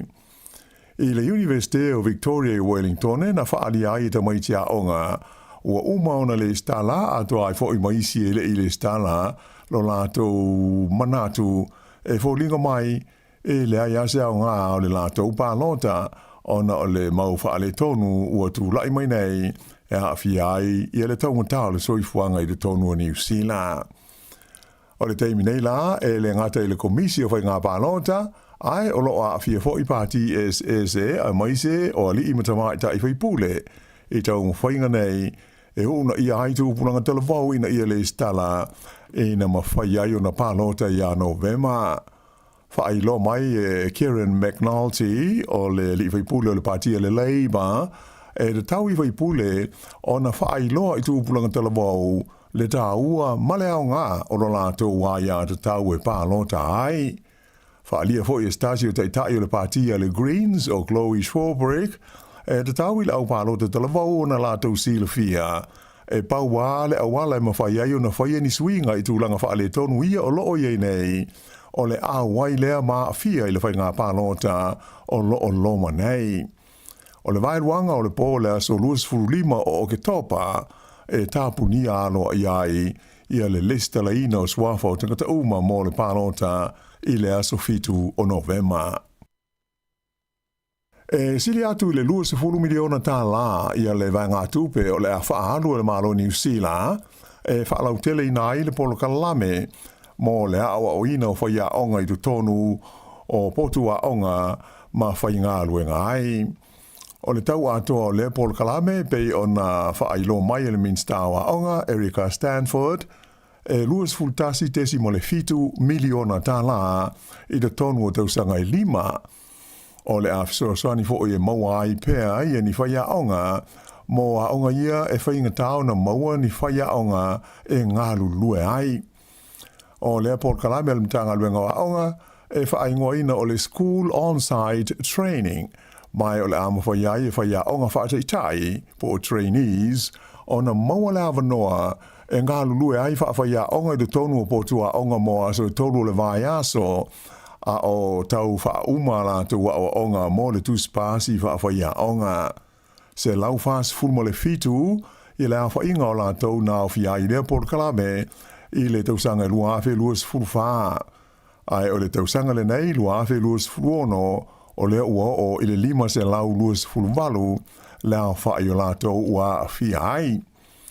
O le whaalau tele na atu o le nei polo kalame, o le a mawai awa noa e ono se lau ono se furu mo le tausanga fōu, ai si tia i le fitu se lau mana wha i le tausanga e a mata atu i le lua awhi lua se furu walu. Ta ua fo i le minstawa onga, o mawhai o na whaatu langa le nei polo kalame, ina ia mawai whaia onga, moa onga o pito sili o na mo mie ni whaia onga i tu se o le tunu. E a mata atu i le tausanga fōu, lua awhi lua se furu fitu, o na maua i lātou o le a hawa uina i le polo kalame, ale mtanga luenga, i ale vanga tupe, tu se lua se furu awhi, a ono se lau ono se furu tala, e fe so iai i le tau o le awa onga, a ae whapea ai ma le tau singa ma sani. E iai se leo ua mōlia i le tulafono i le tau fia whaamalosi leo se tangata ma whaia iai ni winga mani a mionga mātanga. O stasi le nei o le toa se fulu o leo ua whaia iai mōrianga i luma o le whaamsnonga, ina ua umani suenga sa whaia ia i lātou, e le vaenga whaapitoa e sua ina a mionga ma whainga soli tulafono a lea fo i matanga luenga. O isi o lo a fia ua whaia iai mōrianga, e a fia ai tulafono mea taua penga malosi po whana, ai o nisi foi o mōrianga e masolomi ai le umia o ni vaila au whaasaina, ato ma isi soli tulafono e au fia ai le whaalenga ina leo ni meto tino, atoa ma le tau whaamatau, whaailo mai foi le mtanga luenga leo, e taru mai le masino me o le tausanga le nei, e tusa ma le whaase fulu la whaai, o le au whainga luenga na whaia i aisu e suenga, a le vaenga whaapitoa le nei mo sa iri linga, e ta ua o le National Integrity Unit, lea sa whaavaina le tausanga lua awhi luas fulu, ina ia whaamalo si ai puipuinga e whaasanga i winga ma whainga soli tulafono, e a fia ai i lātou o lo ngā lue, i le tausinga o le tulafono. E mata aupu tau i whainga whaiva, e lua tausanga ia ua whaaupopo i le sā, mo le wha ngota ina leo le pāua a tō maisi whingota mai le ngā teifale i le Hauraki Gulf. O le neisa e au fiai, ma le whata amilo i le motu o Waiheke, a e whapena ma le Umupuia Beach i au ki lani sa sae. Whailo mai le minsta o Sami ma whainga whaiva ia Shane Jones, o le toe whaaupopo ina o le sāle nei, sa whaatar sanga ina lea le whaarapu tonga o tangata Maori, e au fiai le Ngāti Tamatea Treaty Settlement Trust, ina i whasoaswani, i le toe tau whaatupula ia lea o whingota i ia o ngā Sami o New Zealand. Nā sio mia leo se whale i le pitanu o ingoa o Highbury, i le ai o Palmerston North, i le asunga fua, i a lātou sa ilinga mo se uru ngāli i na fia maua. Peita aisa whailo mai e whapea, na mawai ia sa ilinga ia se tangata ua maliu i le vaenga ingoa o le Wilson Crescent, mai ua whaanga solo ai nei suenga a leo. Pe tusa o le itulai lua i le awa uni le songfuan na fi sa vai ai se loli toso ta vale o ave se mai i le no whanga na mawai le tino maliu le nei ia se ta vale la ititi lanu pae ai whaapea fo i na moli mawina le taunua tu iai o se ta vale ave maliu. Whaali ai leo ele aise mea e ono whaapopole na ai tangata i le vaenga o Palmerston North i lo lātou saunga le mu ai sa whautua ina pēle tunu o ina ia tau mamau e se mai ma le pitanu o lo whai ai lātou suenga i le mafuanga o lea whaalave. O lo o tūlanga le lei pēa i le vaenga tau whemalanga inga New Zealand e ui i le tau i sa e tu tonu ai whaapea ai ma le taungata o le suau o ma le pensini whaalewa o malo. Nā whaelo mai le whaatonu o le sosi o company tau whemalanga inga New Zealand ia Julie White, sa ia ise si tanga i se 42% i la whaio pāsese ma tangata malanga i le masina o Juni na mawai atu nei, pea whaatusa lea i le taimia tasi i le tausanga o mawai lua awhi lua 15. Na ia tā uai, ua manino ia wha ma maunga, o tangata New Zealand e fia tele e malanga ma whebala ngai, a ngai i isi fo i tunu o le larolangi. Ta ua ia White o le totele ao tangata ua whaatulanga ia lātou fufuanga whai o le tusanga e te tau lava ona malanga I whafo. A o a whaina ia wanoa mo malanga atu a ngā ai isa e tu tonu ona o le taua ai whoringa mai nei vai taimi totele tangata New Zealand ua ui atu ia tunuu e pei o Singapore ma malanga atu ai I le atu Europa ai ua le o toi oso atu ai I Dubai pe o na Sāmoa sani ai. Ua I loa fo I le to tele o tangata I fia malanga atu I Singapore, le a lea o wha apopo ai ni malanga a le company o le Singapore Airlines wha pe ai ma le Air New Zealand e anga I atu I lea tunu u mai I New Zealand ei. O mata I tui na ma le to toa e saia nisi le teimi nei, ia le maunga o Ruapehu, Taruai ua wha te tele ni ngā yoinga I le taele o le nei maunga mū.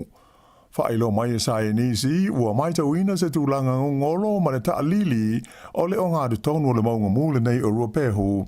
Mai ua wha mawina I se tūlanga wha atupula ia pea ia winga I le teimi nei. Wha ilo mai ai e le li isusu e mo maunga mū, Michael Rosenberg, a tonu o nei winga o se laputa inga lea po o se wha ilo mua lea I le ono wha de tele, ia pe o le pā fo I o le maunga mū, I le o ngā te tonu o le motu I mātu o New Zealand. Wha ali ai e le li isae nisi, na amata mai le aso luas fulua I ulai, o na mai tauina le wha de tele pea o tūlanga nei I le maunga le Ruapehu, mai ua oa I se tūlanga sa le I o I mua, I te tonu o le lua tausanga ua mawai. Pei ta ina ia ta ua, o ia tūlanga, e le whaapea ai o le apa le maunga mū, ai atonu pe o se whaailo e lapata I ai le ono o I se tūlanga whaapea I se taimi e le o mamao. O lea ua te puni alo ia ta alonga malo le tau pulenga e pe o na sātali malo ai le ai o Glasgow I si kotilani I le lua vai aso o mawai. O nafi lea sa whaiail sauninga alo ia na ta puni ai ia ta alonga a malo le tau pulenga.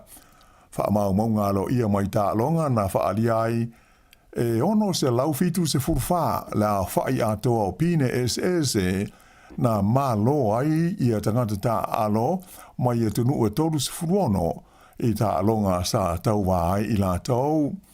O New Zealand ia e tolu se furuono la whai ono pine na mawai ia ta alonga se fulu pine aulo, se fulu fa pine si liva, ma apa me mea se fulu male lua, ma tūlanga ono ai New Zealand le whaasalonga o tunu u I le a whai o pine na maua. Au se talia le sa tūlanga muamua, so o tu iai Engelani, ka nata, initia whapea ai ma si kōti lani. Na au pito maualunga ia le tūlanga o Sāmoa, ia tunu o le Pasifika, e tasi ia le pine auro ma le pine si liwai tasi, so atu iai fiti e tasi le auro, tasi le pine apa me mea. Ia, o le whaai ungalana o telefou.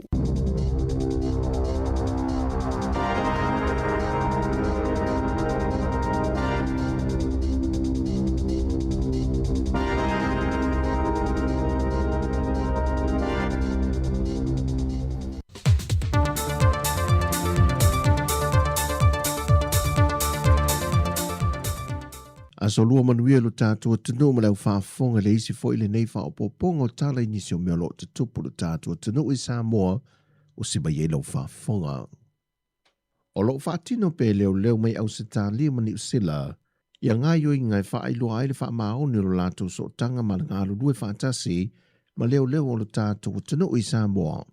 E na ua ngai whaatasi se lātou a se singa ma le sui komsino mtanga luenga o leo I Sāmoa, le ia taua Samuel wa whamasanga le motele I sana whai. E a sia mamata I tuwina le whaatinonga o lātou ngā ruenga, ma whaatara no whaafita auli malu I tauolo o lātou whesanga ai. E sa ili eini whesosoani ma le whainga paanga ma leo ni usila ma au se tālia, e whaamama ai le avenga. I lea sia singan fo ina tue e sui o leo me au se tālia ma ni usila, ni afi mo li se tolu, mo ofisa o malo le malo I whangamalo, a sau mawaito muli. Whatase malfo ino ni seki on mea fale, e se tasi o fale I le ofisa au tui to CV, e wha mautu I lanto e suru wha ia tu mo fiso swani, ma ia fianga o sa wanga. O se asia singa ua whaamaro sia i le tūlanga vāvāla lata o le sotanga, o le whainga paanga a leo Sāmoa, ma leo ni usila ma au se tālia.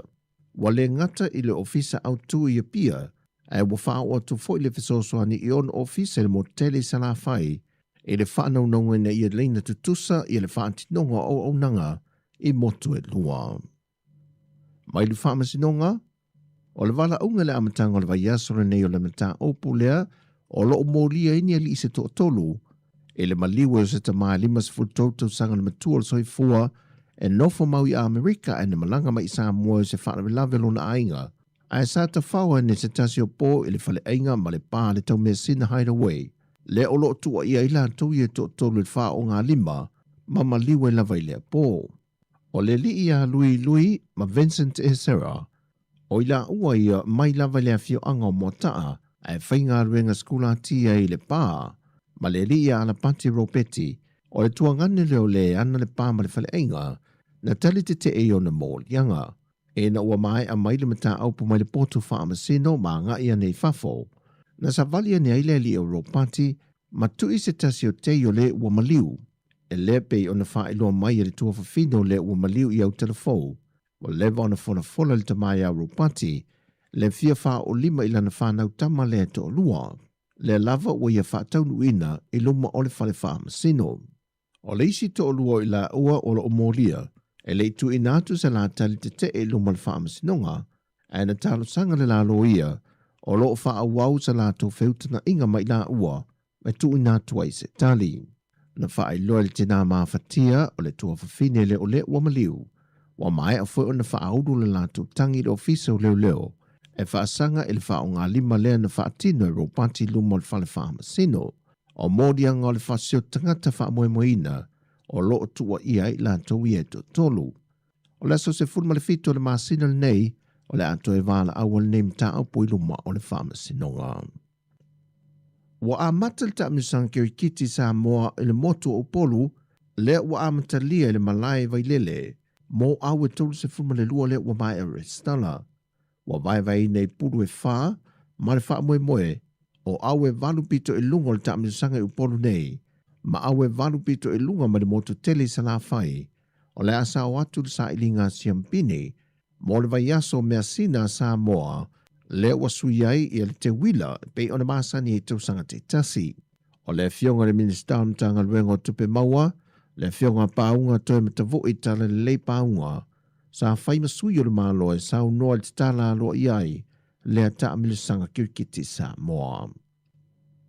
O le pepo whamtalanga mai i le uni la kapiliki le atunu o lo tu ina mai eise tāno sanga le martelo le atunu e nisi o whamtalanga le sao lo tu ina i lunga, e le mafua anga o le maliwe o sa tasi o alo ta alo le atunu i le ta alonga le asoto nai umawai. Ma o whamanino mai e le pepo whamtalanga, e wi i se vivesi na tula i mai le vao tamata a alo, ai o su esu enga o lo whaanga solo pea, o lo mawai o se maioso, mai sa le ima fai o na whaasau ina lo na soifua. Pei ta i o lo wha wau pe i Yesu esu engal matanga luengo leo le mata aupu, ma te talo atu pe lava i le atunu usa mai mo ina le ata alonga, e na ia feso soani e tu i natu niata na po ina, e langolango aia latu so esu enga. O tala fowia, whamdia le tuele ni yaso i ngā luengo le awhenga iei malu tātua tunu, wha soifuia.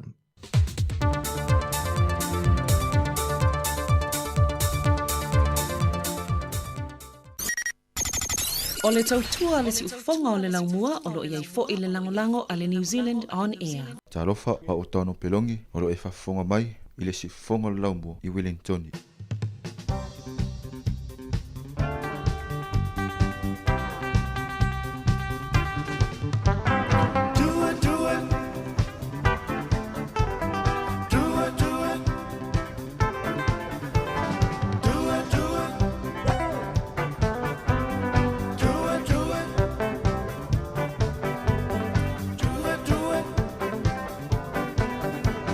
Timu ma ama a fai malanga lo le pe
Ja, o lea ua toe luas fulfitu minute tale tu lae lua.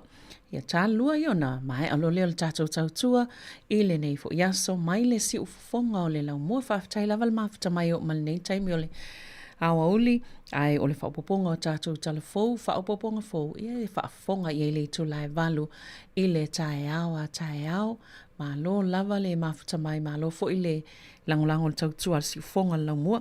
Ni so tala le vai atu, lua pasene na pa uwai le numera, o tangata e malanga i whainga malanga a le company wa lele le enu sila le masino uni.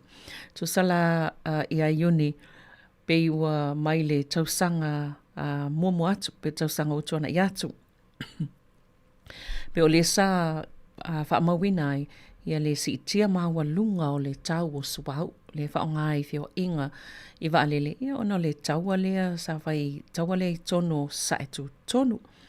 Pe ila o lea ua whailoa i le pa ua numero tangata sa whiwa i eiva lele. Mai se lawal tautua lea ale ea New Zealand. Ia, luna winga lea fo isa a awhia le te leo paketi po o tupe fufuaina tangata. Ia ona o le tūlangana i le maua lulunga o tau o pasese ona o le tau o suau.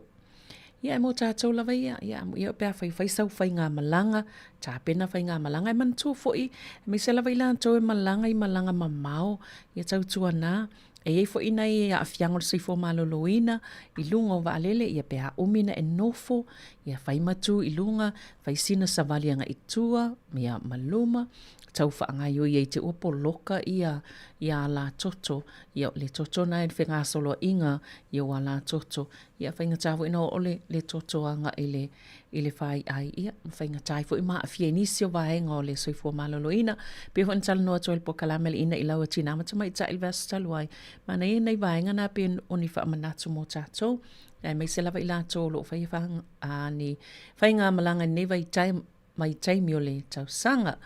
Toi luas fulum 5 minute le to lai lua, ia awina tu bea tātou pesenga su i whewhiloi se ia tāli to lai lua, ia ona tātou tau mawai loa lea i le nei yaso.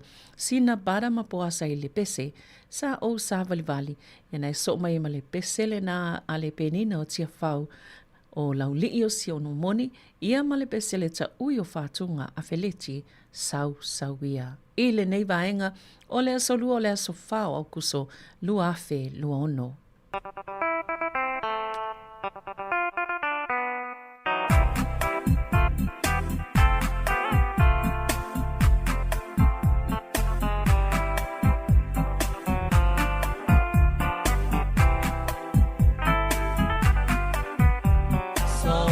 vali vali masu esa uhani e ai maseisi na o manu o le langi tale lava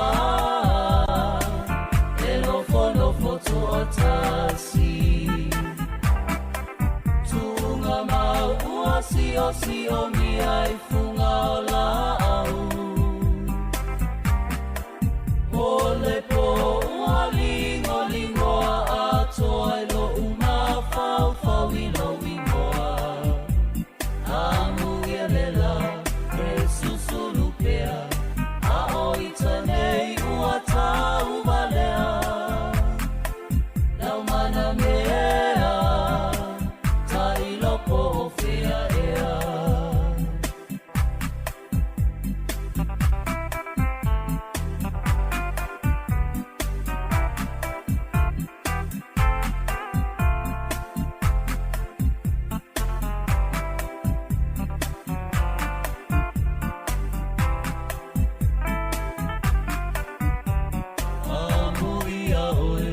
Sāola no toe a oi tane wale mawhaina ngalo oe Lei tula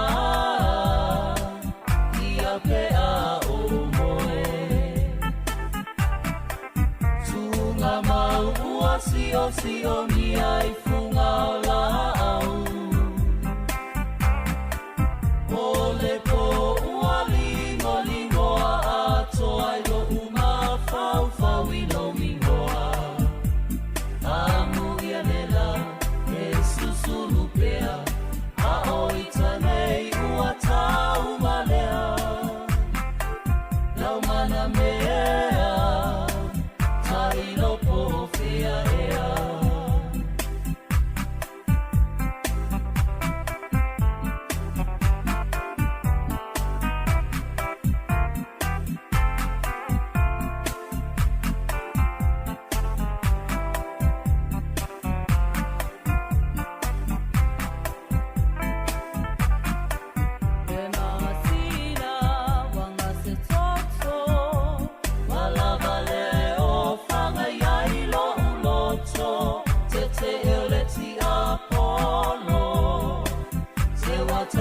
Sāoloto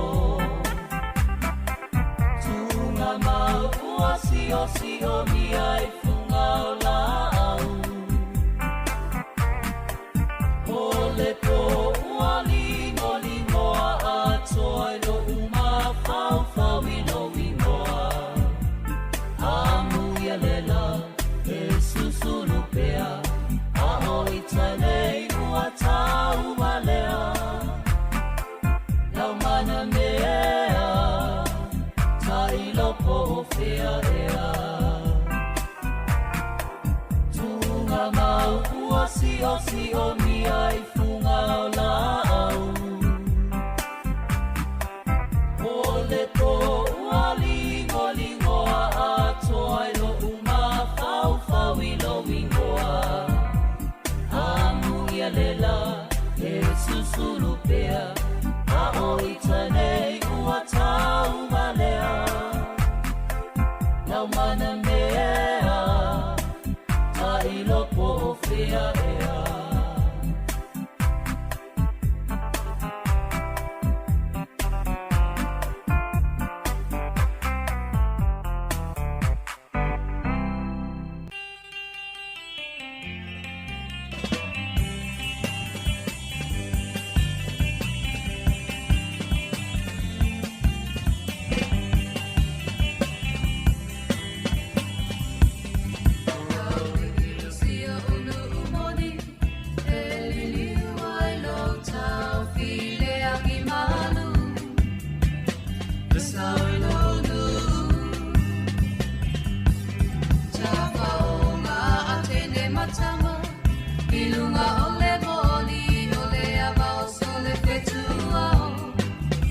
Sāmoa po iua Le masina e wawa aia i lunga maunga Ano fo au i lauli i mo uma whau whaunga Ai o te le wha angalo i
Pai a telefoni mamoe Sau sau ia Ta fia fia le me teini manaya Paangalo umao Faala vela vea Pese pese maya Matata ta pe vai La ala e miliona umalaba Una sau ia ta pato fa Uala valea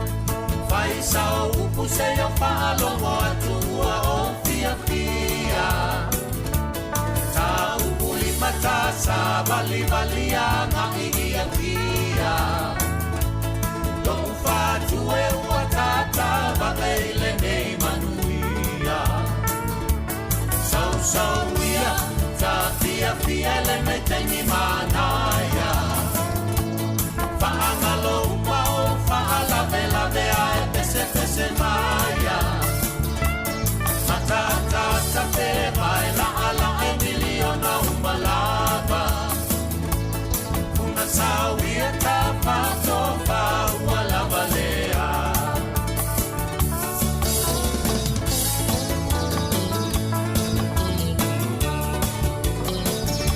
Ke tau sala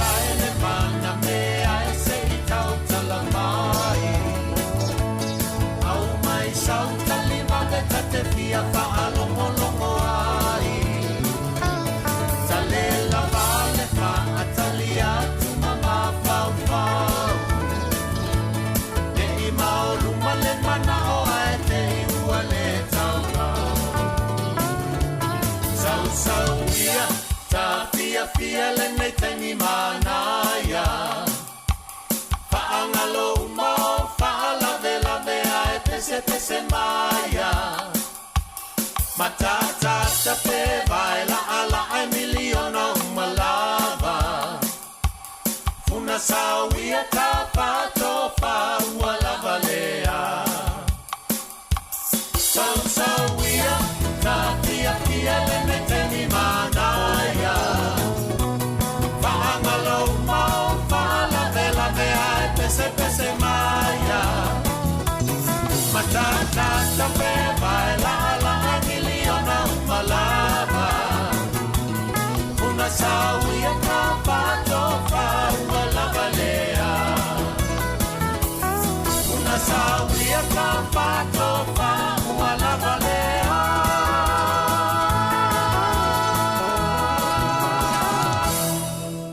Ia vaenga lava o tātou whawhiwhianga nei au auli o lea ua la tātou lava le taimia mai al tātou tautua ili nei fo ia solua. Ai tautua nā le whesuisu ia i mai o anga o le tau le nei fo ia so.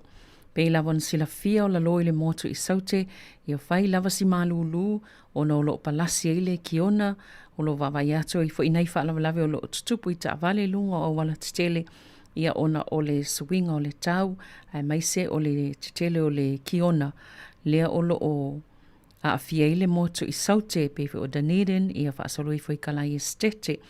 Ai o nisi o vaenga o le motu i mātule pe i tātou nei Wellingtone, vaenga pito i lalo le va i atu i le tūlanga o le tau ma le ni whaamtalanga fo o le tau. Pe o lea a whi tātou i le ea lea pito silo na malulu, le wanga i mai lalo le vaenga pito i lalo le motu i mātū, i mai ono iei fo ini ki ona e to ulu va solo i tono Wellingtone, ia pe o se fautuanga leo lo a mai le vaenga o le va ai tau. Ia i fo i la le tūlanga leo le aisa lea lanu liuli, black ice, ia e ono au mai le tūlanga leo le malulu, fo i leo le ea malulu, lea e sau mai i Antarctica. Ia pe o tūlanga nao le wa a fia i tātou le nei fo i taimi o le, e mai se fo i o le nei aso, ia mai se tātou ne Wellingtone, po le vaenga fo i pito i lalo, o le motu le nei i mātū. Ia lea lava tau te whaalongoina, i le taimi nei ia le tūlanga o le malulu o le tau. Ia, o le nā fo i eile, peo na mātau wina e le to ulo nei, peo ni timu aisa, i nisi o vaenga o Wellingtone. Ia lona winga o le vai fo i Rimutaka Range, ia atono vaenga i whaingo fio na a fia pe a oina palasi le kiona po o ni timu aisa fo i le nei vaenga o le atuno. Ia ai o le fautonga masani lava, vai lo sa, vai maalie, tau li lo atu le black ice le tele ina whai nai ia vaenga o awala tele. Ia manuia lava whai wau, whanga solo i le nei fo i asolua, ma lo lava i ngā luenga o lo whai e tautua i a inga, i le ngata i lea o tutonu o mawhtanga o lo iei whapea fo i e ka le sia, ia ma lo lava i ata utau o, ma lava i le whai ngofia fo i le nei vai tau i le to tele, i po nisi fo i le ngata ua. Whai astang tāl soi fuanga, e lo atu le whale o loa, ia wa te ilo vai atu wa ese al tau o le o loa lea mai le mea sa e mātawina i le tau sanga taluai, ia wai loai wa sui, wa si i le tau o le soi fuanga, ia ai tele ina le o si i atuai ma le tutongi o le to tele o tangata whai ngā luenga, e wha atutusa ma le si tanga o le tau o le soi fuanga ma le tau o loa, wai ai le nei fo i vai tau, ia o le lei al paketi, ni fo i vai tau e fua le le ai, ia tupe whaalo ma tupe maua le a inga, ina ia au lia atu leisi vai aso lai le lei lava le whasoa. Ma lo lava te utou, pese mai a Felice Mikaele, a inga sa tuala, nei vaenga le awauli.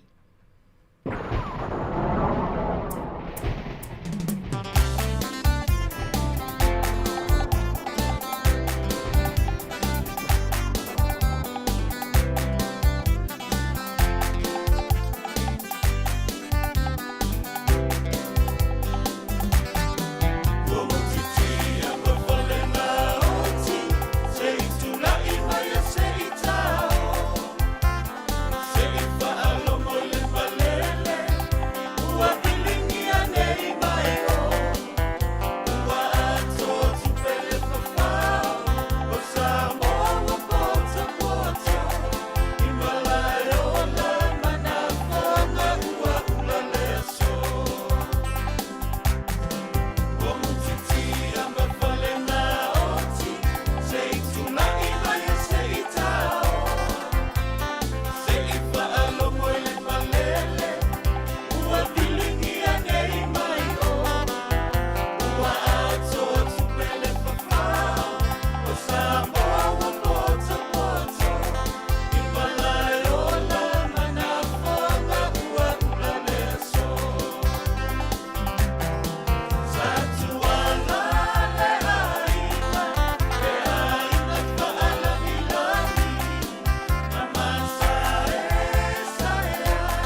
Malia mai alau whaafongang Sāmoa nei vaenga o le asolua, whaafetai tele lava le mafuta mai, i le tautua le si ufonga le lau mua po le Sāmoa Capital Radio i Porirua i Wellington e nei, whaafetai lava, a e toe amatalia le tātou tautua le tai o le itu lai fitu, ia seipa ia fo i le itu lai lua i le awa uli, e mole taimi nei, manu ia tele lava ngā luenga o whia ngai ei, whamanuia le atua, whia au ngā luenga o whia ngai ei tono na ia tātou ainga, so se mea lava, wheloa i le aso a tai au, le tautua mari whaivalu, whapea maana wha solo mai tai au, soifua mō le nei fo i taimi o le aso.